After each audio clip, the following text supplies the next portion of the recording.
leaders in the United Nations offices, who sit in the European nations offices, who sit in the UK offices and US offices are the people that make sure you don't see Biafra inscribed on that map again.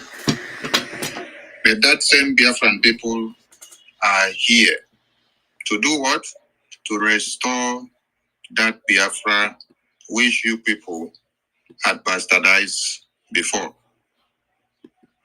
So, to this end,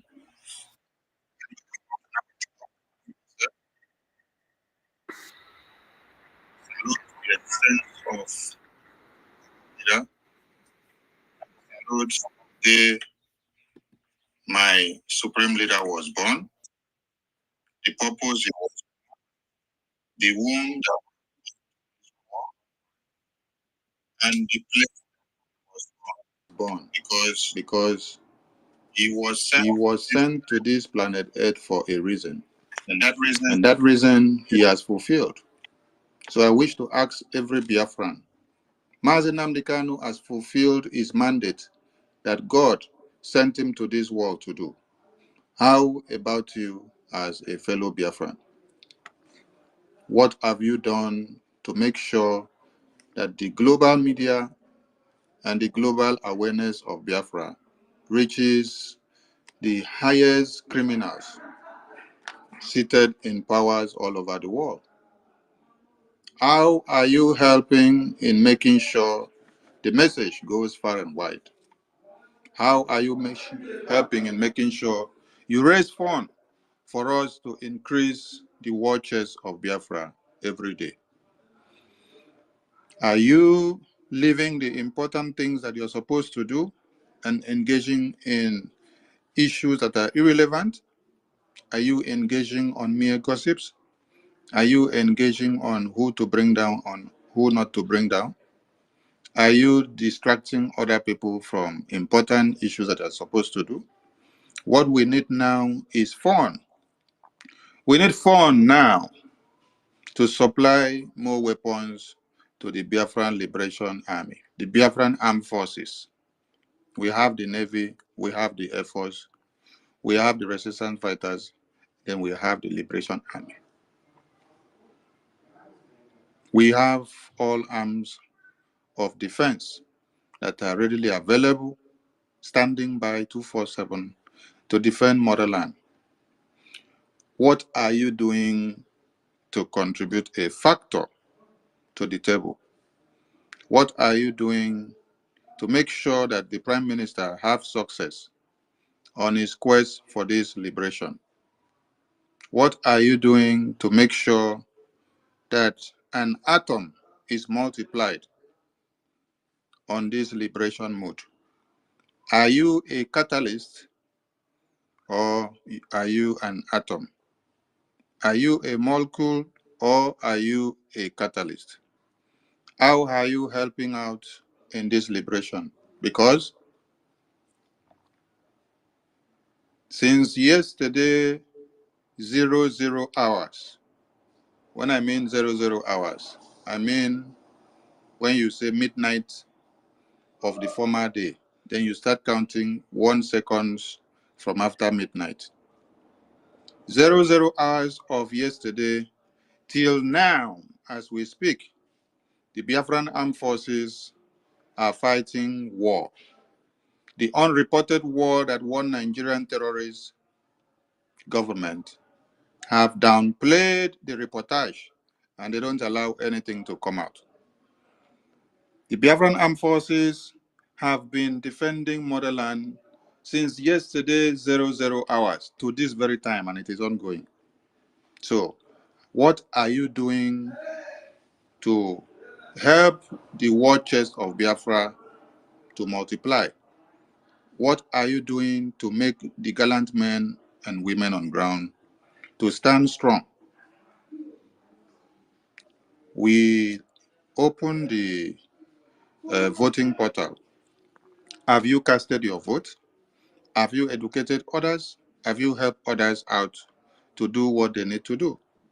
The people that you have been sending money back home, the people that you have been philanthropic to for years.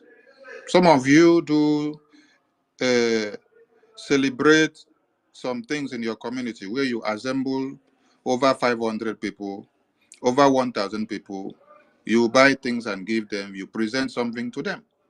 How have you mobilized those same people at this very time to cast their vote? Let me reflect your minds on something.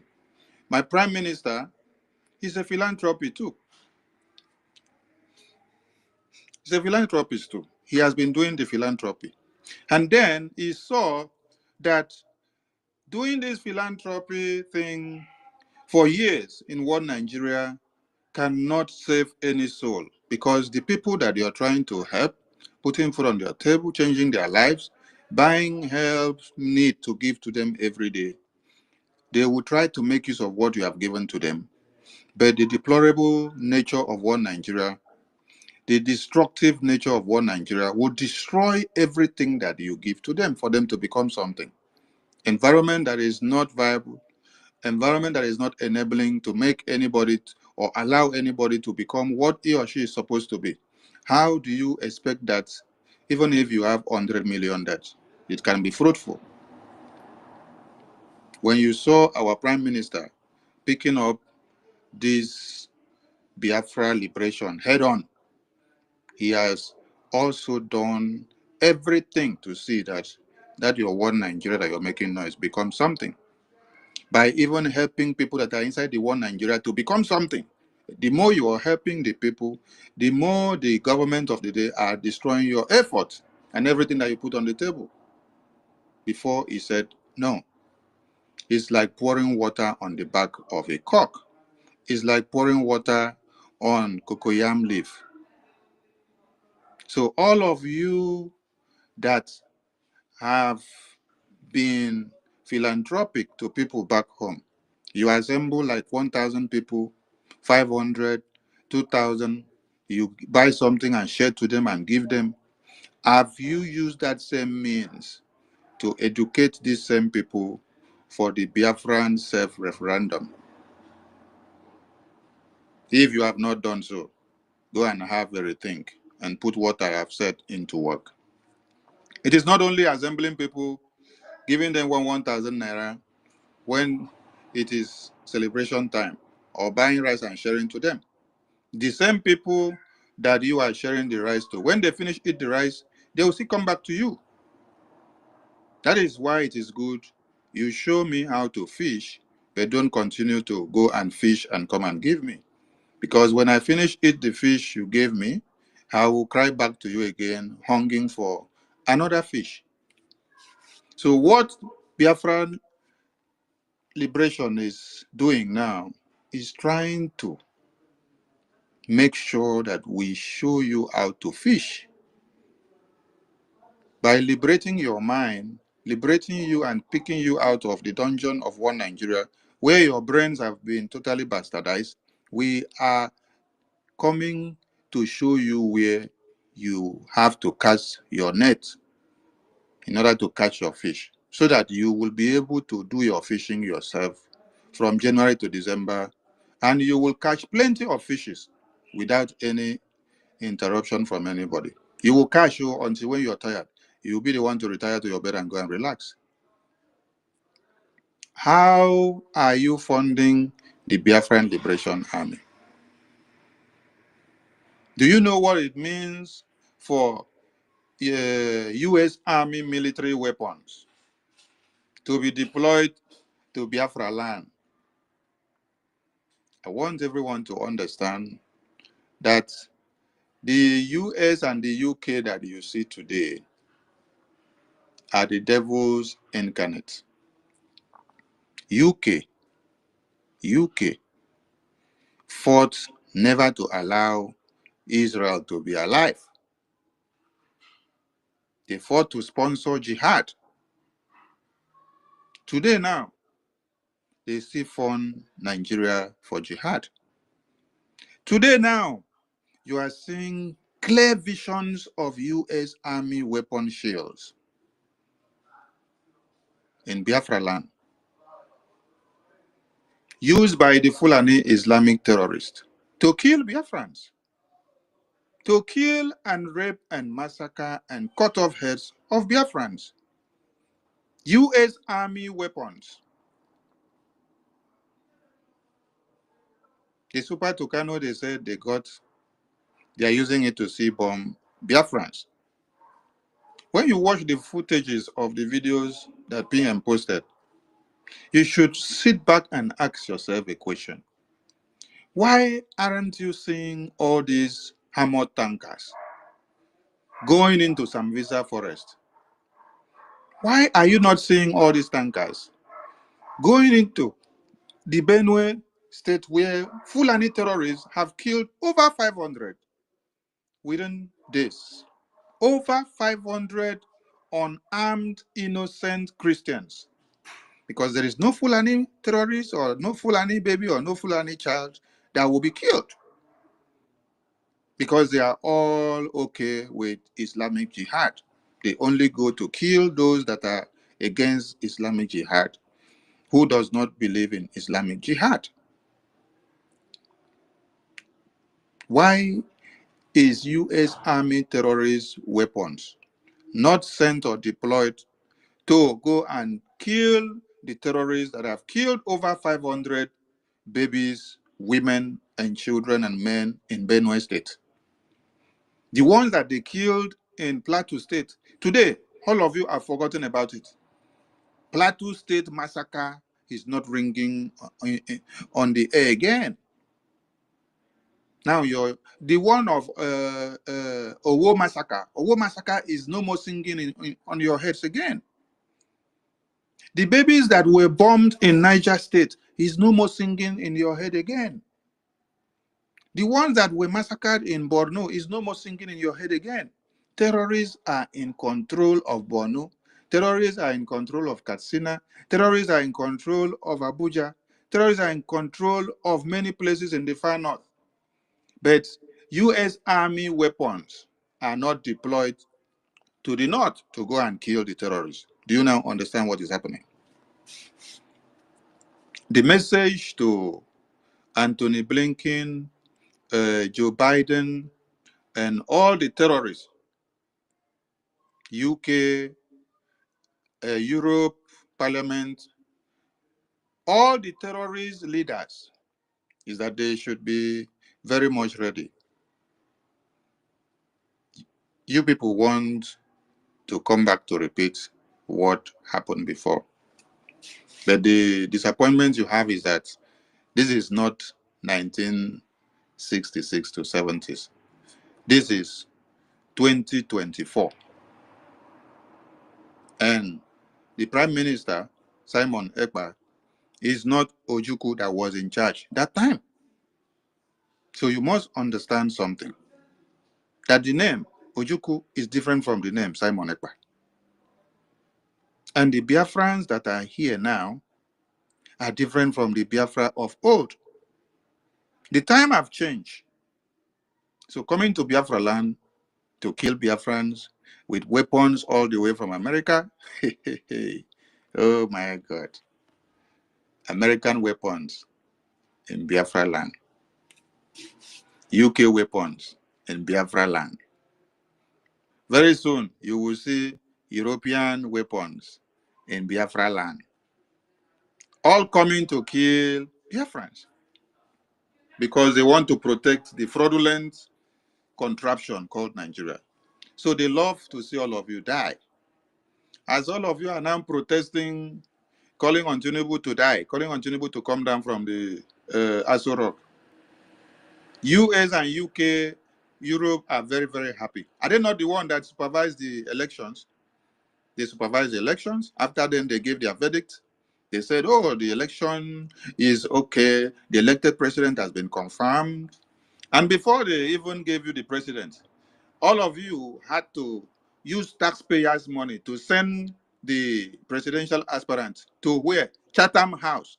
You have to go to Chatham House, go and submit your loyalty to them and tell them that I am ready to go back and kill everything you want me to kill as far as the resources are concerned.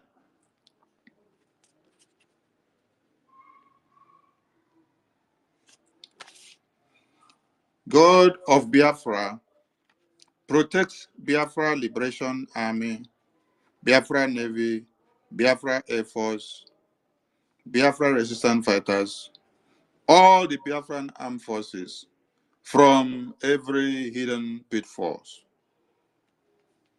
Defending Biafra is their dedication, which they have taken upon their shoulders.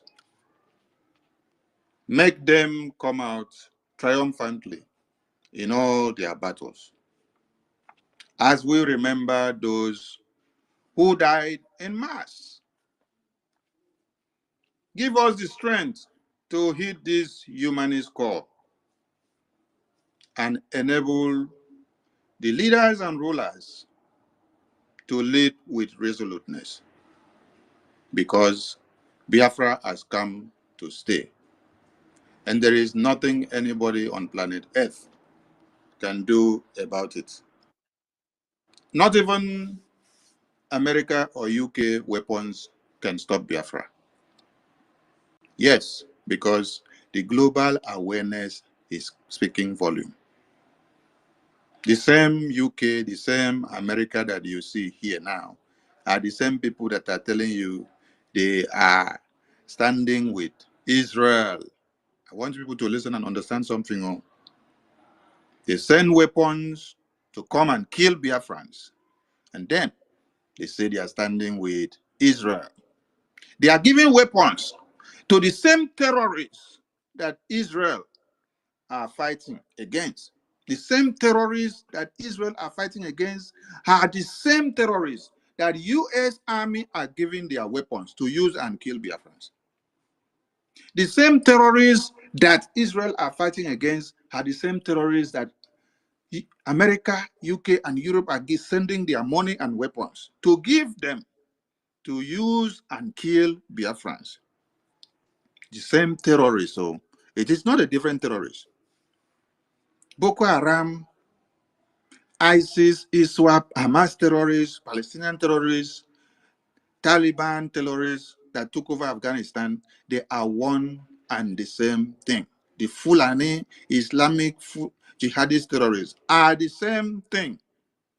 It's an extension. They just extend and spread. They send them to spread the wings and to circulate, to multiply, so that they will be everywhere and do the needful when they just click the button. And it is what they are doing in the name of what? Jihad. America, UK, sending weapons to Biafra land to kill Biafrans. We are fighting them. But the question I'm asking all Biafrans is, how are you helping the Prime Minister to defend Biafra land?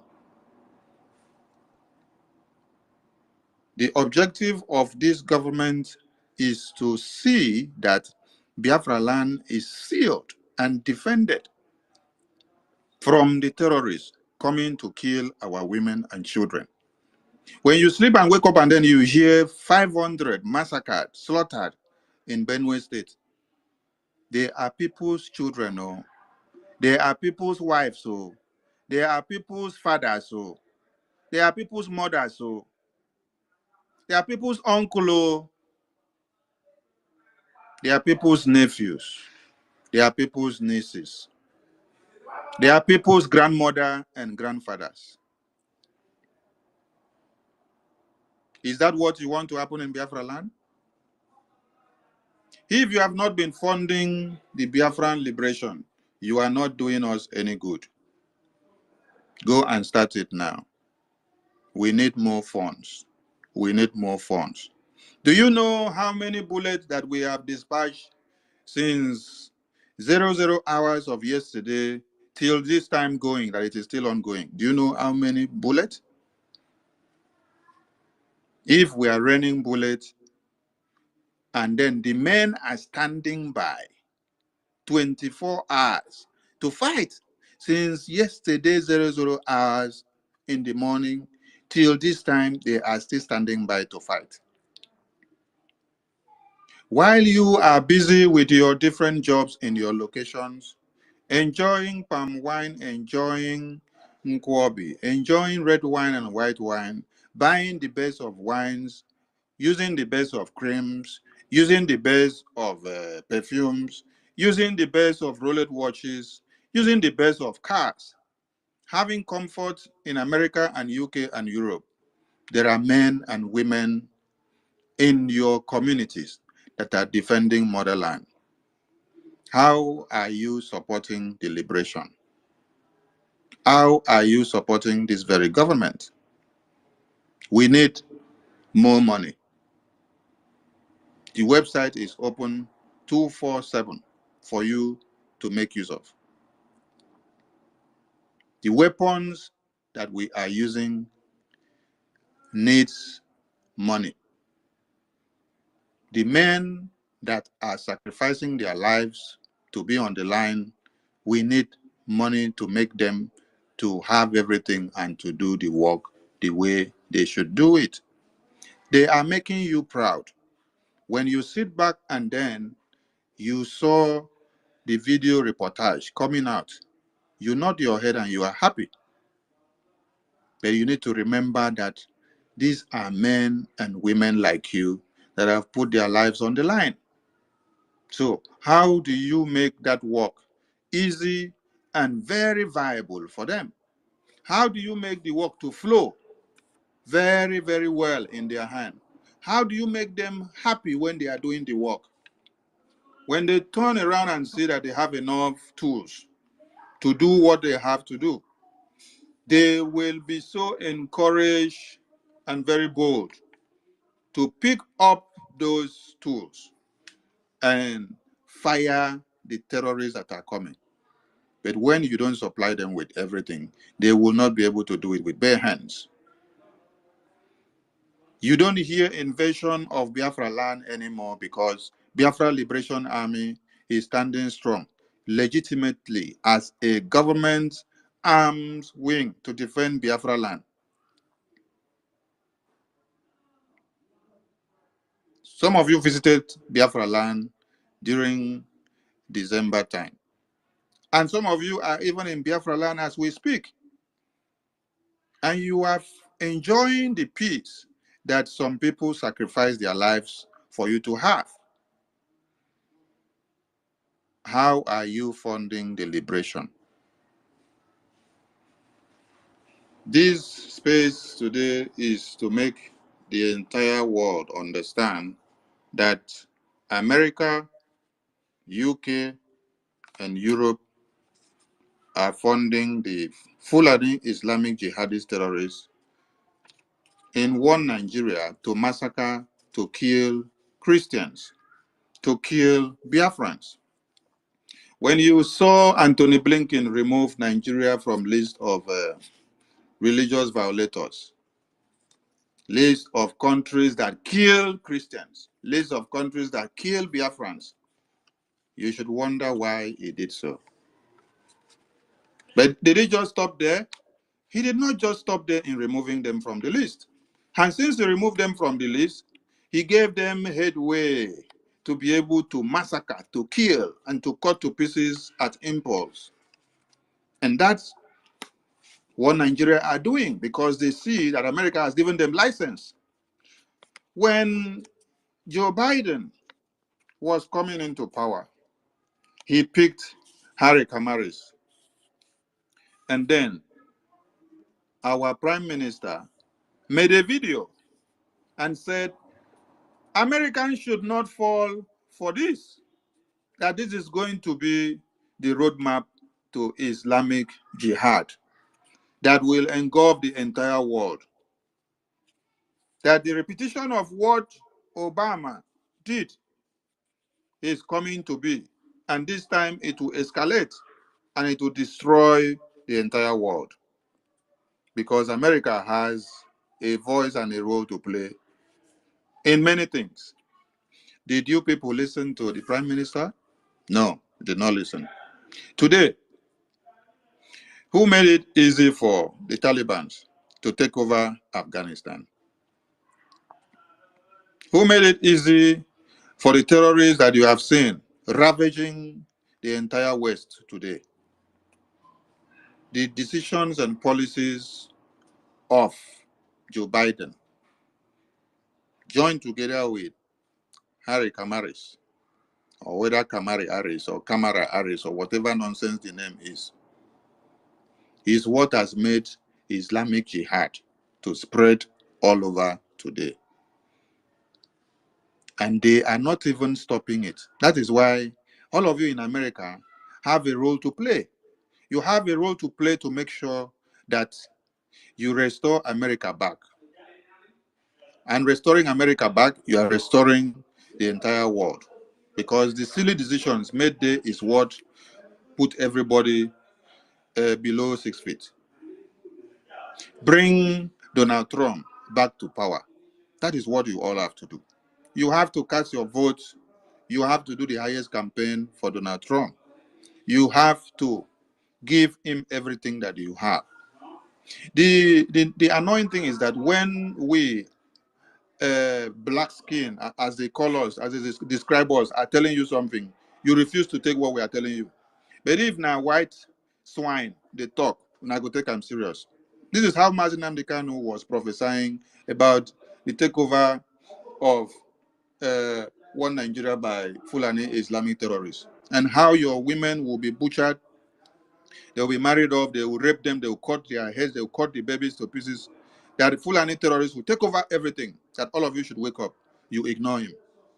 When Prime Minister Simon Ekpa was telling you about Joe Biden's coming into power with our deputy, with the Kamari Aras or Kamari Araras, all of you did not take it serious. Today you see what is happening. Now again, he has advocated for all of you to make sure you restore America back by bringing Donald Trump back. All of you will still ignore him because you say, oh, he is not a white man. He's a black man, so you will not take what he's saying serious. As a Biafran, you will not finish your life in America. You have a home. So this is what you should have at the front of your mind, not at the back. Oh, put it at the front so that you will not forget. Because if I say put them for back, you go forget. Put them for the front of your mind. Because the America you are today, the document you have can be taken away from you anytime. Anytime. Anytime is not your own.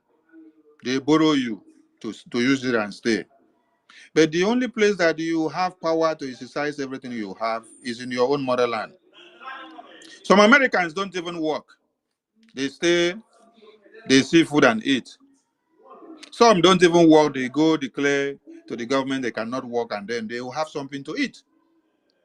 You that is in America, that you travel all the way from your homeland down there, can you go and decide to stay idle and then wait on the support from the government of the day? No. So you have a role to play. Now, the country that you are, US, have sent their weapons to give terrorists to kill your women and children back home. What is your role to play again? You have a role to play in this very point. Write letters, go meet your MPs, lay complaints, let them see the evidences of the genocide that your country that you are staying and paying tax to are using your tax money to do. They are using your tax money to do what? To buy weapons and give to terrorists, to kill your mothers, to kill your children, to kill your babies. You have the right to walk into your MP's office. It is your constitutional right. Go there and ask for audience.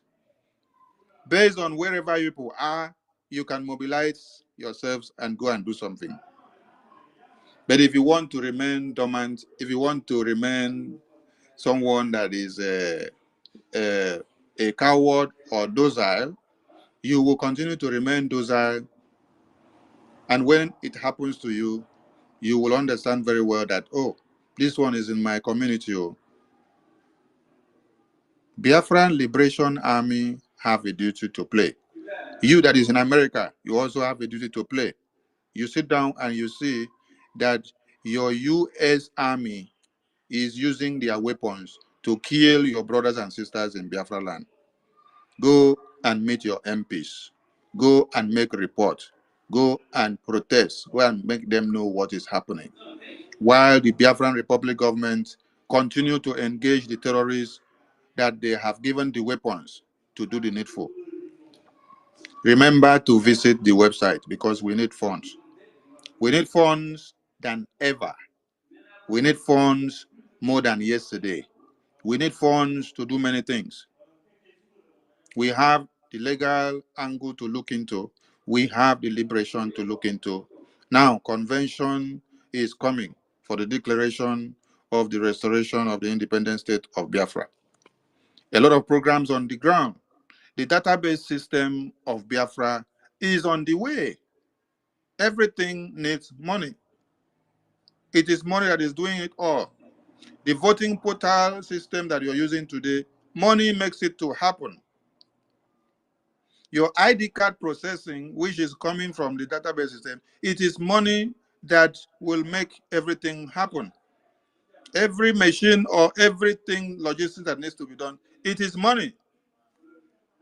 There is no nation or country or state that can be successful without resources, without money. The resources we are talking about here now is the monetary value. We need the monetary value to be able to acquire everything. Other things will follow. But first, I'm calling on the name. Ego, ego, ego. Money, money, money. Don't be angry with me that I come and every time that I'm talking, I will start my talk and then I will end with money. It is the duty of the game and it is the beauty of the parade. What you need to understand is that before your prime minister will even stand to speak, the phone that he is using, it is money that he needs to use to buy that phone. Secondly, he will need money to subscribe internet to be able to connect. Thirdly, he needs money to eat and to have strength to even speak. And if he is weak, he needs money to buy medications to recover himself. The clothes that he's going to wear, it is money. Everything, when you see him come out, you say, oh, Prime Minister, fine, well. I love Prime Minister. Everything is money. So everything that we have to do in this liberation that we need money. All we need is money now. I salute all Biafrans. Mazi Success, please come up and give us a situation report on ground zero before we go into the next stage. I salute all the ministers of BRGIE who are here and those that will be listening, and the administrators in the de facto government, and everyone that are here with us, both the enemies of Biafra and the lovers of Biafra and friends of Biafra. We are on the festival of fire. The festival of fire of the Biafra liberation is burning the enemies of Biafra that are coming into Biafra land to kill our women and children and to rape them and to burn them to ashes. So we will not fold our arms and sleep while you come to kill and rape and massacre our own. We are not docile. We are not dumb, we're not deaf nor dumb, or we are not blind that we can't see what is happening. We see everything and we cannot fold our arms and allow you to do it and go away with it. No. This is Biafra, and it is Biafra first. Massive Success. Welcome to the stage. Thank you, sir. Good evening, my dear Minister of Information and Communication. Good evening, fellow Biafrans and all co-patriots present here. Biafrans and non-Biafrans, we welcome you to this late night address from the media arms or media wings of the Biafran Republic government in exile. First, Mazi Sonny, I will commend you on your analysis. You just try to hit the hammer on the head of the nail. And I want to encourage our people that we are making progress. How do we measure what is the yardstick of measuring our successes? Since the formation of the government in exile, the yardstick is that American machinery, not only their weapons, are in Biafra lands, not as a mediator, not as a journalist like Tucker Carlson, but as those sent to come and fight against the people of God, the children of light. And I am proud without apology. I don't wish anybody to pity us or have pity on us. I am very, very proud to make this proclamation tonight that Biafra is indeed the hope of all nations. I will refresh our memory back to the 1940s when Israel tried to return back to their land.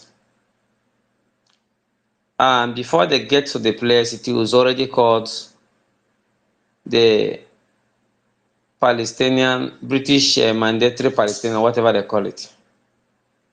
The British Mandatory Palestinian. And they start fighting and fighting. And Britain were aiding Jordan and some part of Samaria against Israel. And that is when they form, that is when you see this Arab Spring, what they call Arab Spring. Arab Spring did not just occur, it occurred for the sake of Israel, to fight against Israel. And Israel stood their grounds, weapon or no weapon, they used the one they captured from the enemies to return fire back to them. And exactly May of 1948, Chukwu Okike Abiyama, the Elohim of Israel, did it. And Israel became a free nation. And as Ben-Gurion, David Ben-Gurion, was declaring the independence of Israel, 6 mighty Arab nations attacked Israel, and Israel defeated them. The presence of America and British and their allies in Biafra is not to weaken us, but to boost our strengths. In future, this will be our greatest ally. Go and write it somewhere. They will have come since yesterday and thought it is going to be a 3 hours fight because of the machines and machineries they have imported into Biafra. And some of them were even making a secret memo. I have written their victory speech and kept somewhere. But I'm telling you, the kind of resistance these people met, they are confessing. And they cannot cross the red line. For the avoidance of doubt, that is when the PM released the CCTV footage. No fight that happens in any camp of Biafran Liberation Army or in any of the barracks that we do not save the CCTV footage. I guess tomorrow.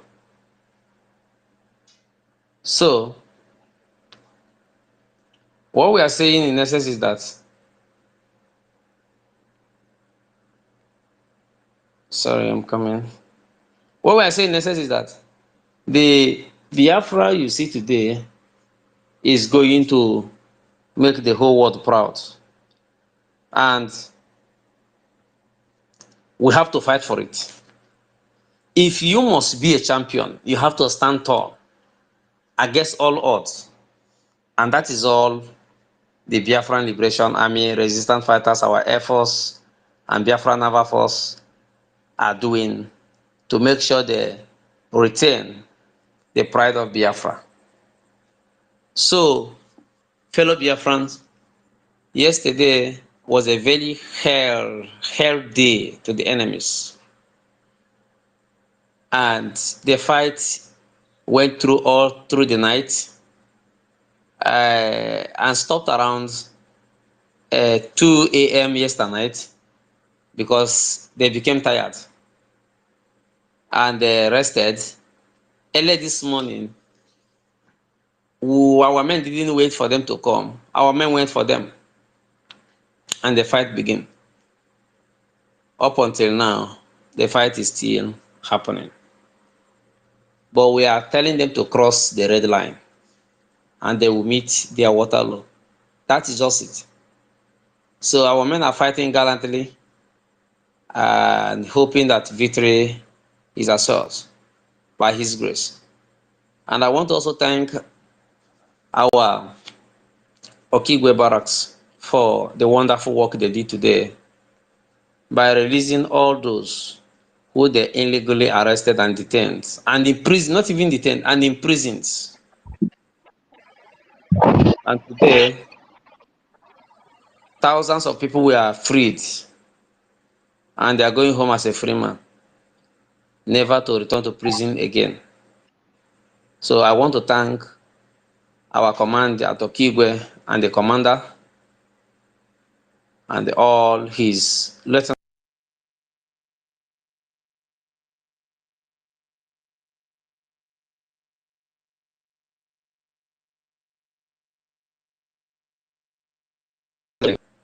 And a lot of things were recovered.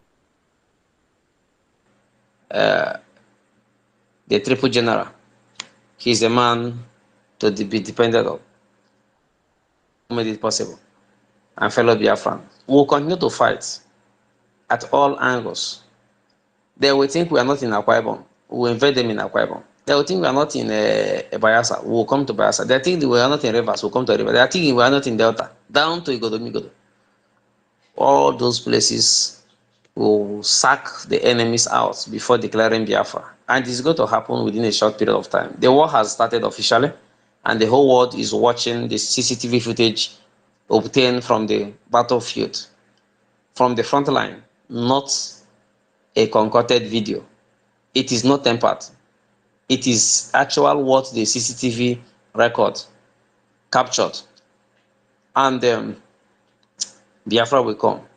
I want also to remind America that it is not all America anyway, but the America under Joe Biden, his government has successfully sponsored terrorism across the world. Afghanistan were fighting the Taliban until Joe Biden came to power, and he gave much weapons to the Taliban who seized power in Afghanistan. Israel were just having a distant quarrel because Hamas doesn't have the capacity to match Israel. But Biden, through the United Nations and his terrorist group called NATO, armed and aided Hamas against Israel. And that is what you see the genocide were committed on October 7th. Away from Israel, it is happening in Congo. Biafrans are crying what is going on. But Congo's situation is the worst. The situation in Congo is not to be reckoned about. I'm telling the truth. These are the crime that Joe Biden is committing in the whole world, not only in African soil. If not with the same firepower that Putin has, it would have been the same story. But Biafrans are not weaklings. We are the giants and we fight like a giant we are. Biden's administration will never defeat us, neither will Prince Charles' administration or his government or his kingdom will defeat us or their allies, Biafra will begin the end of imperialism in Africa. We will send them packing. We have nothing yet, but we are resisting people with sophisticated jet fighters and sophisticated armor tank that has this very armor tank they came with, even have trench inside. And they cannot come outside from the armor tank to fight. They come out, you'll be eliminated. That's just it. Remain the armor tank. Don't come out. So I want to thank fellow Biafrans who have supported BLA and all our armed forces. Keep supporting. You see what your money is doing, and it gives joy. At least time to time, Prime Minister will have to do this. It gives joy to showcase to Biafrans what their money is going for, and not onwere kesemeya. There is no other way to fight for freedom other than what you are doing now. And I'm telling you, we'll keep on fighting this until the day Biafra will be declared. And I want to remind you once again, any day you wake up and you didn't see Fulani in our land, Nigeria Army will successfully pack and go. They have nothing to fight to protect. They are fighting to protect Fulanis, and there is nothing more, nothing less. But I want to send this message to Lagbaja, T.A. Lagbaja. Relocate your army from Biafra lands. Biafrans are not the problem of Nigeria. You can see it with this AFCON that just concluded yesterday. The day they beat South Africa, it was Super Eagles.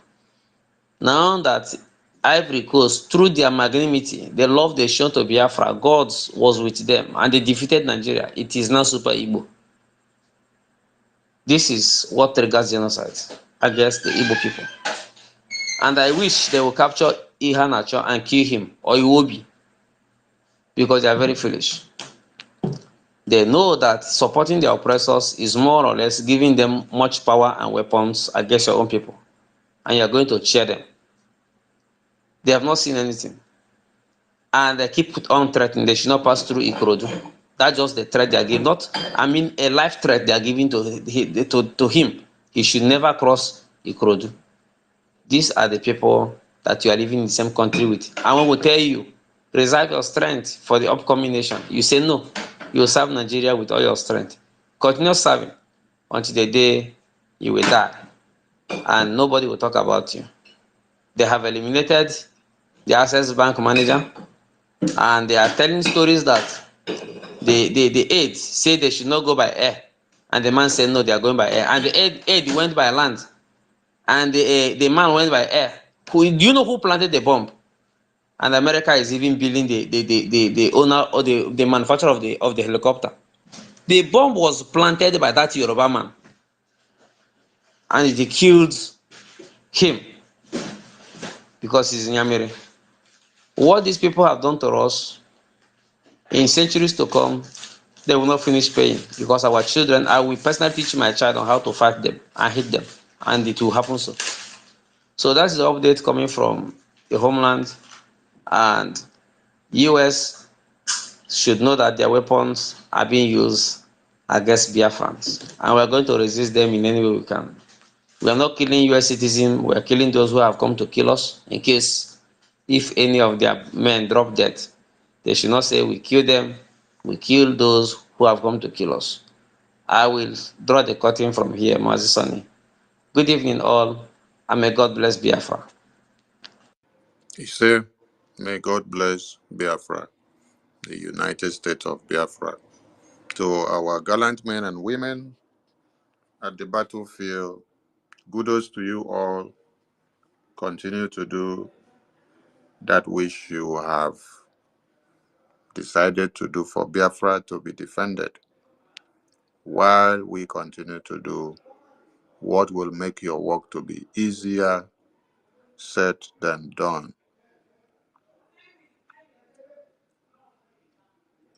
Okay. Anybody that is supporting Nigeria or representing Nigeria, or you're even speaking for Nigeria in one way or another, you are actually doing what? Aiding and abetting the terrorists to come and slaughter the indigenous people, the Biafran people and the Christians. So if you are a Biafran and then you are representing Nigeria in any way, you wear the uniform of Nigeria, you go, you carry the flag, and then you're playing football for Nigeria. When you know that the same uniform, the same color, the same country, the same name that you're representing is committing genocide on your own babies, on your own children, on your own women and men, on your own fathers and grandmothers. Yet you're still wearing the uniform of Nigeria to go and represent Nigeria. You are helping in the massacre of your women and children and babies. You are actually the one that is helping the Nigerian government to massacre your people. Because there are no two differences between you, who is wearing uniform to go and stand and carry Nigerian flag as a Biafran, compared to the Fulani terrorists who are carrying the weapons to go and do the finishing work by the killings. Because as you're playing football for Nigeria and yet you are a Biafran, you are uplifting the name of Nigeria. You are making Nigeria to go up to carry name as the judgment in committing genocide, the judgment in raping babies, the judgment in cutting off of heads of babies, women, and children. That is what you're doing. So you are all partners in crime. You are one and the same thing as the ISWAP, ISIS, Boko Haram, and the Fulani Islamic jihadist terrorists that have come to kill. A supporter of terrorism is a terrorist. Who funds terrorism is a terrorist himself. America funding Nigeria, giving them weapons to come and kill and rape, massacre and destroy our lands, kill every human being that does not accept Islamic jihad. America is a terrorist for what they are doing. You don't aid massacre and then you sit back to answer a good name. No, no, no, no. All the ones that you people have done all over the world because you want to answer name. When you see that another world power is coming to do something to carry a name, you rather rush in to come and supply terrorists weapons to go and kill the people so that those people will not rise up to become something, so that you will diminish them. Your own name will still continue to stand as America and the UK and Europe as the world powers, so that everybody will continue to do transaction with only dollar. Nobody will be able to do transaction in his or her own currency. That people in Nigeria and people in Cameroon, people in Nigeria and people in Senegal and people in Mali cannot do transaction with their own currency within their Africa. No, they will have to do the transaction in dollar rates. Dollar will now be the one to control everything. So America is a terrorist for sending their weapons and their men to come and join Nigerian Islamic jihadist terrorist army to come and kill Christians. The same Christians that you say you are protecting are the same Christians that you are sending your weapons and your men to come and kill now. Biafrans are predominantly Christians. All the genocide that is happening in one Nigeria, everyone should understand now that America and UK and Europe are the ones on the top list that are funding the terrorists because of what? Power. Power. When you sit back to ask yourself, what will America gain or what will UK or Europe gain from jeopardizing Africa? What will they gain when they fought against Israel emergence and Israel standing strong? They aided the terrorists. They used the terrorists to fight against Israel so that Israel would not stand. What will they gain? They use the terrorists to kill you so that you will not stand up, so that they now will be the one to be on top. Because they know if Israel is allowed to spring up, Israel will become something. Israel will be strong. Israel will come and build a defensive force that will be able to dismantle them someday if they come to go and kill Israelis. That is why they don't want to allow you to stand. They will rather go and sponsor terrorists, use terrorists to come and kill you. America did use ISIS terrorists. They use ISWAP. They are paying the ones in Nigeria today. They are helping them. They will go to supervise IDP camps. They will leave all the way from Nigeria and UK and Europe. They come to Nigeria to supervise your IDP camps, to see how you are dying in the IDP camps, to know if the work that they are sending the jihadist terrorists to do, if they are doing it well. They're not coming to sympathize with you. When you see them, they come to IDP camps, they come and do supervision. Some of you think that, oh, they are coming to your aid. America will leave their own people. UK will leave their own people. Europe will leave their own people that are in their Europe. Come down now to come and carry your shit. No. It's to come and look how far the terrorists are destroying you with the money that they have funded them. Then they now check where they will now come to pick something to benefit them back. And then sit back and watch, continue to watch. They will come and supervise your IDP camps and see how they massacre you and cut you to pieces. What else do they do? The next thing is that they are the one that will endorse the next president, the next speaker of the house, the next senator, the next minister. They will endorse all of them and put into power for you, so that your jeopardy will continue. Your acrimony will continue. Your life in poverty will continue while the rulers will be flying to America and coming back, collecting the money. Recently, you heard they said they discovered the sponsors of the jihad in Abuja and in the north. What have they done to them? Nothing. So if the terrorists, financiers have been discovered and then they cannot bring them out, is it the one of America that they will now bring out for you?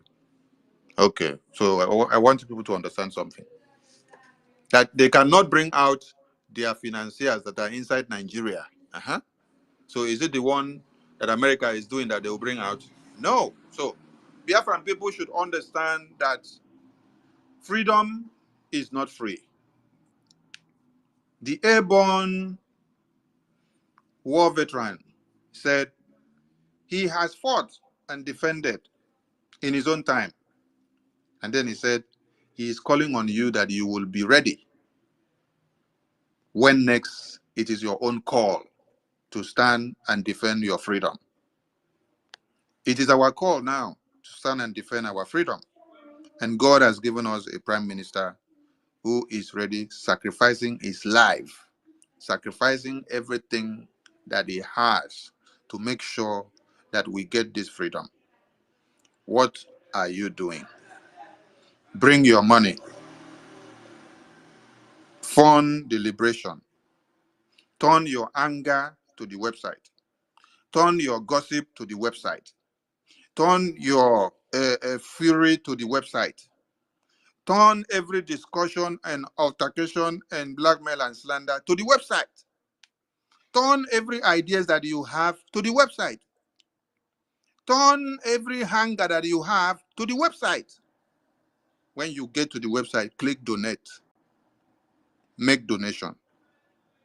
If you go to the website, make donations here and there, and then you come back and you say, Sonny, I want to destroy you, I want to insult you.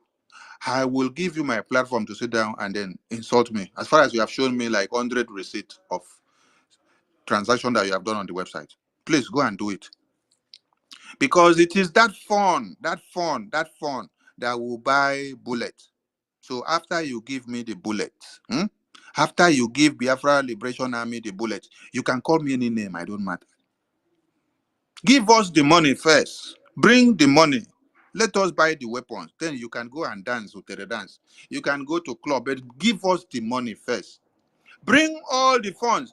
We are calling on everybody now. This thing, you don't become bego. Na beg at the bego. Make una bring money. Because you cannot fight freedom with bare hands. So call your friends and family, educate them and let them understand the reasons why we need money now than any other thing. Continue to cast your vote. You know, U.S. Army coming to Nigeria to join forces with the Fulani Islamic jihadist terrorists to come and rape and kill Biafrans. He is one step of global awareness for the Biafran genocide and the Biafran liberation and for the Biafran restoration of independence.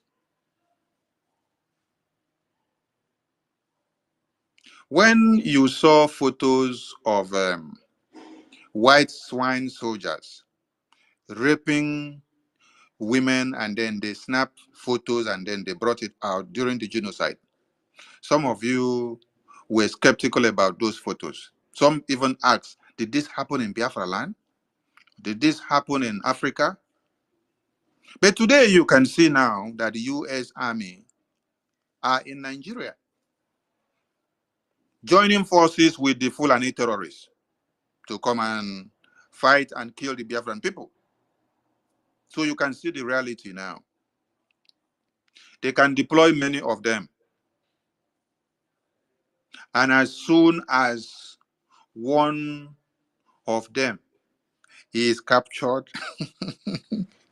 they will understand what Biafra Liberation Army is all about. Nothing comes into Biafra land and goes out. Everything for bush, na bush meat. When you come into that Biafra land bush, you say it is bush, right? You say that we are landlocked. Okay. Come inside. Come inside. Let us see how you go out.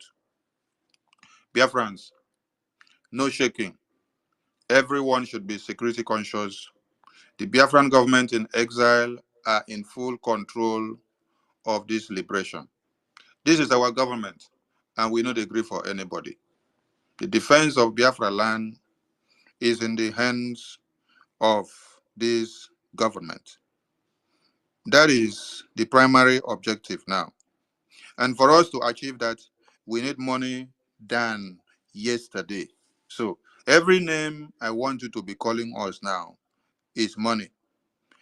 Cast your vote, teach others, educate others, and then call money for me.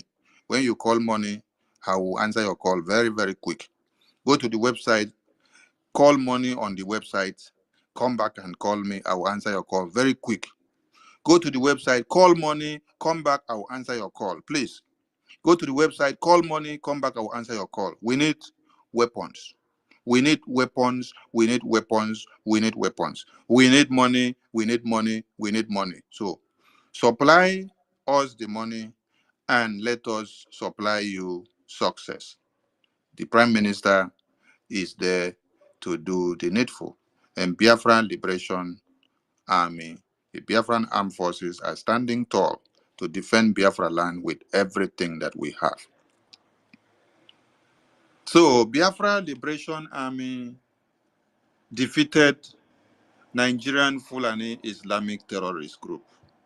And then they summoned all the service chiefs to the National Assembly.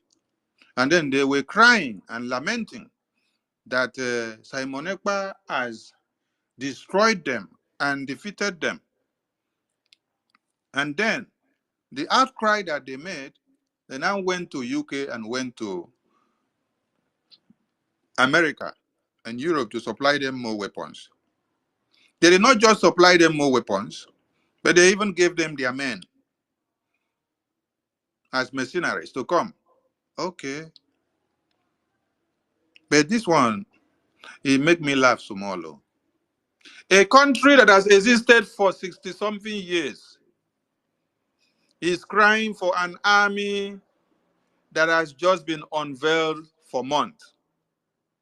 Nigeria has existed as a contraption for 63 and something years. 63 years going. 63 years gone. And they cannot defeat Biafra armed forces that just came to be few months. So now, you people don't have to go and look for America. You go and look for UK. You go and look for Europe. This sounds very laughable. This is why every Biafra need to be happy. Now, when we used to tell you that the federal military government of one Nigeria did not win the war in 66 to 70, some of you don't understand. Biafran volunteer army were destroying and winning the war. They were winning the war. What you see Musa did, crying out that Simon Ekpa has taken over the airspace and taken over everything, and they cannot enter to go and kill Biafrans, is exactly what they did in 1967. They cried out to UK, they cried out to America, they cried out to Europe. They cried out to all these criminals, telling them that Ojuku's army is winning the war and is taking over everything. Why are you seated folding your arms? Have you forgotten totally that you will not have anything in return? Come on, remember your oil, oh, remember your gas, oh, remember the natural resources that will benefit you. The same way that you see that Musa cried on international press in the law chamber of one Nigeria, addressing the entire world, is the same way that Gowon cried during 1967. And when they cried, Britain now brought the weapons to come and affect the blockade, air, land, and sea. Biafra volunteer armies were winning the war, just like we are winning today, that you see Musa crying out, the same way Gowon was crying out to Britain. So Musa had finished crying out, and then US Army now come and join them. Hey, like I said, this is not the time of Ojukwu. This is the time of Simon Ekpa. The dispensation are different. The timing are different. Those names that I just pronounced are also different. And the species are also different. So, US Army, please send more of your army men. Send more of your weapons. Come. Because the global awareness is about to pick up very well on Biafra. We will continue to bring every Biafran. It is your duty now to make sure anywhere you see that we post anything that has to do with these US Army weapons being used to kill Biafrans in Biafra land, you have to make sure that post go very far Make it to circulate in all social media handles. Let the awareness continue.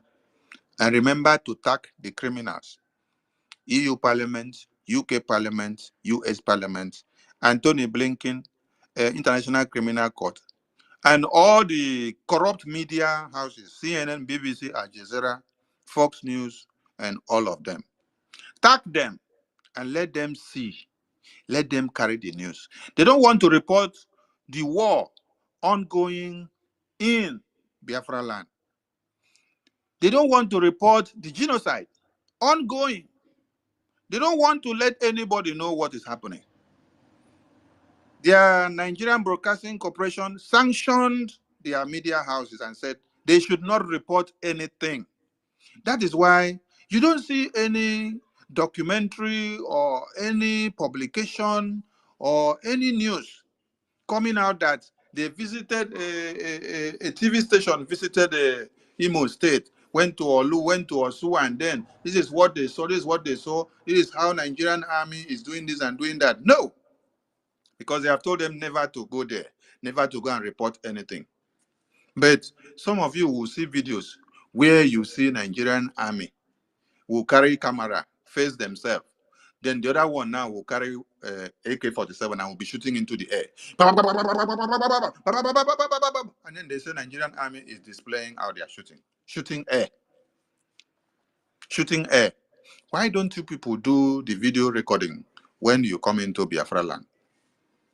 Because it is only when you are doing showy display and doing training and doing exercise that you will have time to position camera well and then be doing nonsense into the air. Who is in the battlefield that is aiming to shoot at a target that will now leave the weapon to go and position camera when you are not a photographer that is supposed to mount the camera? You are the one aiming a target, and then you are the one also positioning the camera to video yourself. Is that not madness? The media houses cannot make any reportage about what is happening. But the Nigerians through US Army collabo Fulani Islamic jihadist terrorists now is going to make the highest awareness of the genocide. And it is now going to skyrocket Biafra affairs to go up. That reportage that you people did not want to do before, you will do it now. Because US Army, your weapons are in the hands of Fulani terrorists. And you are also there to show them how to do it and how to kill and to slaughter. So, Biafrans and all lovers of freedom listening to us, continue to push all the money you have into the Biafran Gov website because we need more weapons than before. Do not worry yourself about the Biafran army. The only worry that you can do is the money that is going into the website. That is how your worry should be simplified. Show your worries by going to the website. Show your prayers by going to the website. Show your concern by going to the website. Everything that you have to do to praise the Biafran Liberation Army, go to the website and do it. Because that is what they use to work. The money we put in the website is what is used to multiply the weapons every day. Since yesterday, 00 hours, to this time that we speak, they are in the battlefield. They are fighting the terrorists that have joined forces with American army. And they are using their mercenaries and their weapons that came all the way from America. Where is the Lehi law? Where is the Lehi treaty? Anthony Blinken, Joe Biden, you have bastardized the ethics of the Lehi. You have even bastardized the Parliament of America. You have even bastardized the rule of law in America. That there is a Lehi law that the weapons are not to be used on innocent civilians. But you leave the terrorists in the far north, and even your foot soldiers are accompanying the terrorists of one Nigeria now into Biafra land with your own weapons. Where is the Leyi law?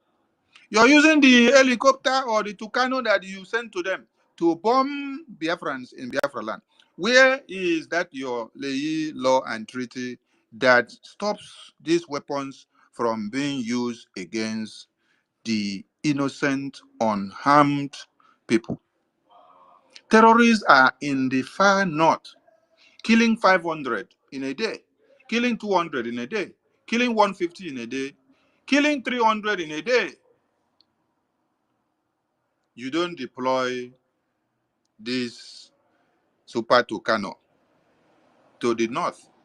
You don't deploy these U.S. Army mercenaries and their weapons to the north. You don't send it to Benue where they just massacred over 500. You don't send it to Plateau. You don't send it to Niger State. You don't send it to Samfara, Nasarawa. No. You don't send it to Borno where terrorists are fully in charge now. They are in charge of all the local government. You don't send it to Katsina. You don't send it to Abuja, where people are kidnapped from the officers' mess. You don't send it to Lagos. Why is your Tinubu not even sleeping in Abuja? If the Abuja was safe.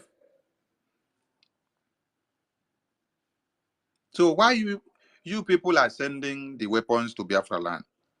Just write your will, because the weapons, the mercenaries, and every terrorist that you accompany them to Biafra land, they will all go down. And Biafran Liberation Army are doing the needful. The whole world should know that U.S. Army now sponsors terrorism clearly. And they don't just sponsor, they come with their foot soldiers to Biafra land to kill Biafrans, to help the Fulani terrorists, to help the Nigerian government, Islamic jihadist organization, to massacre, slaughter, and rape and kill our babies, our women, our children, and men. Let it be on record and let everybody hear it now. The global awareness has started with the U.S. Army coming to join forces with the terrorists to kill Biafrans. That is the reality, and everyone should hear it. So all Biafrans, turn your hunger to the website, multiply it, and transform it into money in the website so that our weapons will multiply every day, because we are in war now. Open war that they are coming. We want them to enter the red line.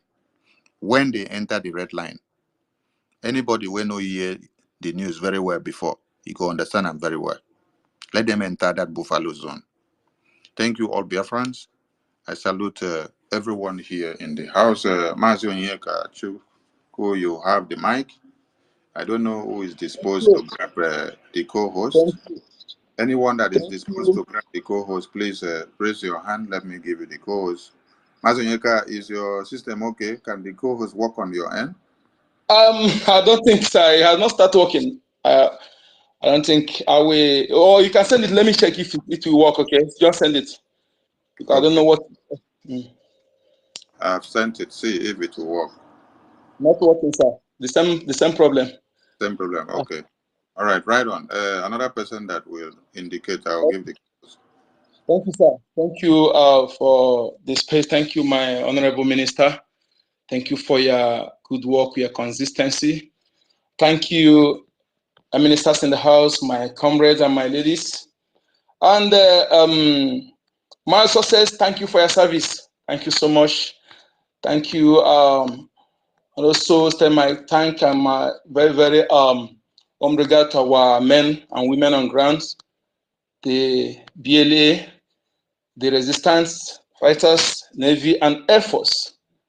All of you are doing a great job, and the God of Biafra, Chukwokike, the God of war and justice, Biafra, go before you people and go after you people.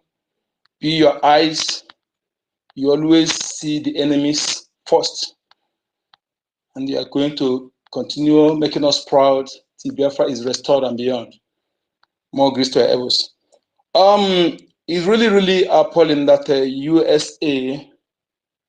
USA of all people are doing this. Hiding, just go like they go inside the bush, they hit on the tree, go, they come outside and begin to ask who is hitting the tree. Why they are the one doing it? It really, and this generation of Biafrans, not just Biafran, but Africa entirely, Africa, Sub-Saharan Africa, the area, one of US journalists say they are Black Sahara Africa, not their priority, that they're committed elsewhere.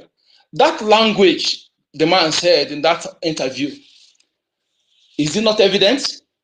It's evident on what is happening now. Is evident.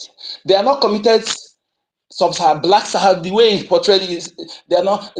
Black Sahara Africa is not their priority. They're committed elsewhere. But our resources is their priority. It's playing out. And this thing take me to the, whenever I listen about this, I say, what kind of life? How will our people reason? I remember, I promise I said it, and also I think I also heard it from somewhere else, that Finland suspended the church they are building during the Biafra genocidal war, Nigeria, Britain, genocidal war against Biafra, because of the way those they deemed as Christian country, those who we can say they brought the Christianity to Africa, the way they are killing, starving pregnant women and children. They suspended the church building and they wrote Biafra top of under the cathedral they were building. And I believe to date they did not build it. This thing take me to the how will we reason as a Biafran people or African? Do you think that if Anglican, that King Charles is in charge, he's the one appoints Archbishop and Bishop in Anglican Church? Do you think if that church ought to be were to be Biafran Church, that Britain and Biafran committed genocide against Britain, would they allow that church in Britain? That is the question. Today, when you say our people will come and begin to, no, this is, don't talk. But King Charles, they are the one in charge of the British government. And the governments are the ones sponsoring genocide against Christians in Africa, in Nigeria precisely, and Biafra. Despite the genocide they committed using the Queen of Evil, the late Queen of Evil, masterminded to starve 5 million children and pregnant women. Yet she died. She felt no remorse. Even till now, the King Charles took over. They continue doing the same thing. And our people will go and pay tithes, pay offering that annually or monthly they remit to the Anglican, they remit to Britain, to England. And they are using that money to sponsor the killing of our people, killing of Christians. The same thing happening in Catholic Church, which we know that all these people, they're under Roman Empire before, being Belgium, Britain, Germany, France, they're all under Roman Empire before they split it. They're sponsoring the killings of our people, and you go to our land, everywhere you see Catholic Church, they build no factory, no hospital, they only dominate our lands, raping our people, taking our beautiful women, telling them, Reverend sisters, if you can stand to be corrected, The Reverend Father and Reverend Sisters from Africa alone outnumber that one of Europe, America, Asia, Australia put together. They're using as population control. And our people, yet, when you talk, some people will come and want to be righteous, more righteous than Pope, come and stand. But you cannot reason that you are funding those who are killing your people by paying tithe, paying offering that are used to remit to them, remit to the Vatican. And I've never seen Pope speak against the killing of Christians in Africa. Since all this thing happening, I've never seen Pope speak. When Russia and other countries did one summit, I think is it in South Africa, Pope spoke that he want to be is it a spectator or spectator, whatever he say he want to be, but he never condemned the killings of Christians in Africa. I want to ask, does it mean that our people cannot reason, or what is wrong with our people? You are funding in them of worshiping, you want to go to heaven, you want to do this. Those who are killing you, yet they cannot speak. Those who claim to be leaders of those things, they cannot speak. They're teaming up with Islam to kill our people. And last time I asked them, they said the Fulanis are their friends, that they are looking out after their friends. Oh, those who call you infidel, because you follow that way. They are looking after them. They're teaming up with them to kill you. Those who ask you to follow this way, and you're following that way, and other people come and call you infidel because you're following that way, killing you. And those people who tell you to follow that way, come and say yes, that those people that are killing you, that they are friends. They're their friends. And when I listen about it, I began to think, what is going on? That our people cannot reason. Look at US blinking, or whatever they call it, blinking. These are the Islamist terror criminals that hide themselves, and they have penetrated all the US government. The same thing penetrated Britain. Britain is already down. And you see how they keep quiet. Do you think that once Nnamdi Kanu is a Caucasian and they kidnap him, since the British citizens, they keep quiet, they cannot protest? Nothing. Because he's African, because he's a black man, because he's a Biafran. And you will not know, or people will not reason for now that yes, that you are not wanted, that the people that you are following in them of this, do you think if truly that help is what how they describe it, that they will allow you to go there before them?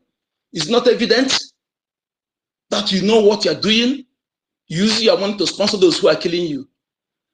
Biafrans, we must know that these people, this is what they have been doing, and those who kidnap, force your ancestors to as a slave and use their sheep, the name Jesus of Nubeg, to kidnap them and sell them to slavery for many years, started from Elizabeth I with John Hoskin. Till date, that those people, they can never show you anything good, and they can never write anything good about you. Our people must rise up and keep this sentiment aside, the holier than thou attitude aside. This also brings me to the people, whenever they see WOTOWOTO, our men due to this terrorist info, they began to shout, Jesus, they began to show their emotion. This thing pain me more than anything. If those who are killing our people, raping our people, you see those who come and bring them down, they fight them down. When you come there, you begin to show you some people with some youth self. Let me not talk about our women, because that is their nature. It's the nature of our women. No matter how it be, they still have feeling where they see. But our youth, some men, some fellow men, youth will come there and begin to video it, they talk trash. And they will say you want to help some of them to go to hospital. Those who are killing you. I hope some of them will be hit by a bullet one day doing that rubbish. Enough is enough. Keep your holier than thou attitude aside. It disgusts me. Do you think if not for our men, if not for our BLA, that what you see today happen in Middle Belt, that 10 times of it won't be happening in our land? That is why I asked one maggot infested idiot that speaking last time, telling him our people are dying. I said, yes, people are dying. Even when you are not doing anything, are you not dying? Even when you sit back, you are not doing anything, are you not dying? Couldn't it be better you die doing something than to sit back and still die? After those who are they are killing in Middle Belt, 200, 500, they must bury in every week. What are they fighting for? If you think that what we're doing is why you are being killed, those people, what are they fighting for? Why are they being killed? That is why the Okoko open mouth like maggot infested idiot. He couldn't say anything. See how they brainwash some of them. Our people are supposed to be reasoned, and that is why whenever I'm talking to that people, I don't mind sword. I speak it the way to pay the person. So that when you go home, you will reason. You forced to reason and think like human being. They are the only people you pampered or you want to use good language to speak to. Because that speaking to them in that way will force them to reason, will provoke them to be angry. And when you go home, you will reason like a human being. That's why you come and begin to talk trash. You get to show your holier than thou attitude, want to be more Catholic than Pope. Why you are being killed? You are being slaughtered. Your women are being raped. Do you know what it is to rape your women? Rape them, and brag about it and go unpunished. Do you know that when they rape a woman and go unpunished, that is more painful than that they kill the killing. It's more painful than killing. And the people will come, you see US supplying them weapon. Yes, some of you will still go tomorrow. You see England supplying them weapon, still go to Anglican, contribute money and pay tithe, they will remit to England. To buy more weapon to come and kill your own people. We must reason, and we can never condone an idiotic human being in our land, especially all these useless youths that cannot reason. We can never condone them.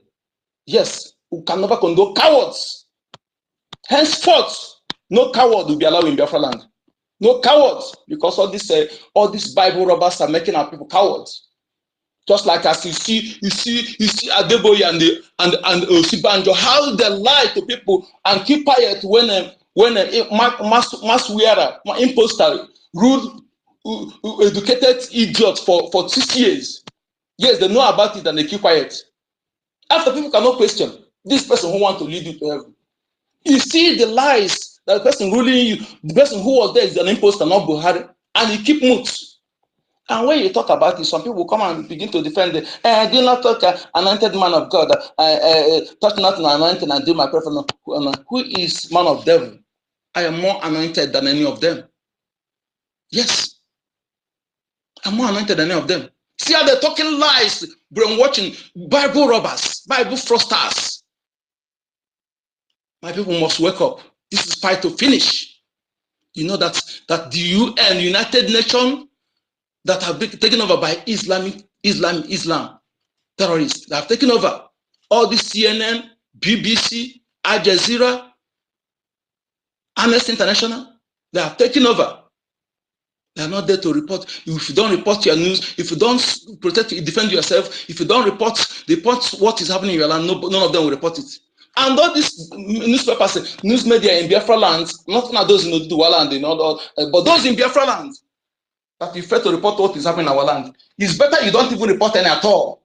If you cannot report the truth, don't report any at all. But when you come and report the ones that favor you, but they cannot report the killings and all the atrocities these people are committing in our lands, it's better you don't report any, because all of you, none of you will escape it.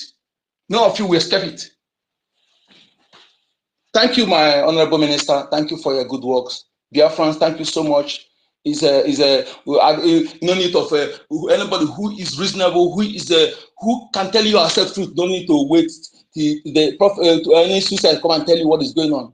You know that we need money, and our prime minister said something. He said so on 10th of February, March, that our Biafra colony will be unveiled, and you know how he's a man of his word. So you have to be prepared to make that happen. Yes. It will help us to move your money. Look at how they try to destroy people's money in Nigeria fraudulent system. That brings me to the infantry minister. I called you, but immediately I called this the time he wanted to come on this space, and I realized immediately. Then I stopped. There's something I wanted to report to you. There's somebody using impersonating one of our commander in Osu, and using to threaten people in Odumegwu State, really can't precisely. So I just want to report that. I don't know, maybe later I will share more detail about that to you. Thank you so much, my minister. More grace to our elbows. Thank you. Thank you, Minister Success. Please try to handle that issue. Mazi message Minister Success is here now. Message him on his DM now. He will follow up the situation report on that. Thank you so much. It's me again. Can you handle the co-host? Um, I will gladly do that. It will All be right. Carry short-lived the go. because this is almost 12 o'clock from the zoo. You understand? Yeah. I've accepted. Okay. Okay, take the mic. It's your turn to speak. Thank you. Yes, Biafrans, I listened to what Mazonyeka said. So have I listened to what every one of us have said. The truth of the matter is this. My own. As what Yoruba people used to do. They call it Tiwan Tiwa. Tiwan Tiwani. There is this one of the celeb pastor that says that Tunumbu is mad. Tunumbu is senile. But he is a born Yoruba man. He cannot leave Tunumbu, who is also a Yoruba, to go and vote for Omoibo because he's not a bastard. This, will I call it tribalism or racism or bigotry? But to a very large extent, it is self-preservative. Mazi Nnamdi Kanu said one of his hero and his icon, role model, is Ahmadu Bello. And you go through the life history of Ahmadu Bello. He was pro-North. All his activities were to the North.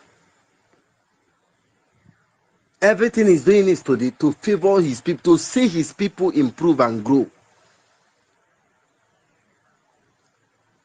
Tafa Balewa Abubakar, these are to their blessed memories. The North holds everything to them.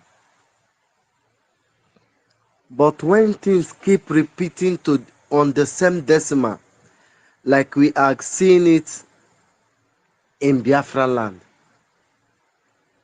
where we want to be politically correct. Look at what happened. The Ziani failed to give his people small contracts.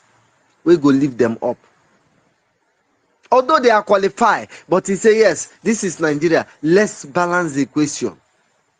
When you come to qualification and merit, no other tribe deserve it more than Biafrans, because we are qualified in every aspect.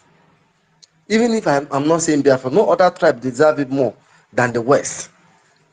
Let's say the Yorubas and the Igbo. But what did Desiano do? I want to be politically correct. I want to make sure that I'm not offending anybody. As soon as the thing left our hand, look at where we are. Biafrans. This leads me to what Mazonyeka is saying.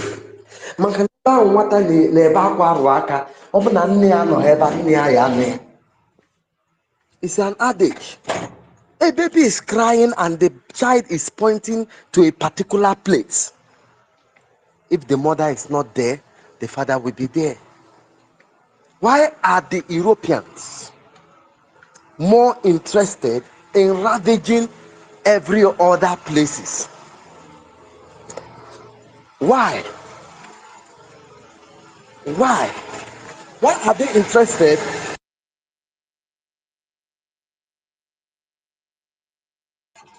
to see other people die, cry? Why? Do you know that we have King Leopold of Belgium that never come to history in Africa?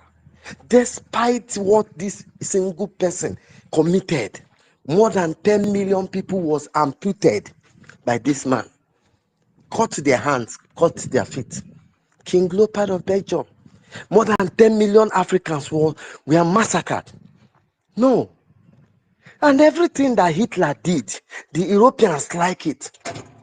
But the only thing they don't like is that Hitler killed one of their kind. And they call them the Jews. The Ashkenazian Jews, the Tsar Jews, whatever Jews they call them.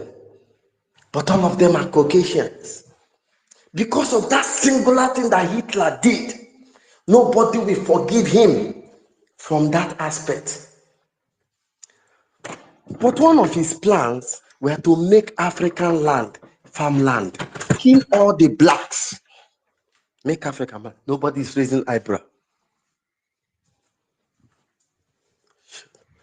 No one cares. Nobody cares.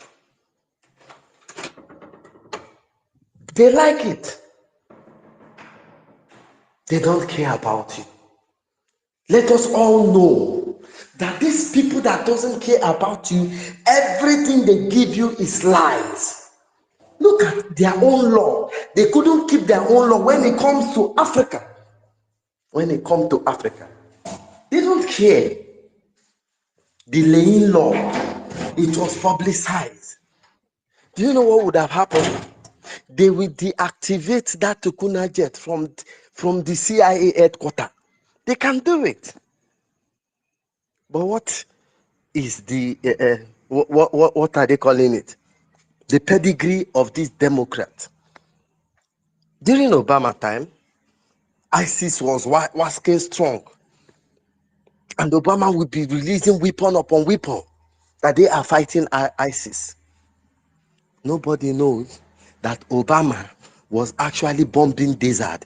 It was when Erdogan of Turkey destroyed Putin's jet that Putin showcased what Obama has been doing. Obama has been bombing desert, telling everybody they are fighting, whereas they are dropping weapons just like them. Exactly the same strategy Nigeria is using on Fulani, giving them weapons. This is the same thing. Who taught them? Obama. Barack Hussein Obama. Barack Hussein is a terrorist. And for once, Obama never called these people terrorists. Trump said something yesterday. He said that everything that Biden is doing, he sees the finger of Obama. It is Obama running the government. And everybody, we are happy to hear it from should I say, a clergyman like that. Nnamdi Kanu is saying, if you say colonialism is bad and you want independence, why are you keeping everything that gets to do with colonialism? You have gotten independent, okay. Then why are you still keeping that name Nigeria? Why are you still keeping their constitution? Why are you still keeping their laws? Why not chart your own course and create law according to the peculiarity of your environment? No. You say you hate colonialism, but you hold everything concerning it. What the Europeans are doing are not good. The black must resist, but you are holding everything from their faith, especially their religion. Especially their religion. Do you know that during Biafran war, so many Biafrans refused to go to that war because of religion? They want to make heaven. When they say come and contribute, come on to vote, some people feel it's an offense. Say respect the government of the day. This is what you'll be hearing from your fellow brothers. Black man. Black man. These people have the petty. So let us not be surprised that they are funding the North. They are funding what's the name? The Nigerian government. Everywhere you see cures in Africa, they have sophisticated weapons. Who is giving them? Everywhere, every look and can. Britain, France, America, Germany, all of them. Germany are saying we don't want to take any gas pipeline from Russia. Where is their hope? Biafran gas. What is their hope? Where do they believe? Biafran gas. And do you know what? We are aiding them. We are aiding them. It's so sad and so sad indeed. So I will second the voice of Sonia Parawa. Let everybody that have soul begin to preserve his soul. Anything that you know you will do to preserve yourself, very important, preserve yourself. They call it self-preservation. That was why they left their abode and come to Africa just to preserve themselves. The Brit does not have one gold mine in the whole Brit, but they have the highest gold reserve. And this their currency, what do they call it? Pounds, is back with gold. The same thing that Gaddafi want to do, and they killed Gaddafi. You are not qualified. El Selassie, the reason why Queen Elizabeth arrested El Selassie and incarcerated him because of his name, the king of all kings. He said, how can you be king of all kings? Whereas I'm here, and you incarcerate because of his name. His name is El Selassie. How can you be king of all kings? In his own dialect, not in English. Nobody care about you, my brother. The harder you disenfranchise yourself from yourself, the tinier the chance of living. Let us all know that only hope that we have is us. We will continue to fight. The biggest news I had today is not from our brother sources. It's from Sahara. That prison was destroyed in Imo State and the inmates were released. These are innocent people. Biafra know nothing like crime. We don't have crime. Because they will never apprehend the criminals this time, because every criminal in Biafra land is being sponsored by Nigerian government. They know them all. They know the Wayans, they know the Fanyo, but they know all of them. Ejiofor, they know them, and the Uba, they know all of them. These are the sponsor of criminals. They will not catch them. They will not lock them. They will be catching innocent people, holding them, harvesting their organs, killing them at will. Fulani are killing. Look, Biafrans are endangered species. Very soon we go finish, because the killing is coming. All of you that is shouting on the space, there are ways to do. You will soon die, because those that are after you are numerous. The Fulani are killing, the CIA is killing, British is killing, SARS is killing, Army is killing, terrorists is killing. They come in uniform everywhere against one people, Biafra. Now, America have joined them. So whether you like, it's just a matter of time. It's a matter of time. If you like, continue being stupid. But I will beg all of us to preserve ourselves in contributing, in propagating, and in keeping the faith. I'll use my mic for now. God bless you all.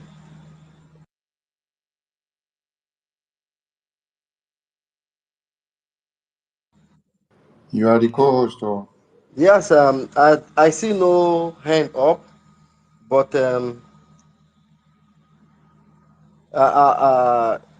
let me call Claire Dean. Claire Dean, I see your hand up. Please take up the mic.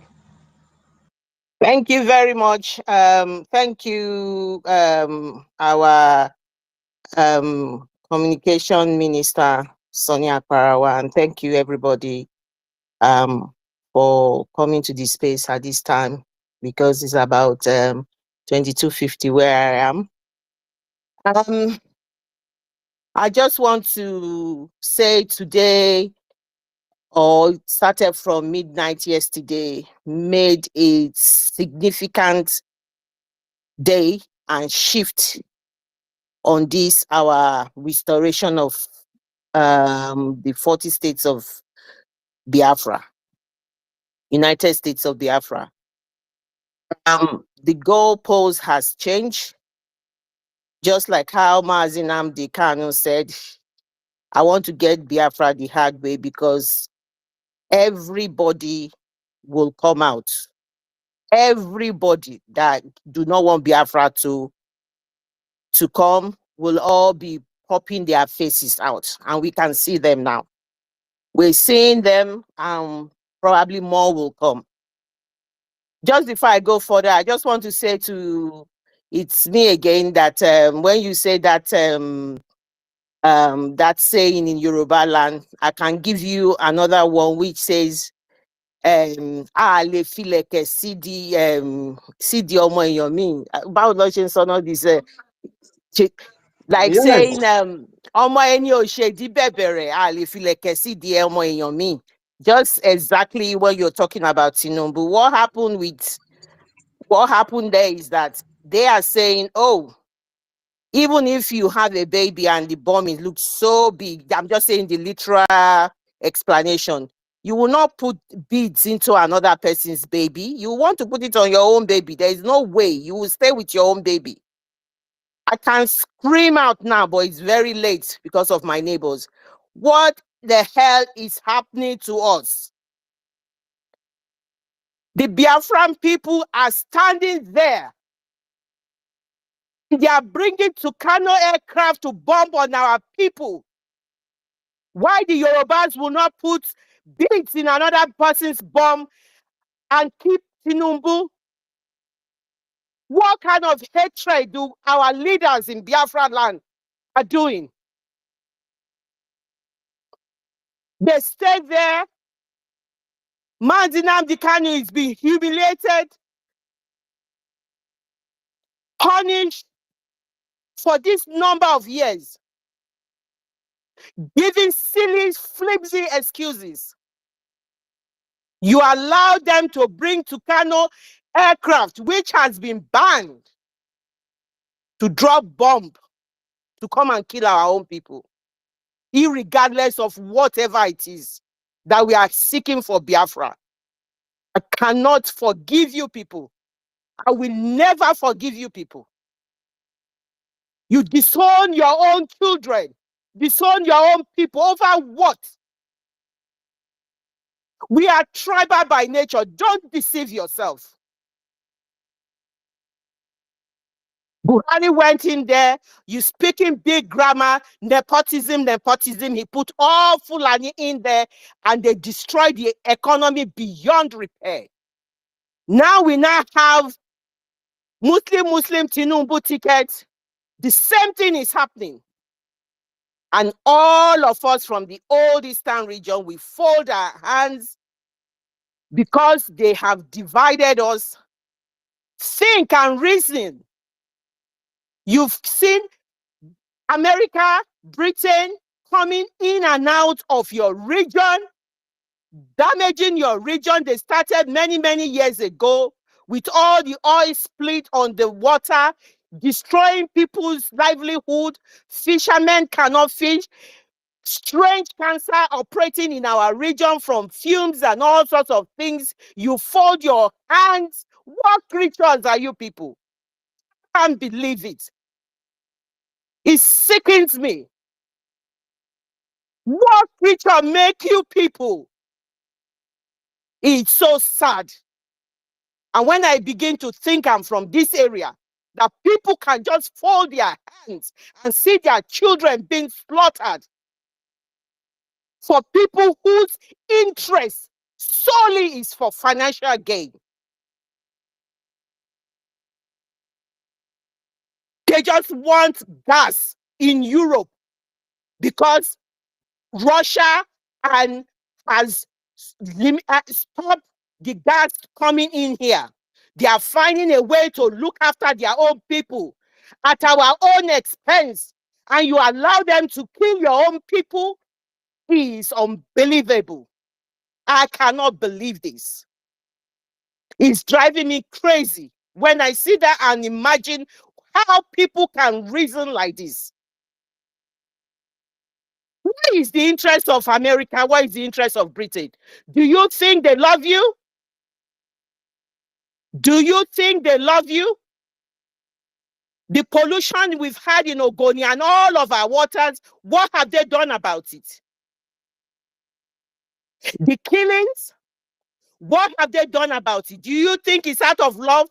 It is out of their own selfish interest to protect their own people, for their own people not to have during winter time and to have continue to have gas, and the war between Russia and the rest of all of them because of the gas issue. And that is the sole reason they are interested in all of this. They target a country that is failed, just like the IMF said. What day was it? They said that the monetary fund, they said, what did they say about Nigeria? They did say that I can't remember the actual quote about how the economy is failing. The Nigerian economy is in serious trouble. That was what they said. And what the heck is happening now? They know there's nothing in Nigeria. So because of that, they look at the vulnerable leaders. The vulnerable leaders. Tinubu would have sold Nigeria away like a cheap rag to the West and say to them, look, if you make me come back again and do this, go into the East and bomb the hell out of them. I don't care, as long as I get to remain to be the president of the zoo. He gives them the license. And then you have the likes of all the governors of the old Eastern region. I weep this night for you people. I weep for you people this night. Your behavior sickens me. You believe you sell out your own people and love other people. It is unbelievable. Look at now. Niger State, the new country, has banned all commercial international flights to and fro from Nigeria. Because they don't trust Tinubu, they don't trust Nigeria. They've banned international flights not to come on their airspace. They go there, they will bring the aircraft down. Can America, can UK go to Ghana, South Africa, and all those African countries that are fairly stable, influence their prime minister or their president? Because our one is a puppet. Our economy is failing. It's whatever they tell them to do, they will say yes. I want to throw another question to the current government of Nigeria. Who the heck is going to pay for your $1 billion+ ammunition that you signed with the United States and other unknown destructive war weapons that you signed? Who is paying for it? This is at the cost of the poor citizens of Nigeria. They are paying for it. That is why you have today. I go to the market. I will buy rice at 60,000 naira. By the time I take a taxi and get home, maybe I wanted to buy another one more bag. I go there, they will tell me it's 65,000. By the time I go back home and come back, it's already 70,000. These are at the expense of the Nigerian citizen suffering. They don't have good schools. They don't have good roads. The roads are dead trap. They don't have good hospitals. They cannot even attend to go to hospital because you have to pay for your medical bills. They cannot feed. They cannot even eat. What is going on here? And people are just keeping quiet. The people in there are subjugated. They don't even have any reasoning faculty anymore. They cannot even think because they are hungry. All they want to see is how they're going to feed themselves. So when they say to you, please leave me, I don't want to hear about Biafra or anything. People like that, you shouldn't reason too much with them because they are traumatized. They don't even think anymore. They can't even think anymore. They are not normal anymore. They don't behave normal. Because anybody who could say to me, oh, don't worry about it. Oh, Mazi Nnamdi Kanu can stay in prison, in detention, and we don't care about him as long as Obi comes into power. He is so sickening. That was where their comments. Now Obi is not in power. Now he's going to bring Tinubu's government down. They don't care, he can stay there. How can a human being reason like that? But this is our people. These are members of my family telling me that. So you can imagine their level of reasoning and thinking.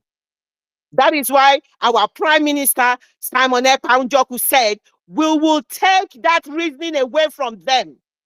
We will be their advocate. We will be the one that will reason for them. So do not allow them to bother you too much when they come up with these, their utterances. I weep for all of these people. Because nobody, I have never heard of this in my life. The Yorubas won't do this. The Eastern government, they are sitting down there, and America is bringing aircraft, bringing their tanks to kill their people. All of because of this gas and oil and all the other minerals. There's no other reason to it. Because we decided to be Biafrans. Our inalienable rights as a human being to decide where we want to be and who rules us. That is the right enshrined in every human being. That is all we've all asked for. Nothing more. Nothing more. What is this all about? Genocide and killing us over the fact that I don't want to be part of this union anymore. 63 years of independence, destruction, nothing good comes out of this country.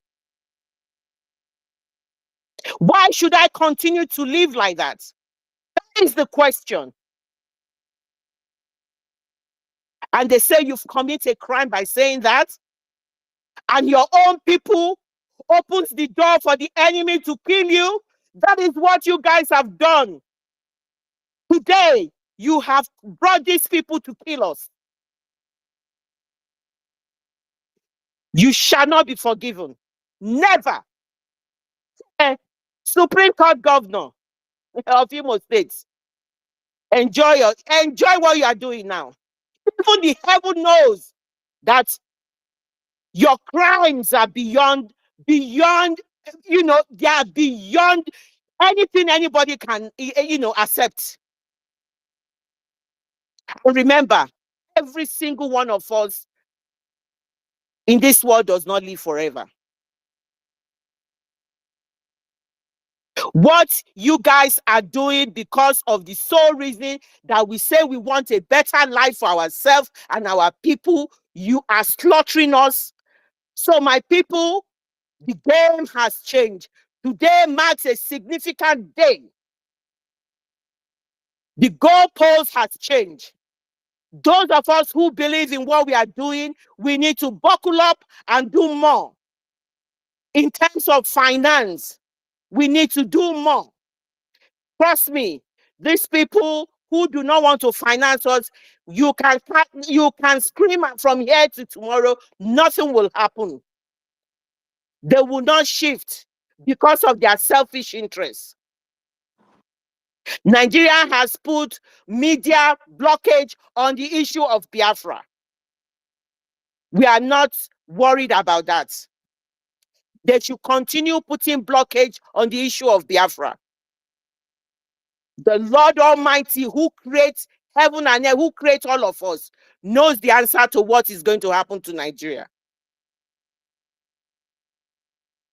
What you have done today, I personally have taken a serious pain in my heart. I cannot believe that as a mother, I will, no matter what my child has done, especially when the child has a reason for doing what they do, and you then throw the child to the wolf. That is what you have done today, to allow people come into that place to kill us.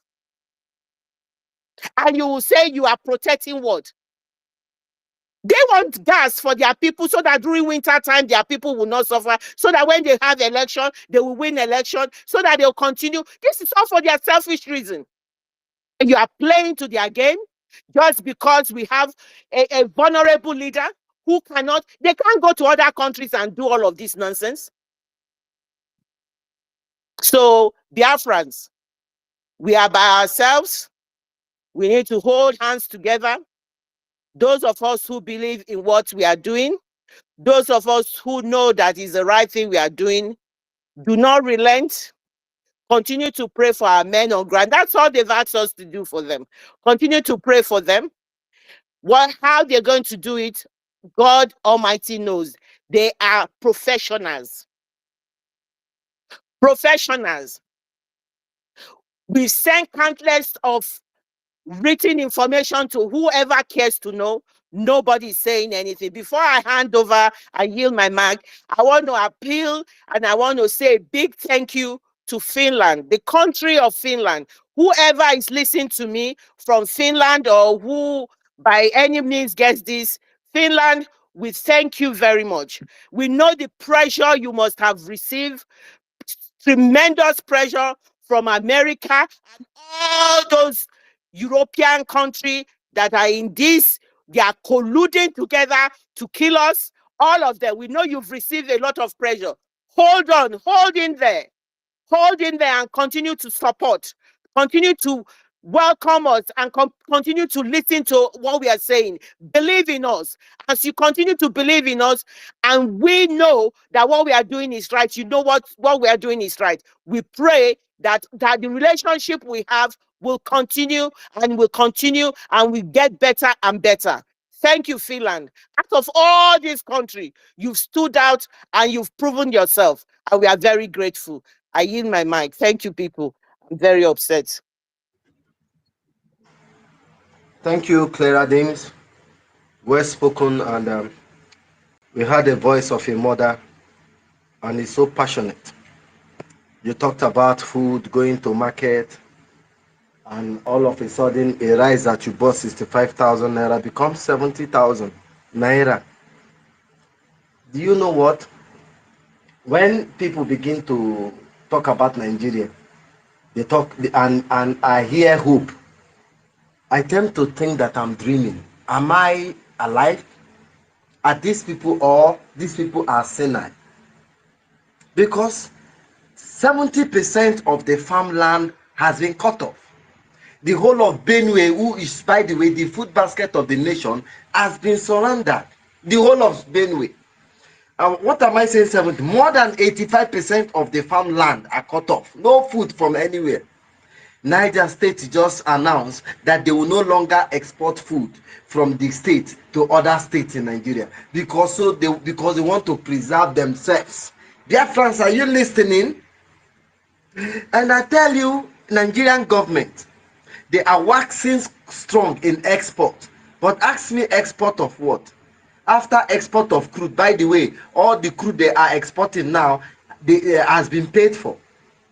All this crude that Nigeria is selling for the past 2-3 years till next 4-5 years has been paid for. To the next 10 years has been paid for. See, as they borrow money, as they keep borrowing, they are using this your crude in Biafra land as a collateral. Whereas the gold and the precious stones in the north are for the northerners. Okay, do you know what Nigeria is exporting apart from food? The highest exporter of yam in the whole world is Nigeria. There is no food in Nigeria.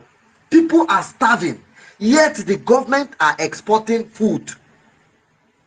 How much are they selling it? If $1 is 1,005 something, how much is Nigeria selling this yam in the international market? This is so, and you are hungry. There is no food for the citizens. Mary Telk, please pick up the mic.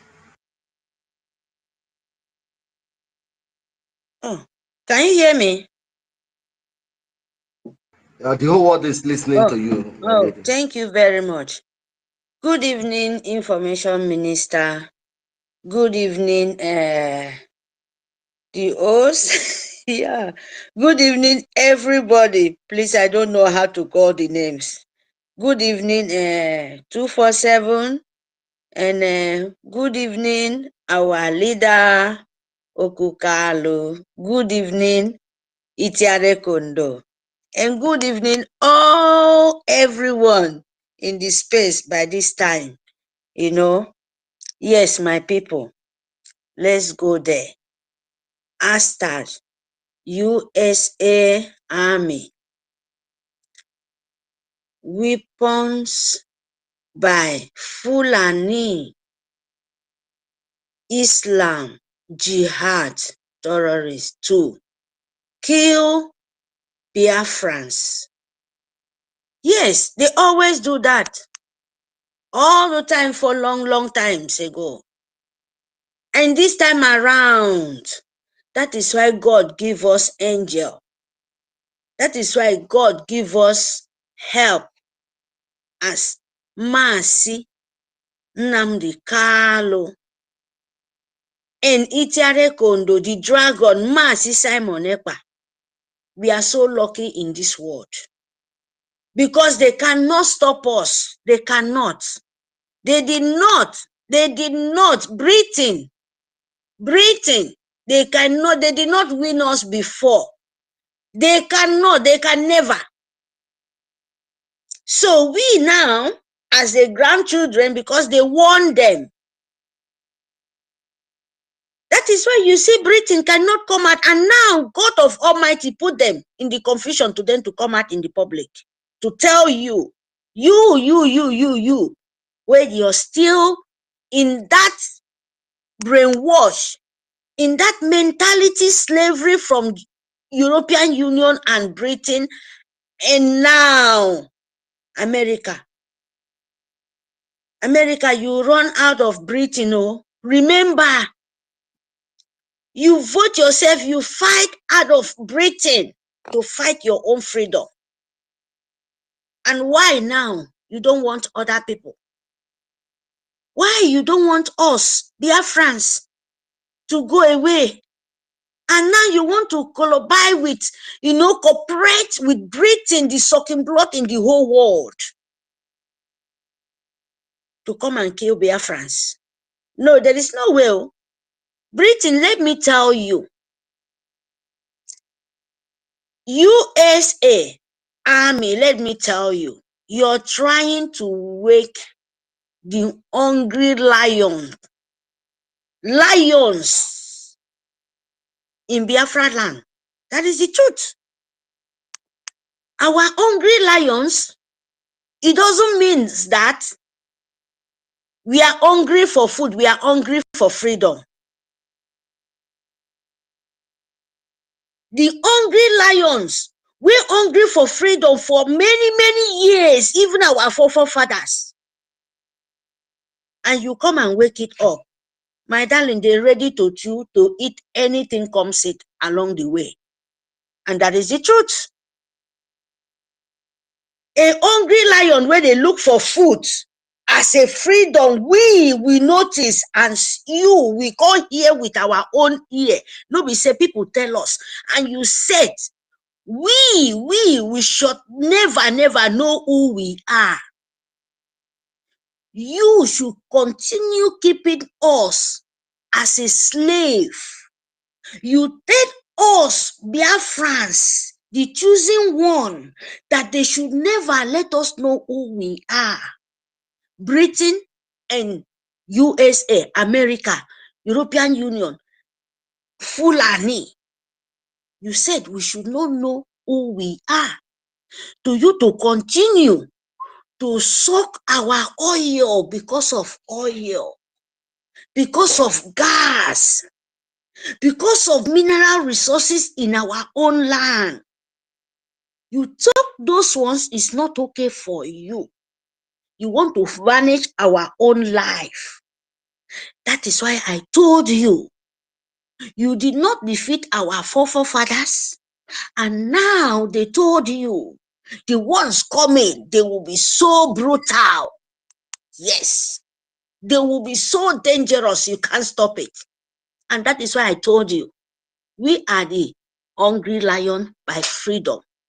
As we wake up, my Britain sucking blood, we will even eat you. In short, we will suck everything from you like this, because we are so hungry of that freedom where you want to come and collect it. Those lions, them, they don't wake up. You can't. You can't. Biafrans, don't let them. That thing they think you would not know what Britain and Americans are planning, and European Union and Islamists and Jihad Islamists. Don't let them. They told you. That is why they vote for Muslim ticket. You see how God, they confuse them, and you think you can take the children of Elohim who born you. God put them into that confusion, carry that old voodoo, put it in there. And now that their plan is not working. Do you forget that who called that this dead inside man working like a woman being, Obasanjo? We still root Nigeria now. You people no one know that Britain, agent of demon, go to our land. They know what are they looking for. Yetima go there. You don't know what are they go there for. After then they know they cannot. Now Button 2460 for them. Muslim ticket is not working. Biafrans, wake up for where you are. And they try all means. Dragon say, no, I'm a fire, I will ready to burn you guys. To in totals, I will destroy. As they press, now so in they destroy, and Weeb is behind him. You know? So my people, we know what we are now, the time where we are. Britain want to wake up what they cannot pick it. This time around, even this 12 o'clock in the midnight, you hear me? Britain, you will not win, oh. Believe me, our land, the dead people, will destroy you. We will destroy you. Yes. So my people, where they go there, they cannot win it. What they do? Britain no, say no. They come, say no, I will come in other way. And we will tell them to show you that Britain, they are the evil. America, they are evil. Since this Joe Biden come inside, the biggest demon in America, he changed everything. What America politics is playing now is Britain, Fulani, Nigerian sub government, plus Obama terrorists. That is what they're playing now. And they thought they can win Biafra. Sorry for you, oh. Britain and America, sorry for you. Because that hungry lion, when they are hungry for freedom, you think we will give you chance? We're ready to eat anything, no? You bite our own nose. You know here say Katade, Biafra. Eh? You bite the nose where you know say Katade, you go, if I blow him, you go run away. My brother, if you don't know Katade for my nose, if I bite your nyash, Britain, if I penetrate your own, I will not know whether people come it inside there. Biafra is ready for it. And Biafra radio, phone Biafra, by force, by power. Phone Biafra, our army is ready. That is why you see them crying here and here, because they cannot win it. A sample, Bobo want to take things, come to Abuja. And all of them jumping, say, Chai! And our dragon is burning them. And media, God Almighty, God will bless all of you people. Our soldiers, Jehovah Almighty, the God of Biafra, will continue to give you people wisdom to carry on. Destroy them, because we are on your side.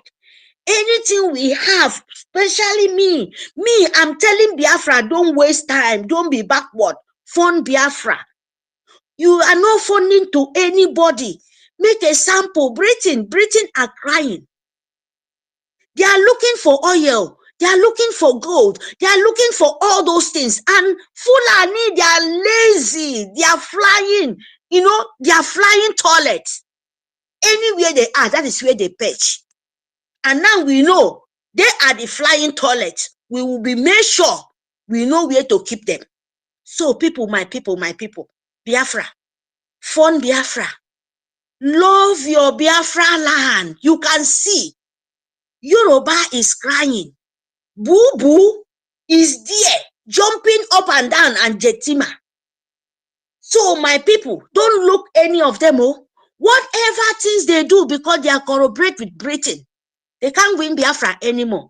They can't penetrate our land. Look at, that is why they are crying. Fulani are mad because Muslim ticket, it did not work, and God of our land and the Itiare Kondo, the dragon, when he open in fire, when he open in mouth, is is destroyed everywhere. Britain is, I don't know how to explain to you guys. So be happy, be smiling. Be happy, be smiling, because they can't penetrate us anymore. Those things Britain are looking for, they said, we shall not know where we come from. And now we have 40 states. We never even declare Biafra yet, few months. Do you know how many? You think they can win all those people? Please, so don't even go there. I'm telling you the truth. Fund Biafra. That is the only thing I'm telling you. Finish.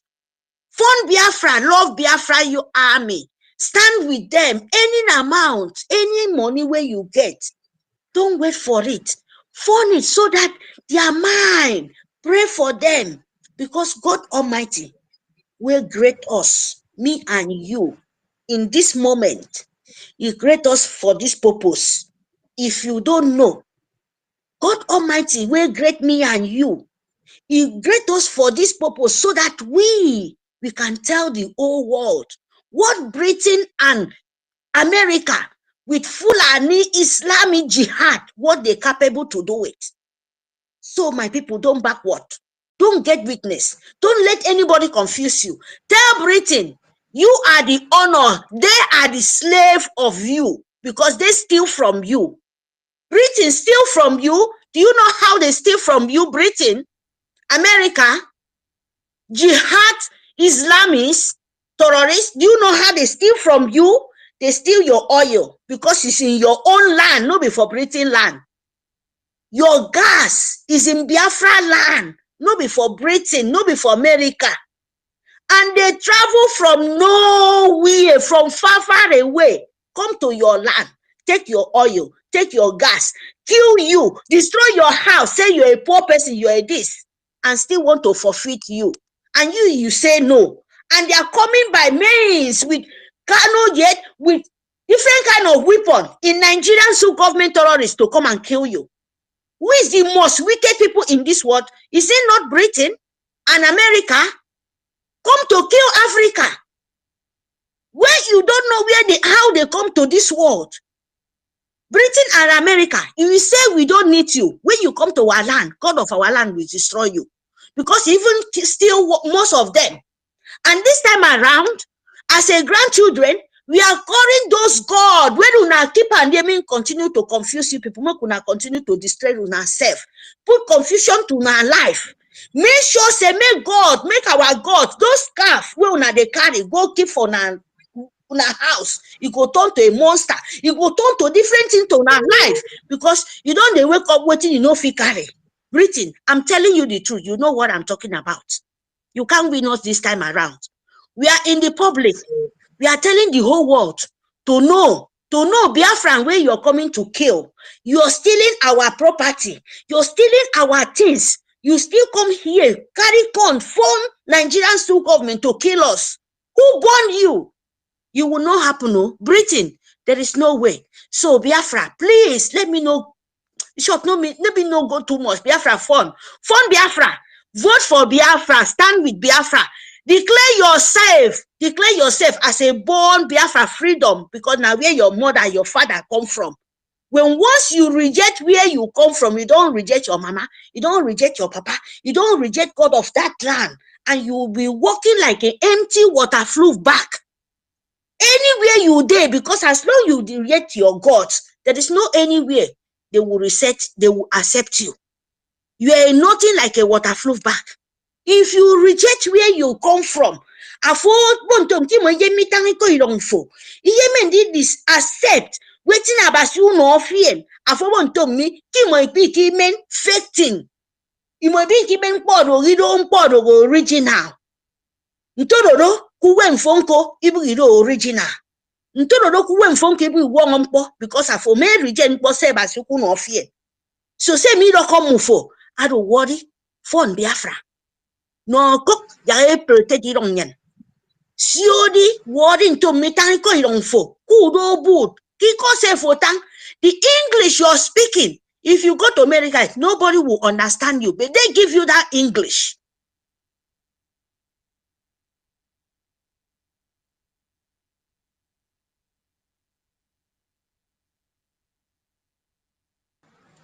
Oh, Sister Mary, talk.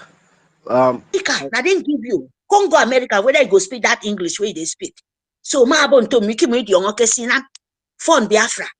Declare young for. Ke Britain say mo ke na me no nyine do tie young po. Atai young po to me. Awi yeme nyini walk often.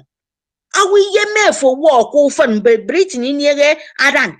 Britain in here po no moke. Snow say afu free tie. Intie mi ntie mi ntangi ko nsong be ko nsne ko fo mi nsong we sa jackets ntie uto itie do nsong boke mo ni udi on keke nyini tie mi kido ku fune no Britain anyini mi boke nyini ye meba nyini je muto fene roba God forbid awala ni to ite even ni to ite nyini kai ka nyini ke pa ka because of Britain aya ura kata nto mi wane ko ngono nyen yes kuna mismo because this time around who no Britain ufan mene kokdi ayine kai table me kai ka mimbok mene kokdi ni to ka mene kokdi yang ni fight Britain ibo nye ke se fi le be fi onke na manam iki dogo ndisme se me ka nyine ke na manam iki dogo ndisme ida ka ki dami ni ba ka ni da kan dibo they say them eke bo nyentom ke mai we ko bedi ke ya iworo mo e ya iworo mo se di onge bo mani songo jenero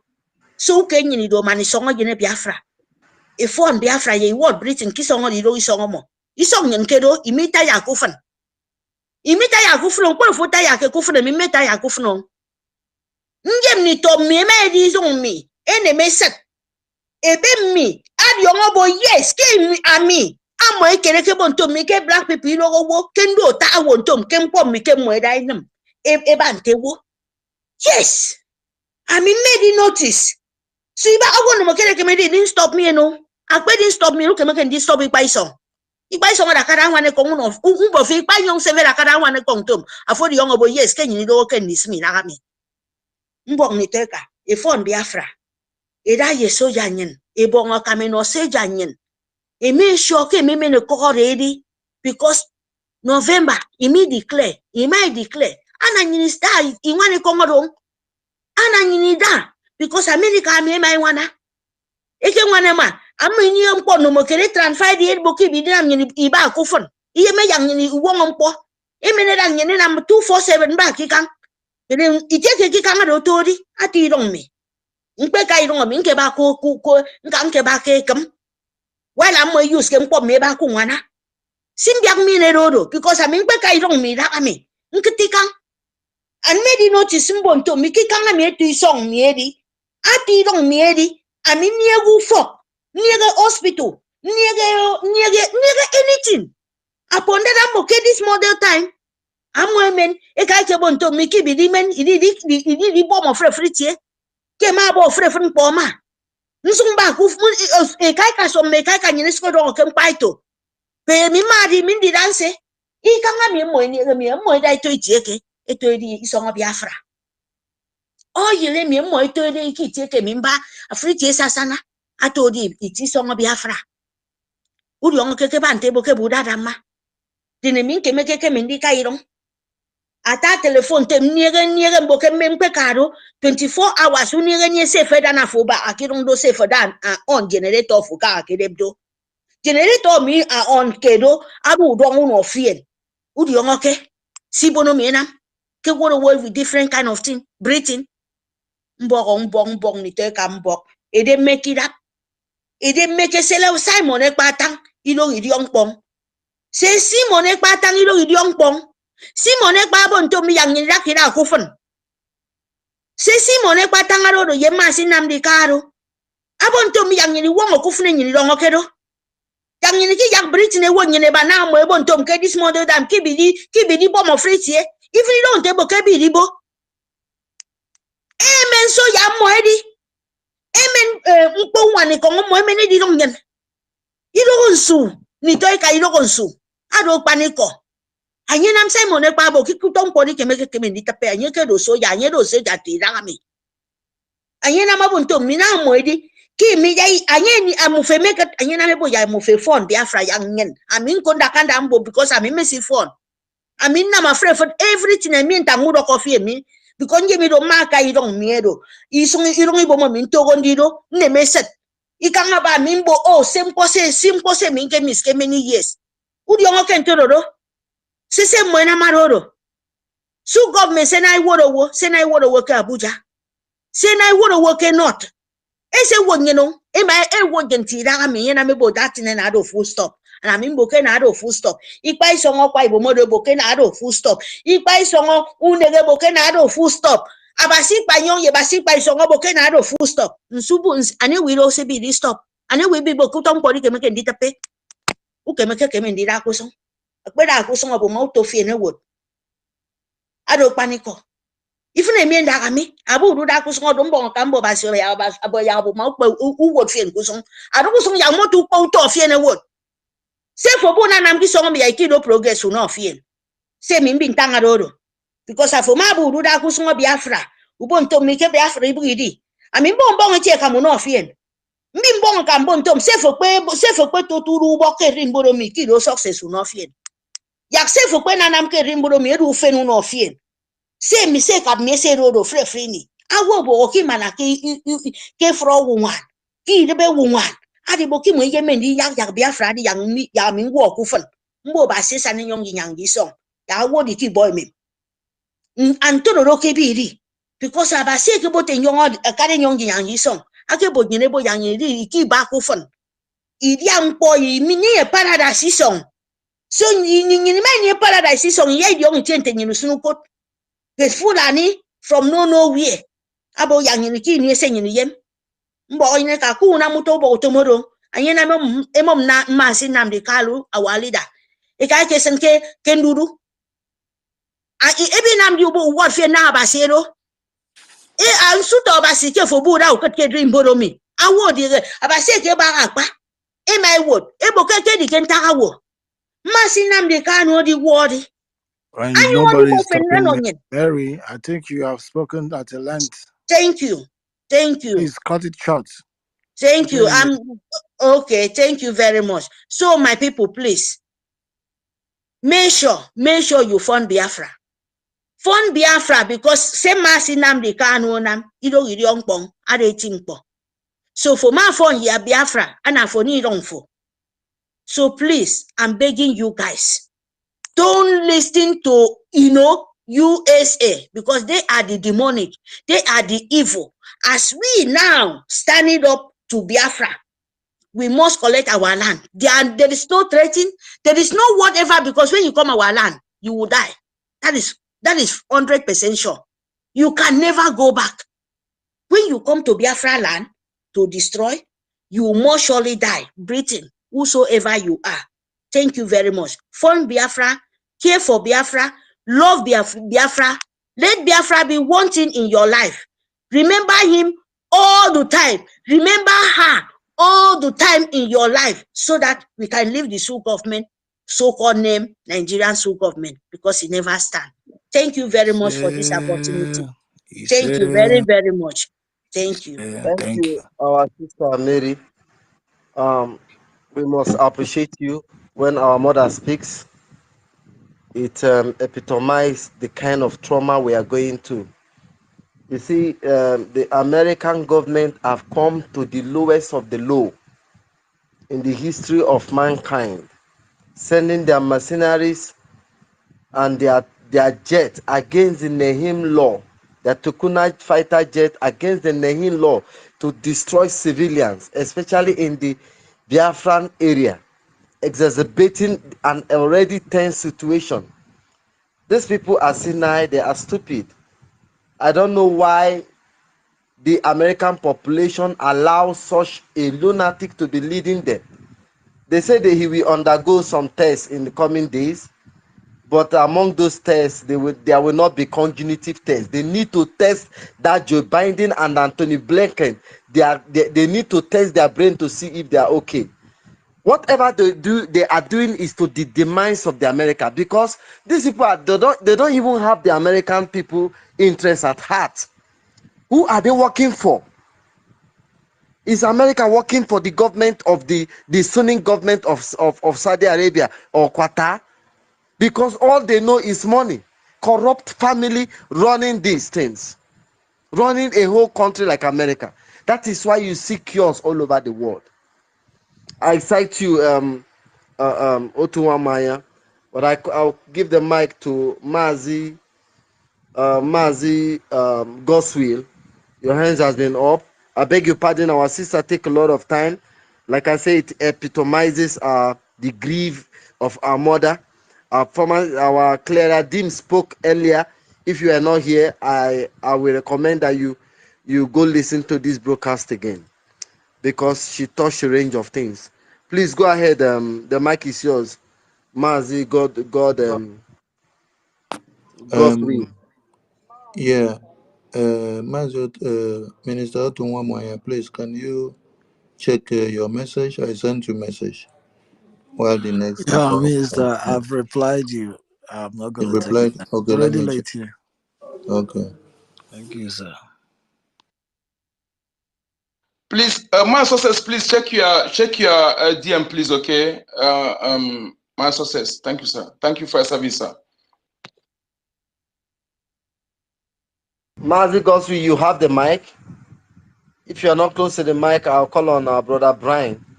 And if you don't mind if I take you down, because we're having requests and we cannot bring them up. Brian, please pick up the mic if you don't mind. Thank you. And thank you, everyone. Thank you, Shifus, the minister, Abarawa, Otumamaya, and many of you over here, fellow citizens of Biafra. I greet you all from my location to yours. Today, what we gather here to talk about the United States weapon by Fulani Islamic jihadist terrorists to kill Biafrans. Yes, this is the same thing they have been wanting to do. And these have been their modus operandi to sponsor war for their selfish interest. But before I go down the line, I want to remind the United States that before, when they got their independence July 4, 1776, they all reached an agreement. They reached a consensus to move out of British. They went to war, they bombed British out. Now what we're doing today as an act of referendum going on is not all that started it. If they want to deny and forget that the referendum was there that started it, I want to quote them again. In 1778, in Massachusetts, a consensus, a referendum was carried out. Why must our own be interfered?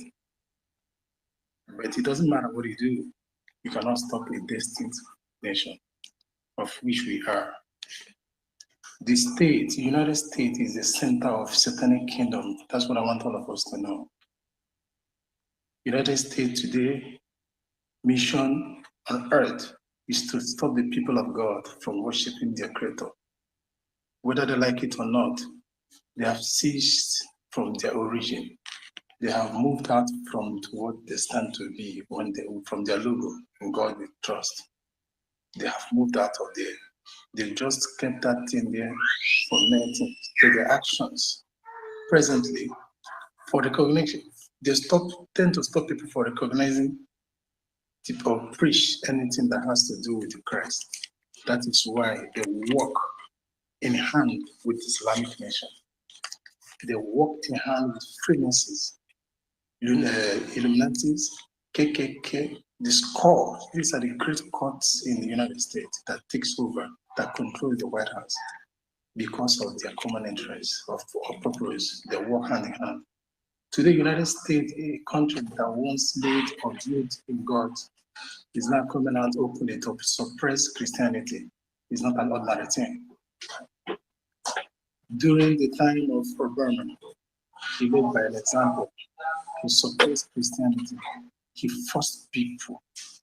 He showed this first time when he entered 2010 to show the motto of the United States, from being in God we trust to many in one, which in 2011 was returned back. But Putin said this. It meant Putin said that when he had a discussion with Bush, the then president, they agreed on peace. But when he got home, it changed. What does that mean? He said that there is a force controlling the state of the presidents of the United States, and these forces are the CIA and the rest of them. And these people are the agents of the lunatic Freemasons. And these people are bloodsuckers. This satanic kingdom, all their leaders are Freemasons, whose mission is bent on forcing people to their evil ideology. Did Putin mention such? Yes, go and listen. Yes, you go and listen to the interview again. Yes, he did that.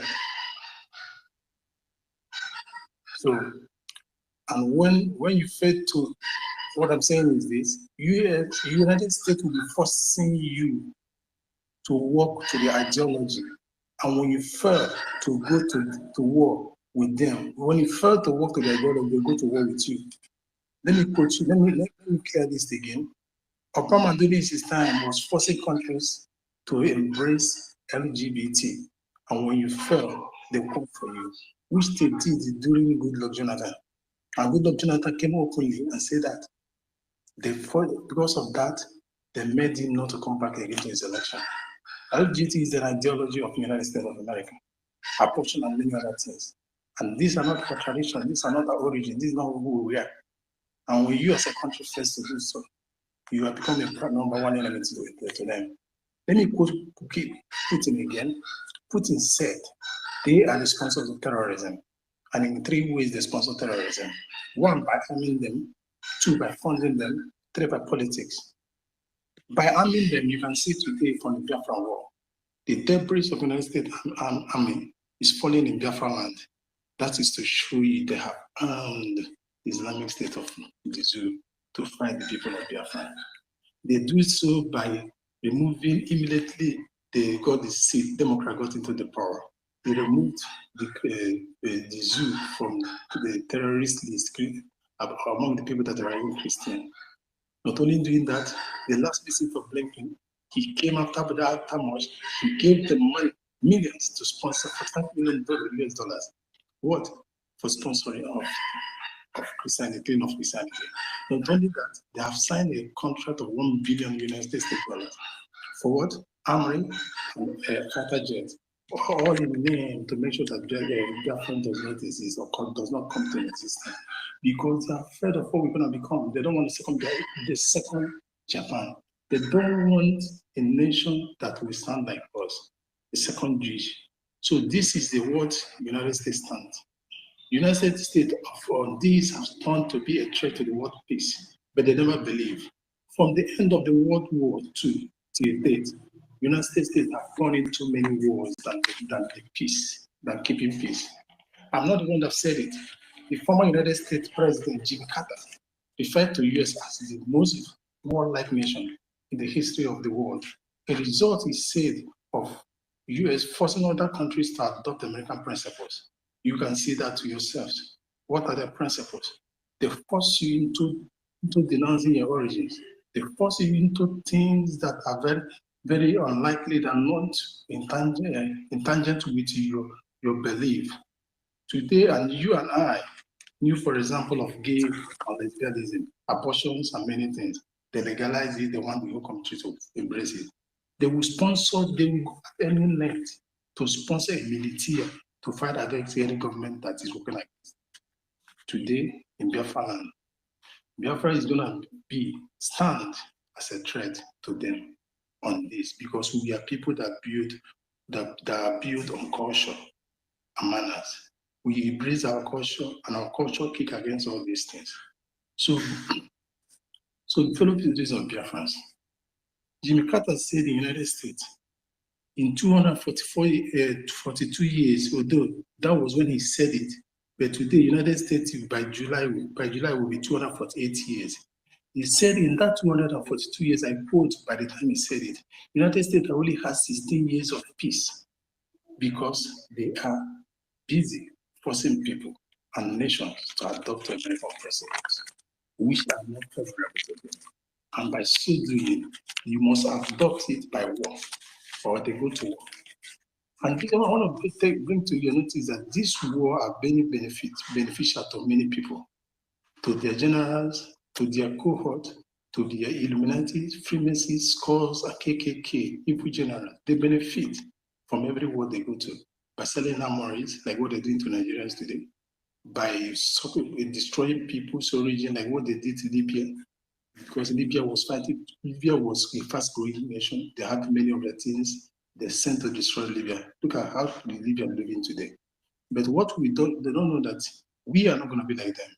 In Biafra is the end to United States and the ally, British. In Biafra will be the end of all the atrocities.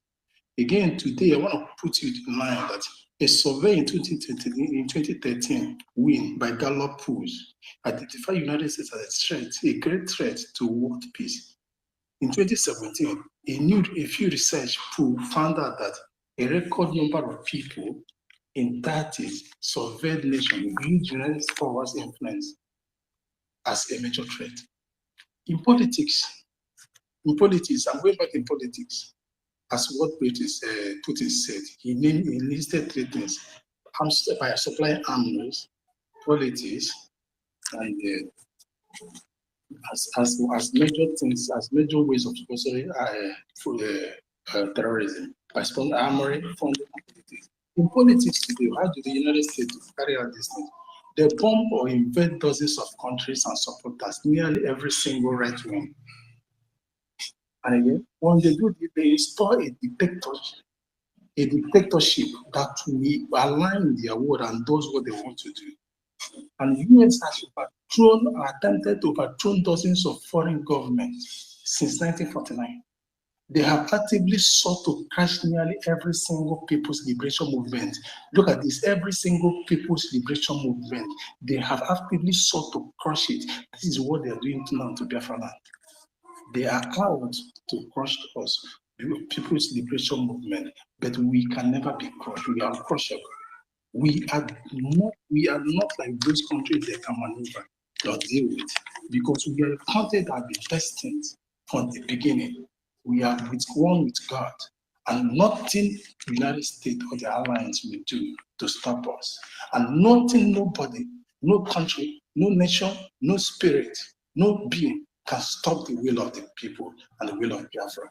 Biafra, and why it is impossible for them to do so is the Biafra is not just a war, it is the war of citizens of Biafrans, from the ones born and yet unborn, and the ones that have gone before have made up their mind to die for this cause. That is why you cannot fight the battle of the people.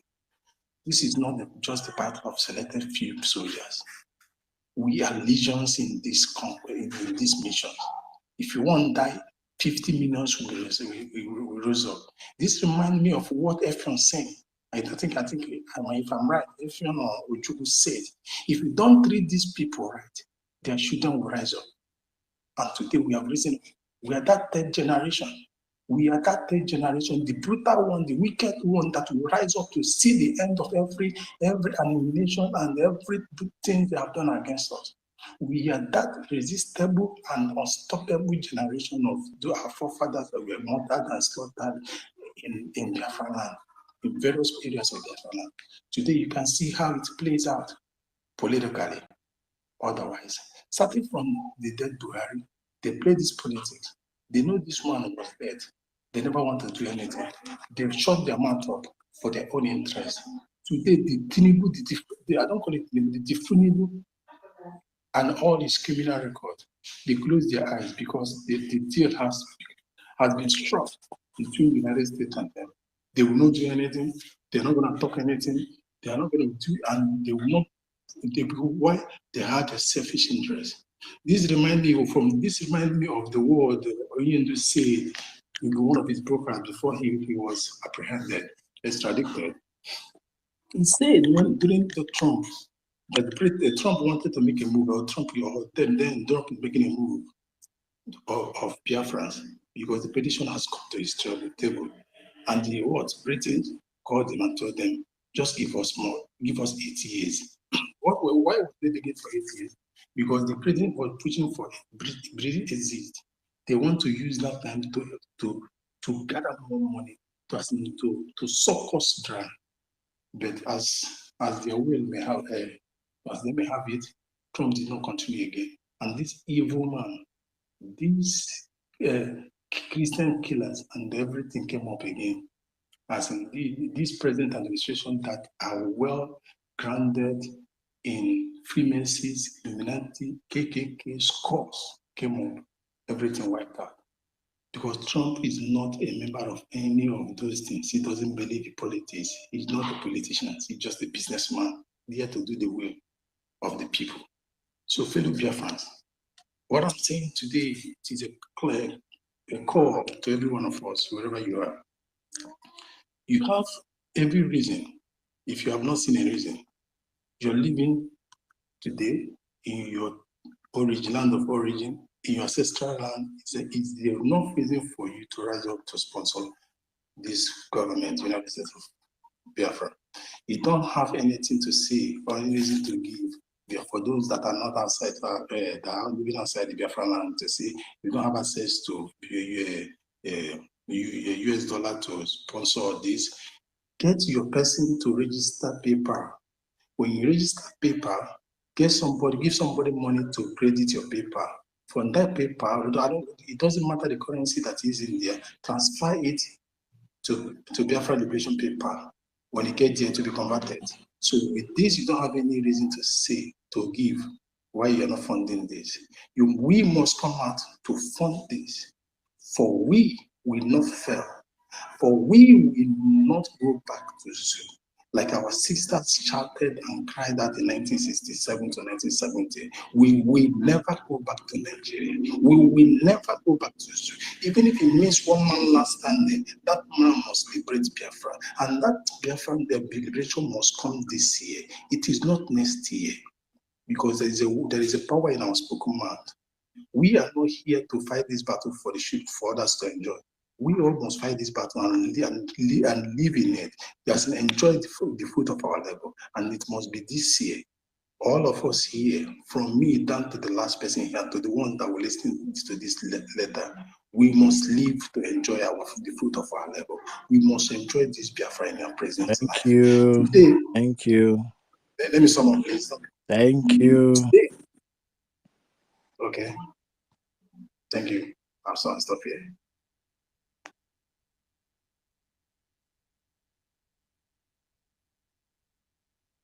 It's me again.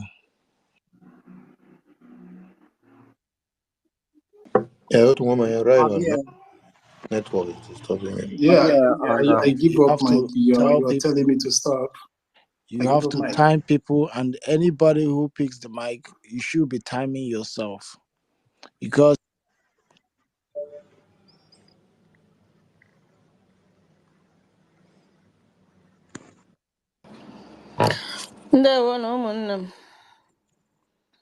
am I coming out clear?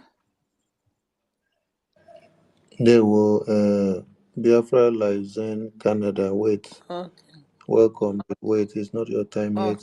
There are other people's end that are up already. Otunwamaya, I think it's your time. Yes. Thank you, my minister, co-ministers in the house, great Biafrans and wonderful people in there. You know what these people are trying to do. They are trying to overwhelm us so that we will back down. So they will ride on us like they used to. But we say no to that. But I am more of a solution, starting by the solution. What do I mean by that? I have listened to some of our brothers here, and what some of them are pointing hand is everything started from us. We are origin of everything. Life started from us. We are not going to take a second used, or should I say, something that is not original, and we hold it so tight, and people are forcing it on us. We held it with so much tight. I want us to think and reason. Life started from us. We must go back to our old life. We will leave everything that they bestowed on us, everything they try to force us. We will leave them and take that thing which our forefathers practiced. Because I see no reason why people that of age, they have come of like 50 years and above, they never saw a change. They kept doing one thing and expecting a result. You cannot be doing one thing all your lives and be expecting a different result. It can never happen. I am of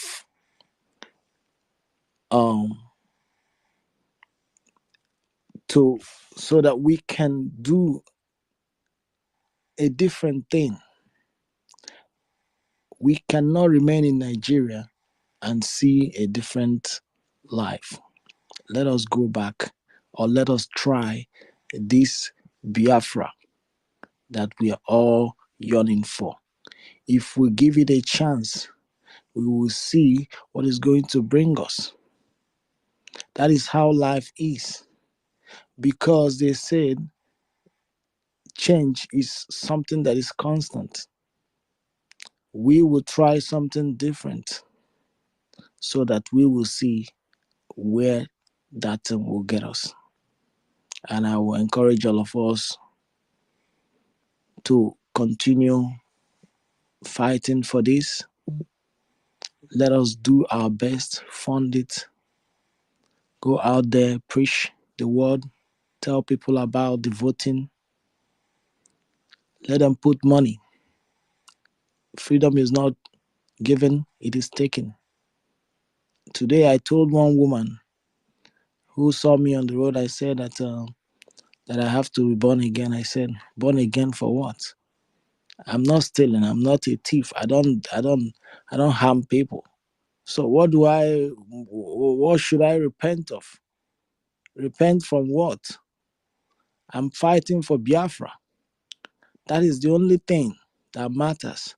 Fight and free yourself from the slavery. Fight and liberate yourself from where they put you. And you said I should repent. Repent from, I don't know, what I should stop doing and be doing another thing. So people like these, they don't matter. What matters is Biafra. Biafra first before any other thing. Let us go back. Leave every other thing they gave to you.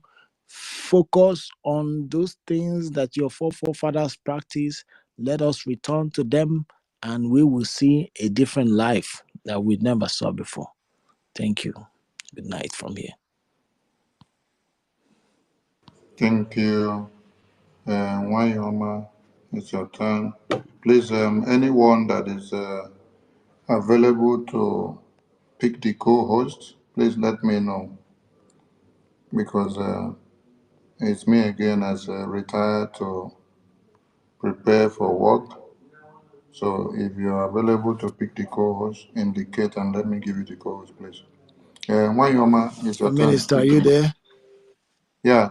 Can you hear me? Minister Sonia Barawa, are you there? Yeah. I think we're going It's to like mic to Chukuma. Chukuma, can you take it? Otumwa, I think you're having network issue. You can't hear me. I hope others can hear me.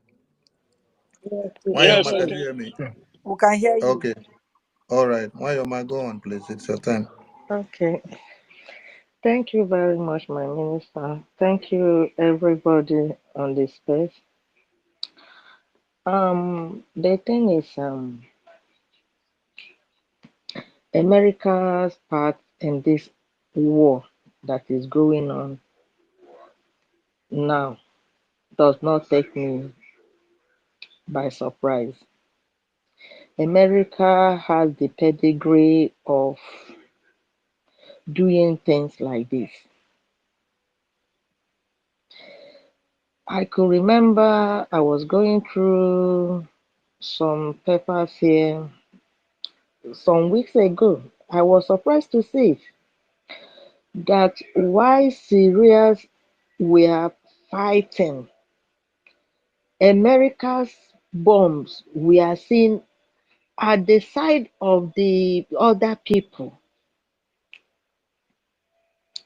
So Donald Trump wrote it and said, America is the sole sponsor of ISIS. Because if America is not sponsoring ISIS, what is America's bomb doing over there? America is fond of this, and that is not good. Blinken, or what is it? The time he came to Nigeria, I knew that there is nothing good that will come out of his visit. Because you cannot tell me that America are not reading everything that is happening in Nigeria, how the Christians are being killed in their own land, how many scores of people are being killed on the daily basis. Blinken could not say anything pertaining to that. All he did was to come and sell a bomb for them. That is all what America do. I don't know why they are like that. I don't know why America will be playing all these dirty games, because to me they are far above all these things they are doing in Nigeria. They are far above it. So coming to help Nigeria to fight the Biafran people, I don't see any sense there. I did not see any sense in it. But what is giving me joy every time I remember Biafra is that our leader, Mazen Nandekano, said it. He said it with a bold voice and said, no human born of a woman can stop the coming of Biafra.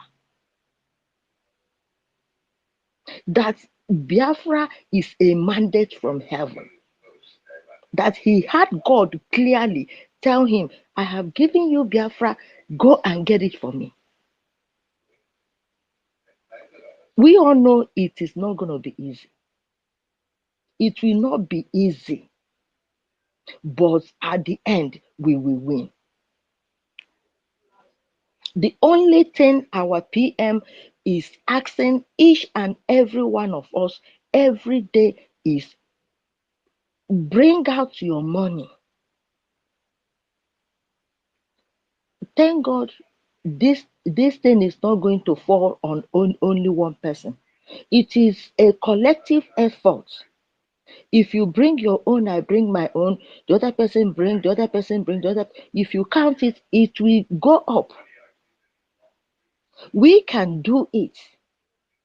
We can sponsor this war to fight and liberate ourselves.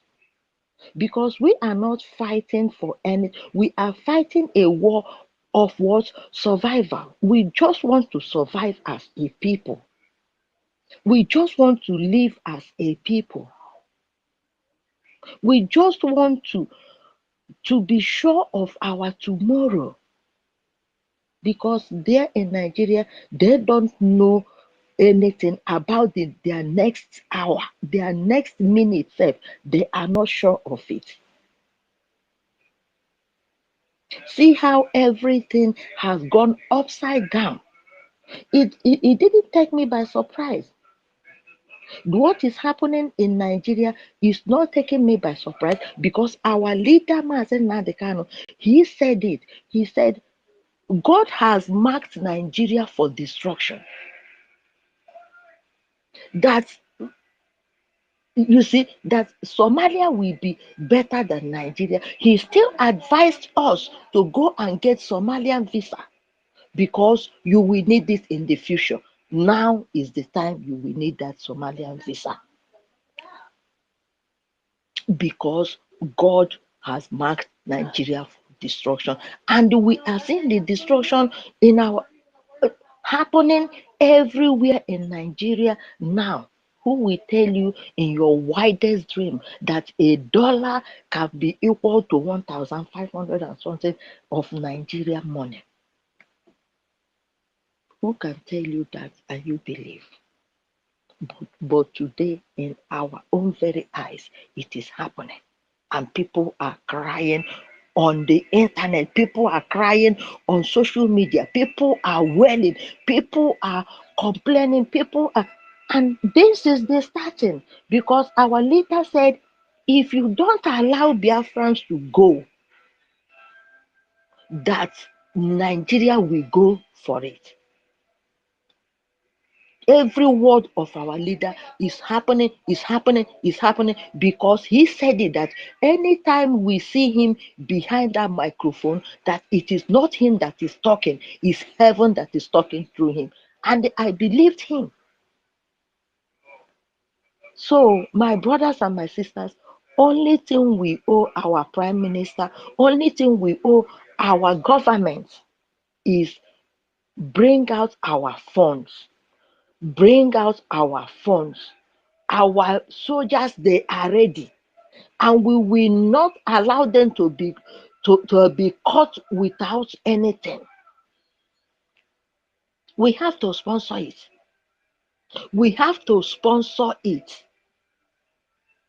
Like people that are living, like myself, I am working, but I took extra day work. That extra day work is what? For my tax, is for my own contribution. So if all of us can take extra day work, the money they paid you that day, you map it out. This is what I am using it for to save my life. It's not too much. So my brothers and my sisters, please, we are now in the middle of the war. Our PM is doing everything possible to see us win, and we will support him. We told him at the beginning that we will support him in everything he is doing. This is the right time for us to stand up and do whatever we are supposed to do and support him. Go out there and vote. Like I normally say, before I voted my own, a family that I have been on, I didn't even know they will ever vote. I said, if you vote, your wife will vote, your 3 kids will vote. And they voted. So we have to go out and vote. Anything we are told to do, let us do it as the PM said it. It will be for our own good. Thank you very much, everybody. May God bless our men and women that is fighting for us. May God protect them. May God guide them. Their enemies will not see them, but they will be seeing their enemies, even in the darkness. And their enemies will be kissing the dust under their feet. So shall it be. He say, he say, he say. Thank He said, Master Kachuku, since Twitter no allow you all co-hosts, you can still be calling people that. I'm trying to do what I did last time, but after updating and cleaning out the someone all this in my storage, yet I don't know, but I'm still trying because there's how Jaja Good told me last time, and I did that, start working. After this place, I will go and do everything back again. Maybe start working again. Okay. Really, Please, the ladies should raise their hands up so that we give you people mic first before the men, so that we don't offend the ladies. The ladies should raise their hands Please, first. can I talk? Because I'm going My to. hands Okay. are up, oh, my hands I are up. have been up since. Okay. I see you, worry sister. Biafra is in Canada. Go on. You are a lady, so go on.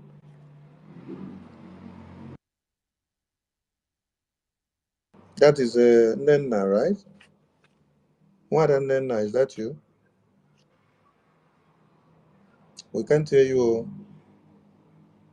Can anyone hear her, please? I can't hear her again. not at all. We can't hear her either. Not at all.